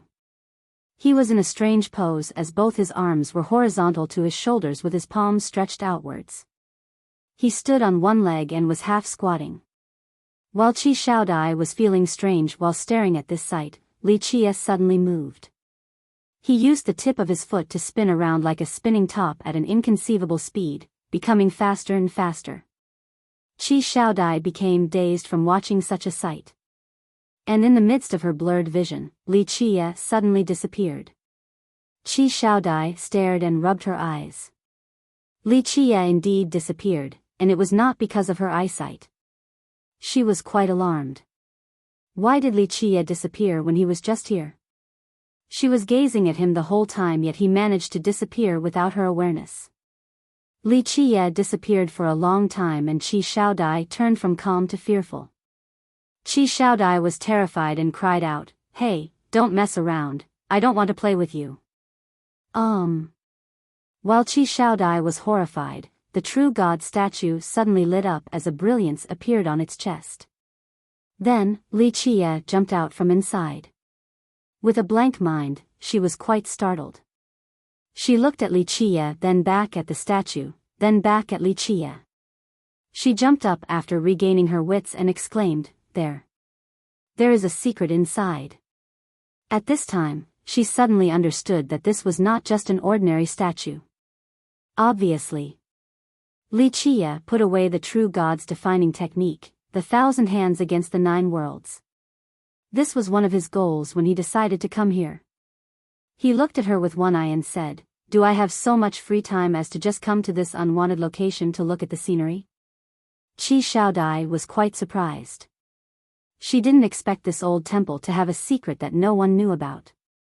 She took a deep breath and asked, "What kind of temple is this?" Wuxia, once again, didn't answer the question. He stood in front of the Qi ancestor's statue and spoke in a grave voice towards Qi Shaodai, "Sit down." Qi Shaodai was caught off guard, but she suddenly realized something and sat at the location Li Qie pointed to. The 5 minds to observe the heavens, the 5 bodies to communicate with the earth. Li Qie corrected her posture and taught her how to reach samadhi. After Qi Shaodai reached a state of deep meditation, Li Qie reminded her, "Look at your ancestors' eyes. Always look at this pair of eyes." Qi Shaodai quickly focused on her ancestors' eyes with a straight stare, but she couldn't see them at all. Li Qie gravely instructed her, "Look with your mind, not with your eyes. This thing cannot be seen by ordinary eyes." Li Qie put on the demeanor of a strict teacher. Qi Shaodai followed his instructions, but she couldn't see the statue's eyes no matter how hard she looked. After several attempts, although she was not willing, she had no choice but to accept the reality, "I still can't see anything." Even after following Li Qie's guidance and despite her hardest effort, she couldn't see her ancestors' eyes.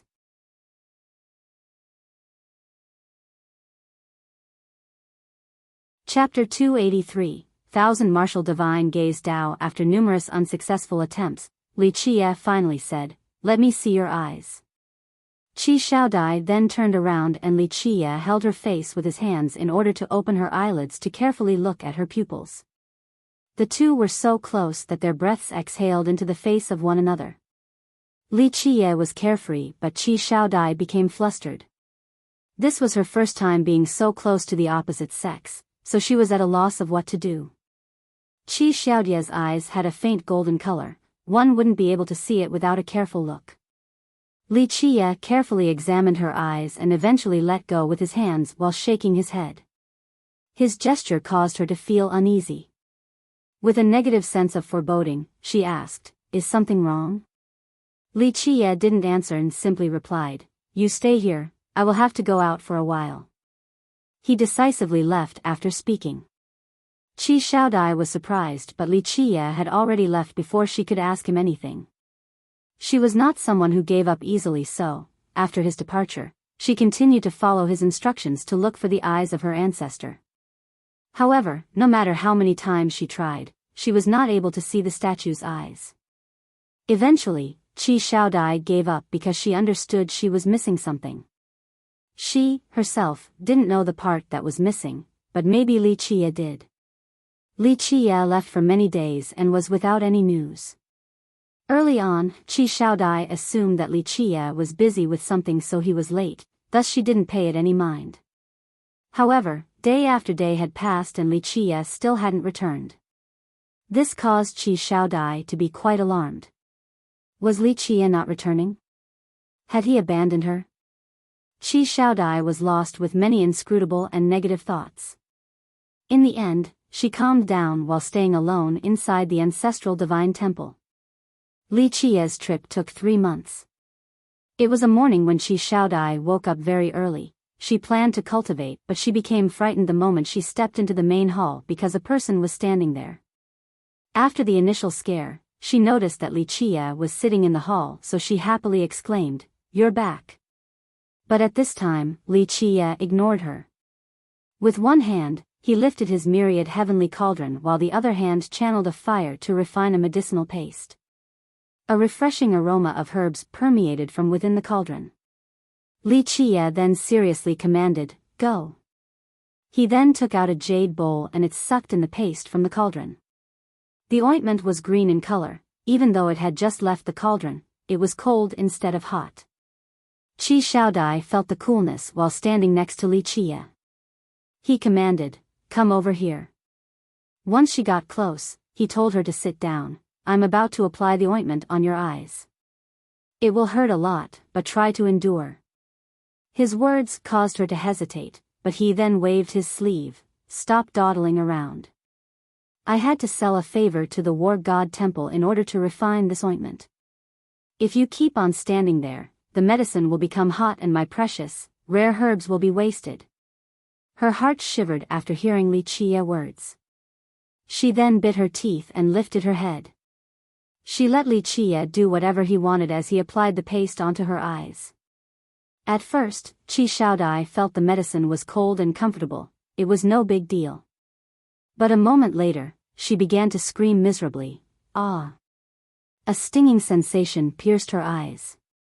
It was unbearable to the point where it was as if her eyes were being penetrated. A frozen winter overcame her eyes as her pupils loomed into the darkness. During her moment of pain, Li Qie grasped her hands and calmed her down. Don't move, hang in there. You must let the medicinal essence refine your eyes. Qi Xiaodai cried out from the intolerable pain. Ah! Li Qie kept on shouting at her, telling her not to move, but this pain was indeed insufferable. At this moment, Qi Xiaodai felt as if her eyes were broken and the fear of losing her sight overwhelmed her.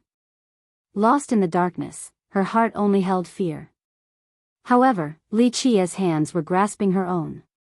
The pair of firm hands gave her power and this gradually calmed her heart. Amidst all of this, Li Qie's strong hands were Qi Xiaodai's pillar. She eventually settled down as the pain slowly disappeared. Li Qie reminded her, the ointment needs to be applied to your eyes for a whole month until they are refined just right. Qi Xiaodai couldn't see anything at this time, so she only became relieved when Li Qie was next to her. What is going on? Your eyes have changed. Li Qie continued. Fortunately, the change was not too drastic. Otherwise, even if the old men from the War God Temple agreed to give even more treasure medicines, I still wouldn't be able to change your pupils. Qi Xiaodai asked with surprise. You went to the War God Temple? Could it be that Li Qie took 3 months just to prepare rare and precious medicines for her? No. Li Qie nonchalantly replied, only to its outer elder's place. Qi Xiaodai was quite astonished. The War God Temple in the Grand Middle Territory was renowned alongside the Heavenly Tao Academy of the Eastern 100 Cities. Even its outer elders were high above characters. Her royal father wouldn't necessarily be able to meet them. However, Li Qie not only managed to meet them, but he was also able to obtain many precious herbs from the temple. Li Qie directed the treatment of her eyes with the ointment for 1 month. He was by her side the entire time because she found solace in his presence. Eventually, he took the paste off and carefully looked at her eyes while nodding his head in satisfaction, saying, Good, it is fortunate that your natural eyes only changed a bit. Otherwise, there would not be any chance of salvaging them. Qi Xiaodai breathed a sigh of relief after being able to see the light again, then she curiously asked, How are my eyes now? Look for yourself. Li Qie handed over a mirror. Qi Xiaodai noticed a change in her pupils. Before, there was a faint golden color to them and others wouldn't notice it without a careful glance. But at this moment, her pupils had turned into a true golden color in its entirety. The pair of golden eyes exuded a divine glow as if the laws of the Grand Tao were hidden within. Li Qie then commanded, Widen your eyes. Qi Xiaodai did it without any hesitation. Ah!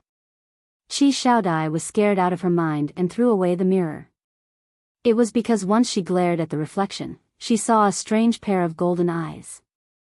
It was as if they were crafted from pure gold and they were filled with a cold glitter. Qi Xiaodai was startled by her own eyes.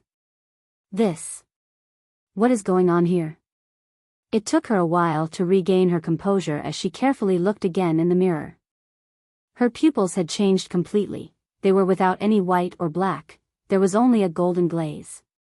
Qi Xiaodai was still able to see clearly, so she was in a state of disbelief. These are called the eyes of God. Li Qie slowly explained, Your ancestor, 100 Battles God King, dominated his entire life with many amazing techniques and a vast amount of knowledge.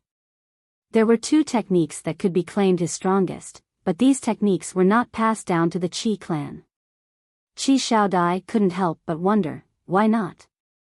She had never heard of such a matter before. Thus, Li Qie answered in turn, because not anyone can learn these 2 great techniques. Your ancestor was born with a natural pair of heavenly turtle divine eyes, extremely peerless. His 2 great techniques were formed with his natural disposition as the foundation. Li Qie looked at Qi Xiaodai and continued on, You inherited the blood of your ancestor, but alas, it is a bit too thin. You had a pair of divine eyes when you were born, but because your inherited bloodline was too diluted, your divine eyes transformed. This is why you have the eyes, but they are crippled without any special techniques. This time, I brought you here to see if you can inherit the 1,000 martial divine gaze Dao, one of your ancestors' 2 great techniques. At this point, Li Qie shook his head and went on to say, unfortunately, your divine eyes were crippled and could not see your ancestors' eyes. However, within this misfortune, one can still find hope. Your eyes did not deform too much. Luckily, I also knew of a formula to fix your divine eyes. Qi Shaodai was dumbfounded while listening to Li Qie's long spiel. That day when Li Qie said that he was lacking an attendant and wanted Qi Shaodai, she agreed as if she was possessed by the devil. A princess like her actually becoming someone's servant, this was too unbelievable. She didn't quite understand her own state of mind at that time. It could have been to repay Li Qie for changing her brother's fate, or to avoid Sima Longyun, or perhaps it was both.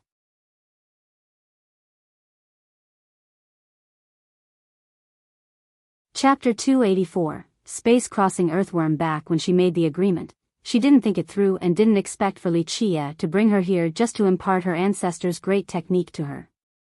Qi Shaodai suddenly froze and muttered, Why did you? There were many unclear emotions mixed in her heart and she didn't know what to say. Because of your talents, knowledge, and personality. I initially didn't want to train you. Li Qie said dismissively, but because of the Qi clan, I gave you another chance. If you can grasp it, it will be akin to grasping your own destiny. Qi Shaodai was in a daze. If she didn't agree to become Li Qie's attendant at that moment, it meant that she would have lost a chance granted by the heavens and would have to live in regret for the rest of her life. Li Qie gravely spoke to her, Don't think too much. Sit down, this is a good chance. Qi Shaodai regained her composure after a deep breath. She slowly sat down according to Li Qie's instruction and closed her eyes. Use your mind. The divine eyes use the mind to point straight at the source. If you can't see using your mind, then you cannot exert its power. The divine eyes build 10,000 Dao, but the source is not from the eyes and instead, the mind. The divine eyes are merely the windows. When the windows are opened, whether you can see the scenery outside or not depends on your own soul. Li Qie instructed her. She couldn't see the first nor the second time. The third time, the Qi ancestor's statue suddenly appeared clearly in Qi Xiaodie's mind. It suddenly turned around and opened its eyes. At this very second, Qi Shaodai saw her ancestor's eyes clearly and became startled by its golden glow. She happily opened her eyes and shouted, I saw it. After opening her eyes, the statue's eyes disappeared again. Not bad. Li Qie expressionlessly nodded his head and said, Staring alone isn't enough. You must keep on gazing at them with your mind. It is up to your own fortune whether you can obtain the 1,000 martial divine gaze Dao from your ancestor or not. Qi Shaodai took a deep breath and solemnly nodded her head, then she said, I will try my best. Qi Shaodai was obviously older than Li Qie by several years, but at this moment, she acted like a proper student before him, creating quite an inconsistent scene. She closed her eyes and gradually saw her ancestor's eyes again. It was a golden pair of eyes that began to change gradually. Once they opened, the depths of the eyes caused Qi Shaodai to fall into a world of grand Dao. The divine eyes slowly created many chains of universal laws as it built a new grand Dao that kept on changing without any order. Qi Shaodai became immersed inside as her soul was drawn in by the mysteriousness of the grand Dao. For the next period of time, while Qi Shaodai was lost in the supreme art of her ancestor, Li Qie was staying at the ancestral divine temple and trained the 1,000 hands against the 9 worlds technique taken from myriad images true God. Li Qie's eyes suddenly narrowed and flashed out a strand of glimmering light as he pinned down 3 verdant iron bamboo into the ground in an instant. Qi Shaodai quickly dug with her shovel in complete unison with Li Qie. Li Qie's actions were extremely swift and, each time, he nailed down 3 bamboo at the same time. Meanwhile, Qi Shaodai quickly dug and didn't dare to be careless nor slow. Finally, All the bamboo in Li Chia's hands were rooted in the ground and they formed a circle. Li Chia took the shovel from Qi Shaodai and immediately dug the central location. Once he reached the right depth, he finally dug something out.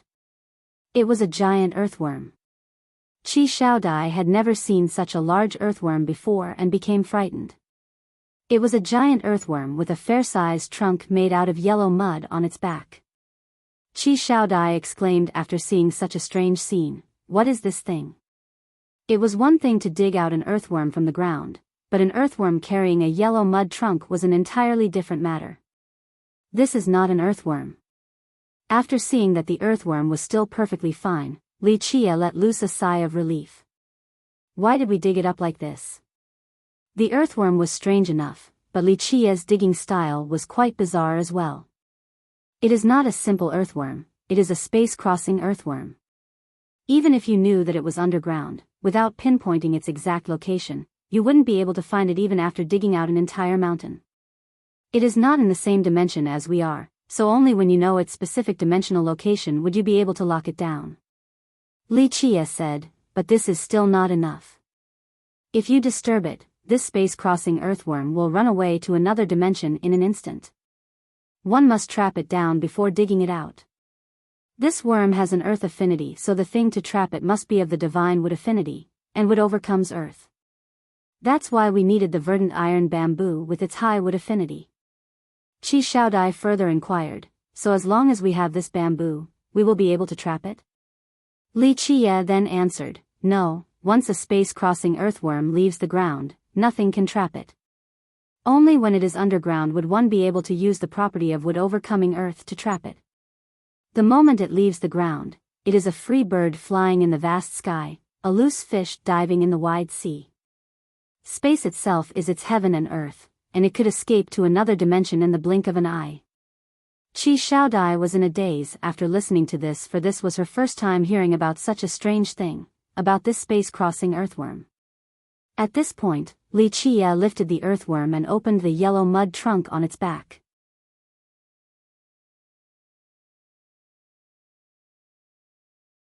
Chapter 285, Little Autumn. There was nothing inside when Li Chia opened the yellow trunk, and this caused his expression to change. Suddenly, a lazy voice rang out, "Are you looking for this?" The appearance of this person shocked Qi Shaodai. The old Taoist who was sleeping in the Tao shrine was standing right next to them without any warning. His eyes still contained a blurry drowsiness and were half opened. The old Taoist carried a clay cannon in his hand. The cannon was not huge, but it seemed to be very heavy from his posture. Li Chia jumped out from the mud as his eyes gazed at the clay cannon in the old Taoist's hands. The old Taoist lazily said, "Coming to my Tao shrine to steal stuff is not good." Li Chia looked at him and nonchalantly replied, "Steal? You are the one who is stealing.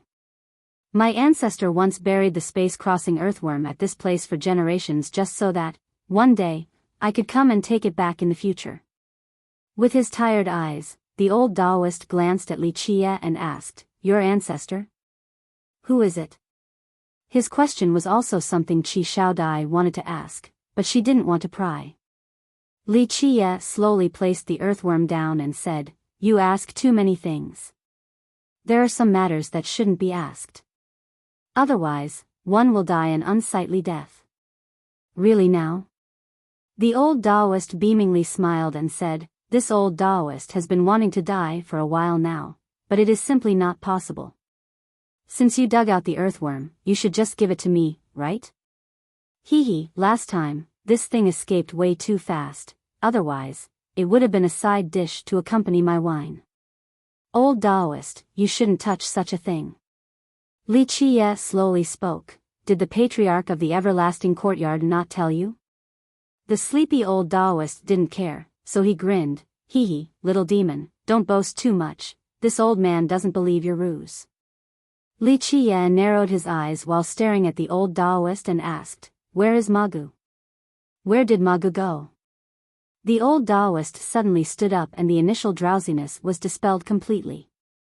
His old eyes gazed at Li Chia intensely, they became extremely frightening as if they were capable of swallowing all things. Qi Shaodai was quite startled. Although she hadn't seen a real expert before, she knew that this old Taoist was very scary. However, she didn't understand why the old Taoist was so alarmed after hearing the name, Magu. The old Taoist was aghast while he stared at Li Qie. He then said with a grave voice, "You. Who are you?" The old Taoist then unleashed a bloody light. Qi Shaodai could feel the suppressive aura that was capable of destroying all things. The old Taoist tried his best to hide his blood energy, but even the faint bloody light was enough to make Qi Shaodai feel as if there was a dragon in front of her. Li Qie slowly said without a worry in the world, "Old Taoist, it is best not to make a move against me. Even if Wang Yuan of your Heavenly Tao Academy crawled out of his grave, he would not dare to take any actions against me. Otherwise, I will destroy your Heavenly Tao Academy." Qi Shaodai cried out after hearing the name, the second sage. Wang Yuan, this name was like thunder in one's ear, especially within the Eastern 100 cities. Wang Yuan was not an immortal emperor, but he was no less prestigious than one. In an ancient era, he once revived the Heavenly Tao Academy, causing the fallen academy to rise once again. Because of this, his status in the academy was the same as its progenitor.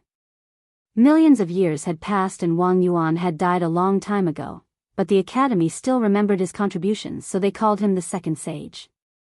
Only Wang Yuan alone carried this title in the Heavenly Tao Academy. The old Taoist was stunned with his eyes wide open as they locked onto Li Qie. He didn't dare to take any reckless actions, so he slowly converged his blood force. Li Qie ignored him and gently knocked on the yellow trunk of the earthworm with a rhythmic tapping pattern. A noise suddenly appeared, "Fu." A moment later, the space-crossing earthworm woke up and scurried far away. After creating some distance, it started cursing, "Ai ya. My mother ya. Which bastard sneak attacked your father?" Qi Shaodai was frozen. She had never seen a talking earthworm that knew how to curse at people. This was really going too far. Hundreds of different flowers bloomed in the Eastern 100 cities, and Qi Shaodai had seen many great demons, but she had never seen an earthworm successfully cultivate the Tao. The space-crossing earthworm saw the old Taoist and then jumped up to exclaim, "Ai ya, my mother, it is this smelly Taoist, ah."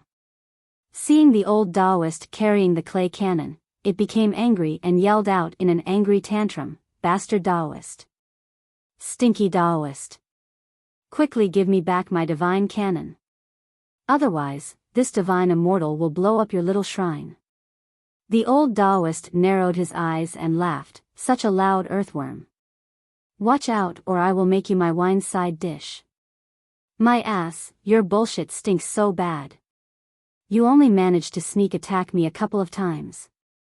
With just your lame skills, you still dare to dream about stealing my divine cannon? Bah, bah, bah, stinky Taoist, return my divine cannon." The earthworm angrily threatened the old Taoist, "Otherwise, this boss will banish this place where the chickens don't even want to lay their eggs at, to a different dimension. Damn your ancestor. If this boss didn't promise to not leave this place, then I would have banished you and your shitty shrine a long time ago. Hurry up and give me back my divine cannon." Qi Shaodai was shocked. It was not strange for a person to curse someone else like this, but a cursing earthworm was quite an unbelievable sight. Li Qie patted the position next to him and told the earthworm, "Okay, little autumn, hurry up and come over here, I will get you back your divine cannon."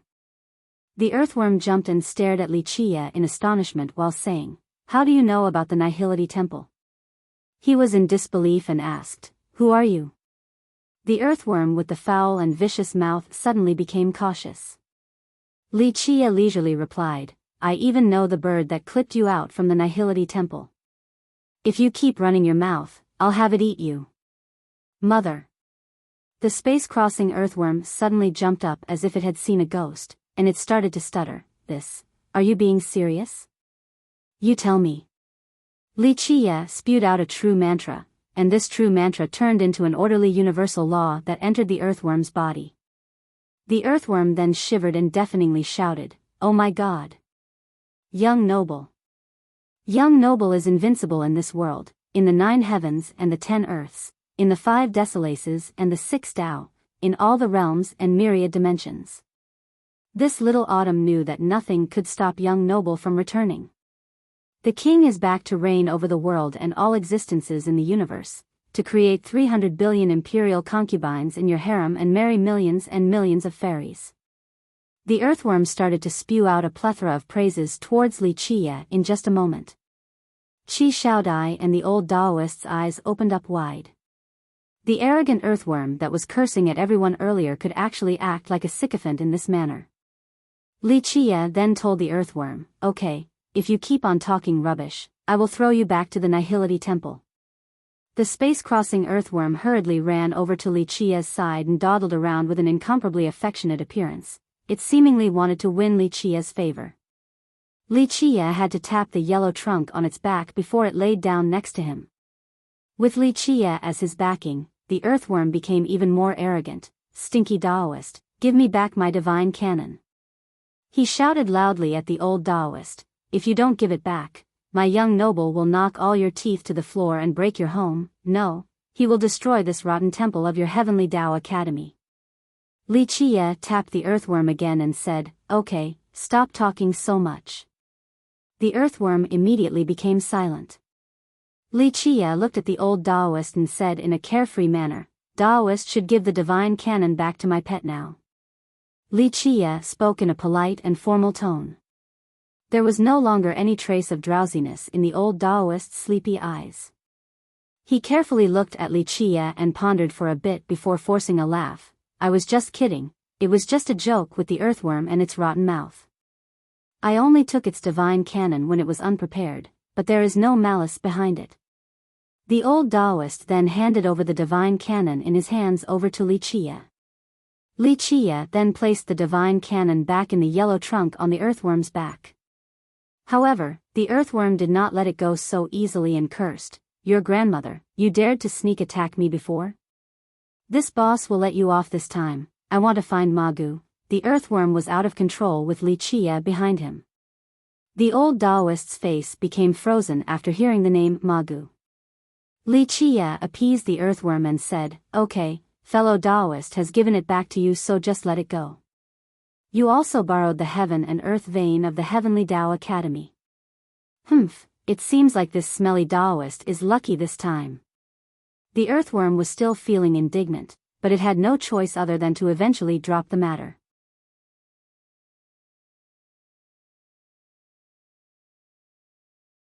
Chapter 286, Old Daoist, "Good, we should go, the matter here is now over." The worm happily followed behind Li Chia. Meanwhile, Qi Shaodai was still quite confused. This thing was too strange, an abusive talking worm. "Dao brother, please wait." The old Daoist quickly called Li Chia back as he was leaving. "This old Daoist has a few hometown cuisines. Would Dao brother like to try some of them?" Li Chia turned around and nodded his head at the old Daoist. "Fine, one meal." Then he entered the Dao shrine again. The old Daoist was ecstatic and rushed back to the Dao shrine like a tornado. Banging sounds came from the kitchen and, in just a flash, the old Daoist carried out a tray filled with food. Azure phoenix liver, sky leaf grass, ice sea turtle, flood dragon fish eyes, summit bamboo shoot. The worm looked at all the dishes and shouted, "Smelly Daoist, because of this meal, this boss will not linger on the matter of you stealing my divine cannon." Finished speaking, a series of chewing noises appeared as it quickly devoured the delicious dishes. The old Daoist was also a food lover. After seeing the worm eating like a storm, he quickly screamed out and competed for the food, "Leave some for me." Qi Shaodai was dumbfounded, not because of the two competing for the food, but she was surprised at the dishes on the table. She didn't dare to believe that such a meal would appear in a broken Dao shrine. She only knew 2 or 3 dishes from this meal. She had only eaten azure phoenix liver and summit bamboo shoot once. Her royal father would have to personally hunt for them in order for them to eat these 2 things. They were delicacies in this world and were quite useful for cultivators. Mortals would not be able to eat them. Try it, don't ever miss a good opportunity. Compared to the old Daoist and the worm with their ugly table manners, Li Qie was quite nonchalant. He only tasted one or two things. Qi Xiaodai calmed down and joined in the battle without any reservation. It would be fortunate just to see such a great meal. The delicious meal was annihilated in the blink of an eye.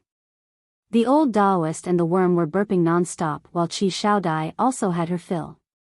Even as the princess of a country, this was the best meal she ever had in her entire lifetime. She felt her body floating as her pores were opening with mist coming out. Only Li Qie was carefree as he only had a few bites. The old Taoist quickly brought out a bottle of fine wine and poured it for Li Qie. He then said, "Dao brother should try it. This is a special brew of the Heavenly Dao Academy. Saint Seeping Spring Wine, good wine." Li Qie drank a cup and praised. The world has this rumor which stated that Wang Yuan loved wine, but who knew that he was also adept at brewing good wines? Dao brother is truly someone who knows their stuff, wonderful. The old Taoist immediately exclaimed, "This wine was brewed by our ancestor, second sage, and there aren't a lot left back at the academy." The old Taoist really cherished this wine and couldn't bear to drink it, but he poured a full cup for Li Qie. Qi Xiaodai was quite moved. Wang Yuan was once an invincible paragon, extremely amazing. Who would have thought that this was his personal brew? Its origin was too great. What is so great about Saint Seeping Spring Wine? This smelly Taoist has not seen the best wine in this world. Back at the Divine Dynasty, Li Qie then interrupted him from speaking too much by tapping the yellow trunk on its back. "You ate enough, now shut up." The worm immediately shut its mouth and didn't dare to say anything else. Li Qie continuously sipped several cups and said, "Extremely good. I am done drinking, say what you want to say." The old Taoist laughed, and rubbed his hands together. Then he asked, "Where is Dao brother from, and what is your title?" Li Qie glanced at him and smilingly shook his head. "Fellow Taoist is mistaken, I am only a no-name junior from the Cleansing Incense Ancient Sect. I'm only an ordinary disciple named Li Qie." The worm arrogantly spoke, "You may refer to my young noble as deity Li, no, as immortal monarch Li." Li Qie tapped the worm again and said, "Don't speak nonsense." Little Autumn forced a wry smile and closed its mouth. The old Taoist stared at Li Qie for a bit and sighed, then he stopped inquiring any further. It was not important whether Li Qie's name was real or fake because he understood that Li Qie was unfathomable. Li Qie looked at him and asked, "What is your name? Which generation are you from in the everlasting courtyard?" The old Taoist clasped his hand together respectfully and said, "I'll be candid with Dao brother. This old Taoist's name is Peng Keng. I am a disciple of the everlasting courtyard's 7th generation, and I'm also its only disciple. At the moment, I am in charge of this place." Li Qie said, "I am still young, don't refer to me like I am so old. You can call me young noble." Li Qie said. At this moment, he paused and didn't say anything else.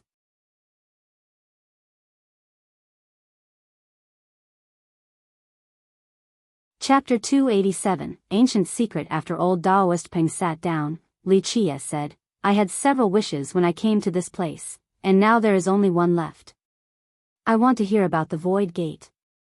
The old Taoist became serious after hearing about the Void Gate. He shook his head and said, "I am not sure. My junior brothers sent news some time ago that recently, the earth vein fluctuated violently and the gate might open once more.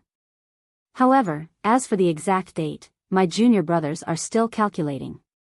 Li Qie gently sighed in response. The Void Gate has always been a mystery. Who in this world was the most knowledgeable about the Void Gate?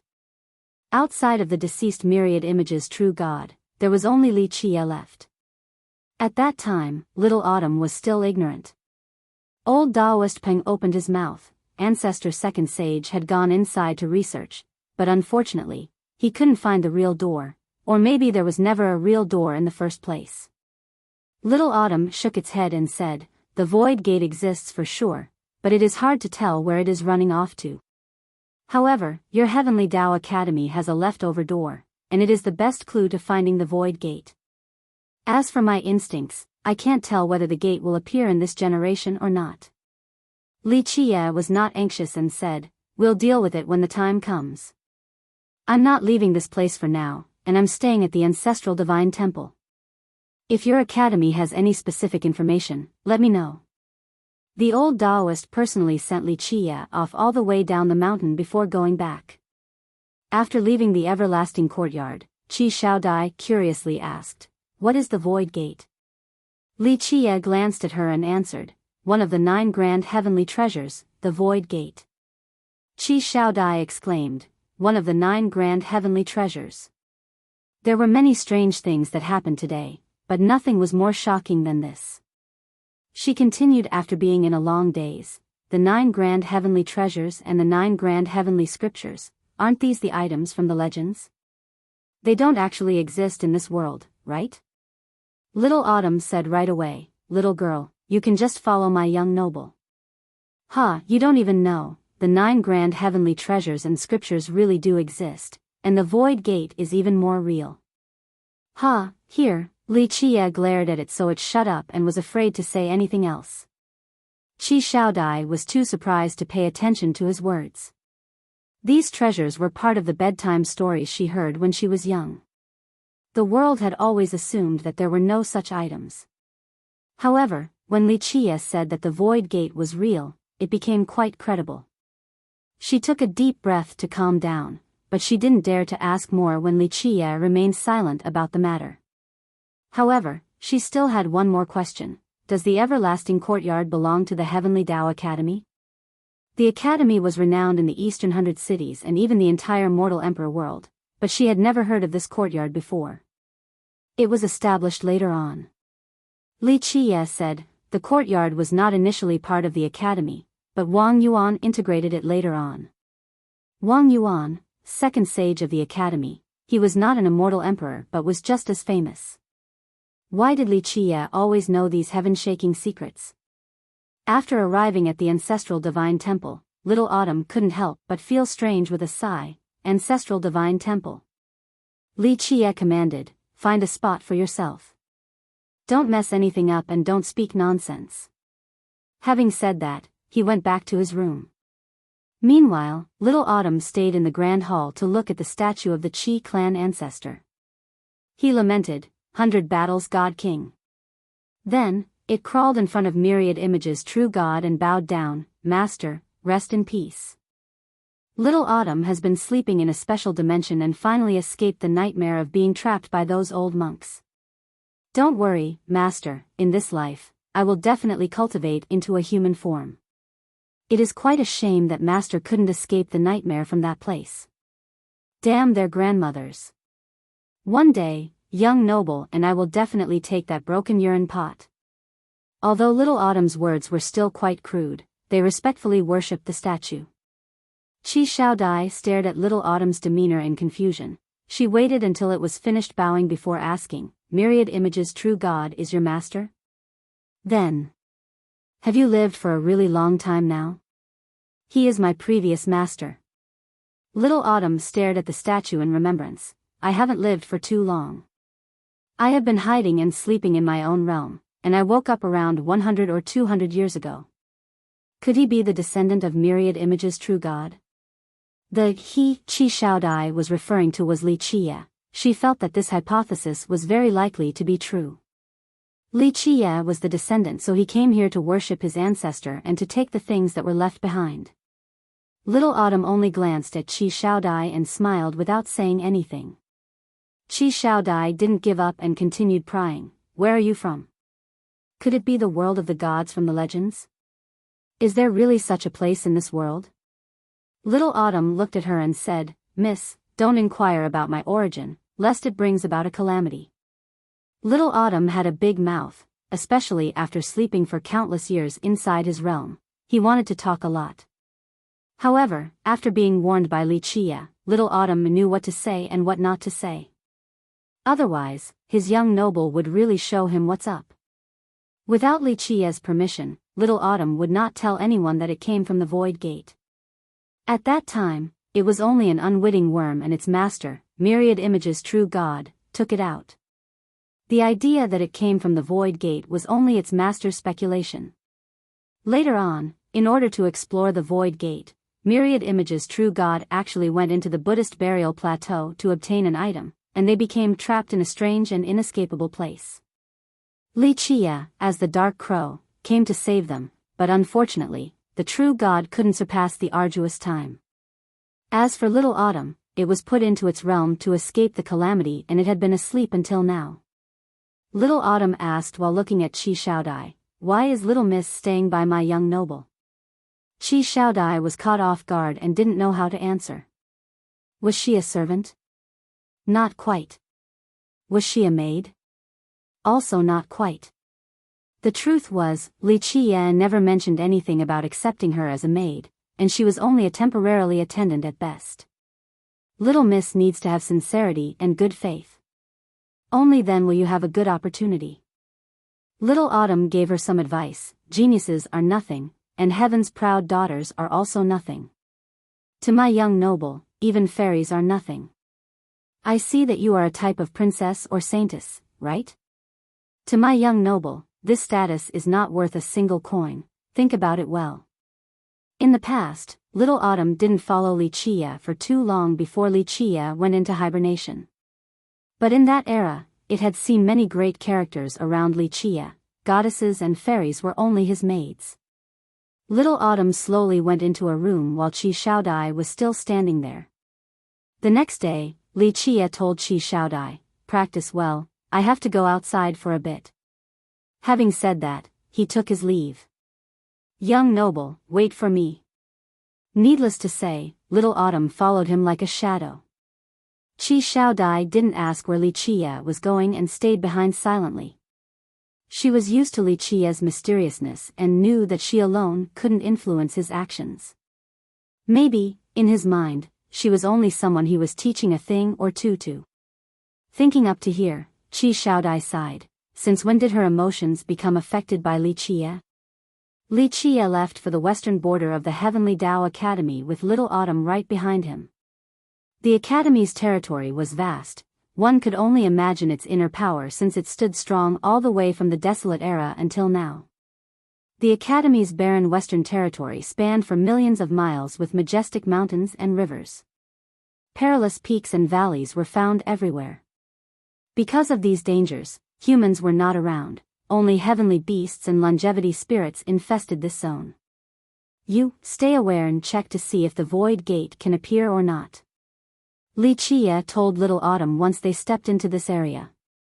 He had calculated the time and was certain that the gate would appear in this generation, but the exact time remained a mystery. Roger. Little Autumn knew what to do without Li Chia's command. It was likely born in the Void Gate, so it had a natural talent with space and void. It was capable of leaving and entering different dimensions. It was more sensitive to the Void Gate than anyone else, which was why Li Chia dug it out. Little Autumn was sensing a fluctuation of the heaven and earth while following Li Chia into the deep wilderness, checking the changes of the earth, step by step. Young noble, maybe the Void Gate isn't in this area of the Academy. Little Autumn continued on to say, in the past, Old Master had checked the Academy's door several times for an opening, but he couldn't find the real thing. Could it be that Old Master was misguided from the outset? The Void Gate, one of the 9 grand heavenly treasures, the space scripture was born from within.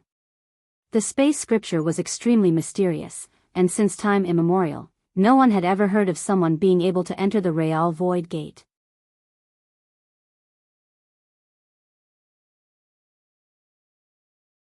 Chapter 288, 9 Words True. Bao Li Chia shook his head and said, "I'm 80 to 90% certain that the way to the Void Gate is located in the Academy's territory. However, the exact location and generation that it will appear is hard to tell. Regardless, it will not be away from this territory." In the past, the progenitor of the Academy was knowledgeable about the heaven and earth. He calculated his whole life and eventually founded the Academy at this location. It had to be here because he noticed that the world's vein and the void space had something to do with each other. Little Autumn couldn't help but mutter, "Ah, easier said than done." Old Master said that all the wise sages of the academy had always studied the Void Gate with a countless amount of effort. Even though they opened several portals, they couldn't find the Real Void Gate. Li Qie casually said, "How could it be so easy? Since time immemorial, which immortal emperor did not lust after the 9 grand heavenly treasures? And which one of them actually obtained one of the 9? These treasures are even more unfathomable compared to the heavens will by 10,000 times since they already existed before the heaven and earth. Grasping even one of them is an extremely difficult thing." Little Autumn couldn't help but say, "Their grandmothers. If we have the space scripture, it would be so much easier. Those old monks back at the Nihility Temple are quite difficult to deal with." Li Qie narrowed his eyes and replied, "Wait until the Buddhist gate is opened at the Buddhist burial plateau. I will then personally go to the Nihility Temple once. How could I ever let go of such an item?" Little Autumn became frightened. "Young noble, this is not a trivial matter. Last time, young noble almost faced great dangers. Even true gods would have no path of return once they go to that ghastly place." Little Autumn was shivering in fear when it talked about the Buddhist burial plateau and the Nihility Temple. His old master, Myriad Image's true god, was heaven-defyingly invincible. He was a true god, yet he still met dangers in the end. Li Qie had to exert all of his efforts just to save both of them at that place, but even Li Qie himself almost got sucked in. Li Qie squinted his eyes and continued on, "Don't worry, this time I will have a formal Tao discussion with those old monks. It will be a straight and direct path. I will not use any other means." Tao discussion? Little Autumn's expression changed as he spoke. Even immortal emperors could not argue successfully against those old monks. Legend has it that only immortal Emperor Fei Yang managed to win a debate. That's right. Li Qie nodded his head. Immortal Emperor Fei Yang was capable of spewing lotus flowers from his mouth, and he managed to trick a Buddhist stone statue out of that place. This old man was really great with many tricks and schemes. Later on, Immortal Emperor Hao Hai wanted to bet for the pot, but he wasn't able to win and had to forcefully leave with his invincible aura. From then on, he never dared to set foot inside the Buddhist burial plateau again. Immortal Emperor Hao Hai was too careless. Who would dare to gamble for that pot? Anyone who does so will surely meet a tragic end. Damn their grandmothers, I wish I could break that damned pot, but this is an impossible thing to do. Little Autumn felt fear in his heart when talking about this pot. Li Qie softly sighed and said, "That broken pot was already taken by Di Shi, so future generations would have a hard time gambling for it. Even an immortal emperor would not be able to win this bet. However, there is still a chance to beat those old monks. The moment the Buddhist gate is opened, I will go to the Nihility Temple at once." Little Autumn was silent. It also wanted to take revenge for its old master and beat those old monks in order to expel its grievances. However, it didn't have the same heaven-defying capabilities as its young noble, so it could only depend on its young noble to defeat the Nihility Temple. That year, Little Autumn and Myriad Image True God went to the Nihility Temple for one of the 9 grand heavenly treasures. Even an invincible existence like the True God was defeated in the Nihility Temple, and Li Qie had to save them using countless means. Even though the True God was saved at that time, he couldn't escape the nightmare and still died an early death. Little Autumn searched for the changes within the earth veins while Li Qie was looking for heavenly beasts and longevity spirits amongst the wilderness. In the end, Li Qie finally found a 500,000-year-old longevity spirit. Even ancient saints would lose their colors when hearing about a 500,000-year-old longevity spirit. Slaughtering one was extremely difficult. There would need to be 2 or 3 ancient saints just to kill one of these longevity spirits. The most frightening part was being tracked by one because this was more dangerous than anything else. However, Li Qie was actually tracking a 500,000-year-old spirit instead. Anyone who heard of this would think that Li Qie was crazy and was searching for his own demise. After silently tracking one, he took out the 9 words True Bao. Little Autumn had once followed the True God, so he knew his stuff. After taking a careful look at the bao in Li Qie's hands, it lost its colors and said, "Oh wow, my mother. This This is 9 words becoming a true mantra. A 9 words true mantra treasure metal found in the legends. It is extremely rare throughout the ages and even immortal emperors crave for it. Then it exclaimed in astonishment, It is the first true mantra in this world. This is pristine worldly metal. My grandmother. If it grows for billions of years more, then it could become another heavenly treasure. Little Autumn spit everywhere and said with greed, Ha ha ha. Young noble, I heard that you had a treasury in the past. Huh, I heard that even immortal emperors borrowed items from this treasury. How about you grant me 3 or 5 treasures? Li Chia glanced at Little Autumn and dismissively said, Help me find the real void gate, then it will not be a problem. Of course, Li Chia had a treasury, but it was not within his reach. It was buried in the most fortified location in this world. If Li Chia didn't personally open it, then even immortal emperors would not necessarily be able to enter. Little Autumn patted his chest and confidently said, Young noble can rest assured, I will definitely find the void gate for you. Unfortunately, as an earthworm, it didn't have a chest. Li Chia burst out in laughter. He also wanted to find the real void gate, but this was much easier said than done. Countless wise sages had searched for the void gate since the ancient times and they only came back empty-handed. Qi Shaodai kept on practicing diligently after Li Chia's departure. 3 days later, Li Chia, along with Little Autumn, brought back a giant thing. Li Chia's body was stained with blood. Qi Shaodai was quite frightened to see his state and cried out in surprise, You are hurt? Only a minor injury. Li Chia threw the giant thing on his back down to the ground. Boom! This giant beast hitting the ground created a large hole. Qi Shaodai looked at the giant beast and exclaimed, A tyrant earth dragon, a 600,000-year-old heavenly beast. Qi Shaodai was quite amazed. Even her royal father would not dare to mess with such a fierce heavenly beast. I just killed it and I didn't take out its marrow nor Dao bones. Li Chia continued, You are cultivating the divine gaze and it is not so simple to master. You need to grasp the making of the Grand Dao as well as the weapon techniques. From today on, you will use a saber to carve into beasts until you are more than familiar with it. Qi Shaodai was startled after hearing this. She didn't expect that he left in order to hunt and help her cultivate the divine gaze. Li Chia was a strict teacher and didn't spare any leisure time for Qi Shaodai. He commanded, Start right now. Qi Shaodai took a deep breath and focused her gaze. Her eyes suddenly became completely golden as a sound of metal clashing appeared. Qi Shaodai's eyes created a divine saber that gleamed with golden light. Clank! The divine saber shot out from her eyes and slashed the tyrant earth dragon's chest, causing blood to spatter everywhere. Wrong. Li Chia's voice sank down. Weapon controlling is more than just pure force and more than just a divine aura.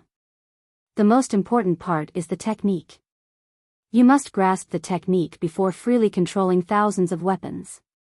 Only when you are well versed in the technique will you be able to control any treasure, even immortal emperor life treasures. Then, you will also be able to understand its mysticism with a single glance and create immortal emperor life treasures. Li Chia gave her more pointers. The dragon's skin is hard and tough. You using brute force will only hack the beast marrow and damage the natural treasure that is its body. Your saber needs to slice off the skin, soft yet swift, strong but flexible, acute and sharp. Qi Shaodai took another deep breath. She gathered her energy again and unleashed another golden divine saber to start from the beginning. With Li Chia's instructions, she slowly dissected the dragon's stomach step by step. Finally, she was able to dismember the entire dragon and separate its parts. After finishing, she took a sigh of relief and sat straight down, not caring about her appearance as a lady. This type of weapon controlling, to Qi Shaodai, was more draining than a fierce battle against someone else. Very mediocre. Li Chia glanced at her and shook his head. Your ancestor's weapon controlling skill was arguably at the peak, it reached the highest level. It could create immortal emperor true weapons, and they were exactly alike with the divine auras of said weapons. If you want to reach this level, then you have to grasp the weapon controlling art, otherwise, you will only have brute strength in the end, and you will only be able to create disorganized weapons and fight wildly. This is not the weapon controlling way. Qi Xiaodai quietly listened to Li Qiye's teachings. Although his words were harsh, she memorized each word and engraved them into her heart. While Qi Xiaodai was devilishly practicing the divine gaze, Li Qiye would go to the mountain every couple of days to capture longevity spirits and heavenly beasts so that she could learn her weapon controlling art. Qi Xiaodai practiced diligently and considered each word and phrase of Li Qiye as gold and jade.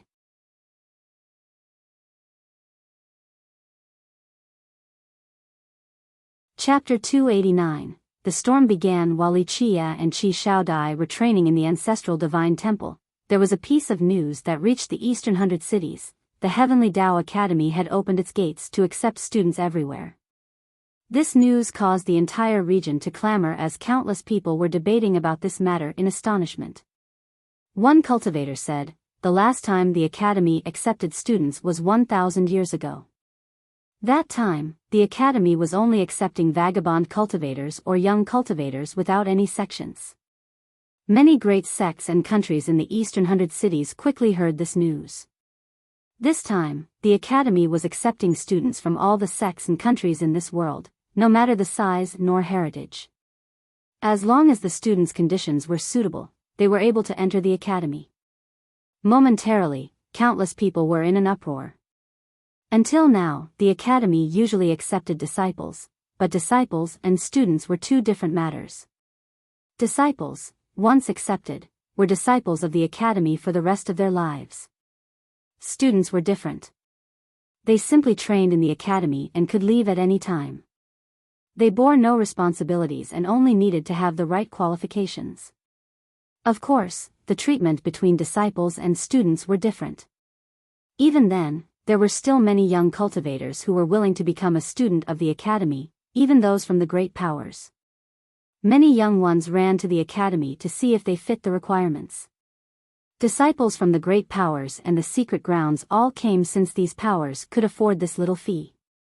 Although these great powers had power and secret forces, they still brought their descendants and inheritors to the academy, including immortal emperor lineages and ancient kingdoms. The academy students could not learn the academy's secret and main techniques, but the academy had an extremely perfect teaching system. Although it didn't impart merit laws to the students, it taught them about the difficulties on the Tao path, how to deal with the devils of the heart, merit law control, and metaphorizing. There were no other great powers with such a perfect system. The Heavenly Tao Academy had researched about this matter for millions of years. Indeed, the academy was very great in this regard. Since the early ages, many immortal emperors once studied in the academy and benefited greatly. After becoming an immortal emperor, they would come back and leave behind an emperor law or immortal emperor life treasure for the academy. Immortal Emperor Fei Yang, Immortal Emperor Hao Hai, Immortal Emperor Ta Kong, these renowned names were engraved on the Heavenly Tao Academy's monolith by them personally. After carrying the heaven's will, they would come back and leave their names behind. On another registration day, dragon roars emanated across the academy as if heavenly dragons were rampaging, generating rain and winds and creating a majestic presence as if a member of the dragon race was arriving. Someone found out what happened. The descendant of the crouching dragon cliff from the northern Great Sea came to the academy. This news surprised many sect masters and royal lords. One sect master couldn't help but murmur, "People from the northern Great Sea actually came despite such a distance, truly unbelievable." Within half a year of registration, many sects from the Grand Middle Territory, Northern Grand Sea, Southern Crimson Earth, and Western Desolate Wasteland all brought people here to enroll. On another day, a godly mountain suddenly appeared in the sky with divine circular lights hovering about, carrying an extremely domineering presence. The descendant of the rampaging divine mountain also came to the academy. Another demon's pawn became a student at the Heavenly Tao Academy. This situation caused many people to become dumbfounded. This is too weird. This is not the first time the academy accepted students. The majority of the students are usually from the eastern 100 cities. Why are people from other regions also arriving? The recruitment was no longer confined to the eastern 100 cities, and this caused many people to look with widened eyes. A few masters and royal lords were debating this matter. This is the ushering of a new golden era. Only when Second Sage was in charge of the academy would there be so many geniuses throughout the world arriving. Even geniuses from the 9 worlds also came after hearing his prestige. However, there was another explosive piece of news. Goddess May has enrolled in the academy. Mei Suyao of the Eternal River School had also joined the academy. Impossible. People were aghast after hearing this information. Eternal River School, 1 sect, 3 emperors. There were not many heritages comparable to it. Mei Suyao was the chosen one from the school to enter this world, and there was no need for further discussions regarding her. The Eternal River School's inner strength could even be stronger than the Heavenly Tao Academy, but Mei Suyao still enrolled. This was the cause for many people's astonishment. What is actually happening? Cultivators who were not aware of inside information became quite confused at the situation. Not many days have passed after Mei Suyao's enrollment when another heavyweight character emerged. That day, a person came down from the sky. This person came alone, but the myriad of laws were his followers.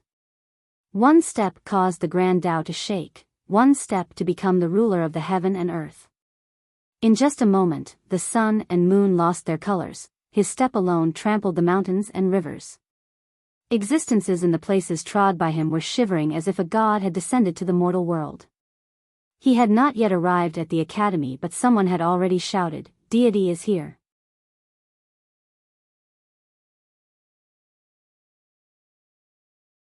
Chapter 290, Deity Jikong Wudi, Deity Jikong Wudi. Hearing this name, even geniuses who considered themselves extraordinary were shocked. Jikong Wudi, such a domineering name. He dared to call himself unbeatable, he was peerlessly supreme. In just the blink of an eye, this river monarch fish was dismembered and each part was perfectly divided. Now, let me make a fish feast for everyone. The salivating old Taoist Peng took out the ingredients and started to make a fish feast at the temple. After his cooking was finished, Little Autumn came out of nowhere and jumped on the table. Smells so good. Then, Li Qia also came out. The old Taoist then cheerfully said to him, "Young noble, come taste my cooking skill." Although he said this, his hands were already competing with Little Autumn. The two of them were as fast as the wind. They wished that they could devour the entire feast by themselves. Old Taoist Peng was a food connoisseur, and his cooking was also great. Qi Xiaodai was not shy as she also participated in this grand war for the food. Only Li Qia was nonchalant. Since time immemorial, what immortal feasts had he not participated in? Li Qia had eaten many banquets from immortal emperors. After eating his fill, the old Taoist spoke to Li Qia. "The portal of the academy will open in this generation." Little Autumn tapped its stomach with a still unsatisfied appearance and shook its head. "No, smelly Taoist, this boss can guarantee that your portal will open within half a year, or maybe 1 to 2 years if it takes a longer time. Just wait and see." Little Autumn had recently followed Li Qia everywhere within the academy's territory to analyze the earth vein, so it clearly understood the changes. It then spoke with the tone of an expert. "Your heaven and earth vein is pulsing and changing too dramatically. I am sure that there is a problem." Li Qia was not surprised in his idleness. One of the reasons why he came here was for the academy's portal. He wanted to look for the void gate once more. Li Qia glanced at the old Taoist and asked, "Is the Heavenly Tao Academy recruiting students again?" Li Qia had heard some news after traveling around the academy's territory. Old Taoist Peng smiled and said, "Yes, it is quite an unfortunate matter. Paper cannot wrap fire, so the truth will come out. The portal has opened several times before, and those undyings had always been watching closely. Thus, we might as well let their juniors come in." Li Qia leisurely said, "The Heavenly Tao Academy has never been afraid of anyone." "That is true. My old little brothers crawling out from their coffins could indeed suppress anyone with bad intentions." Old Taoist Peng smilingly continued, "We'll just let them deal with this matter." Li Chia looked straight at the old Taoist and asked, "Then what is your academy afraid of?" The old Taoist's heart sank and said, "This." He knew that he couldn't fool Li Chia. He withdrew his carefree look and took a deep breath before saying in a grave tone, "This has something to do with our academy's divine beast protector." "Right." Li Chia nodded his head and said, "Your divine beast protector is very old, and it would have become dust if it wasn't for the heaven and earth vein. Could it be that it will finally rest in peace and return to the earth in this generation?" You're tuning into the Biyao's Wuxia Chronicles YouTube channel. Don't forget to subscribe and join us on this journey to catch the most captivating stories.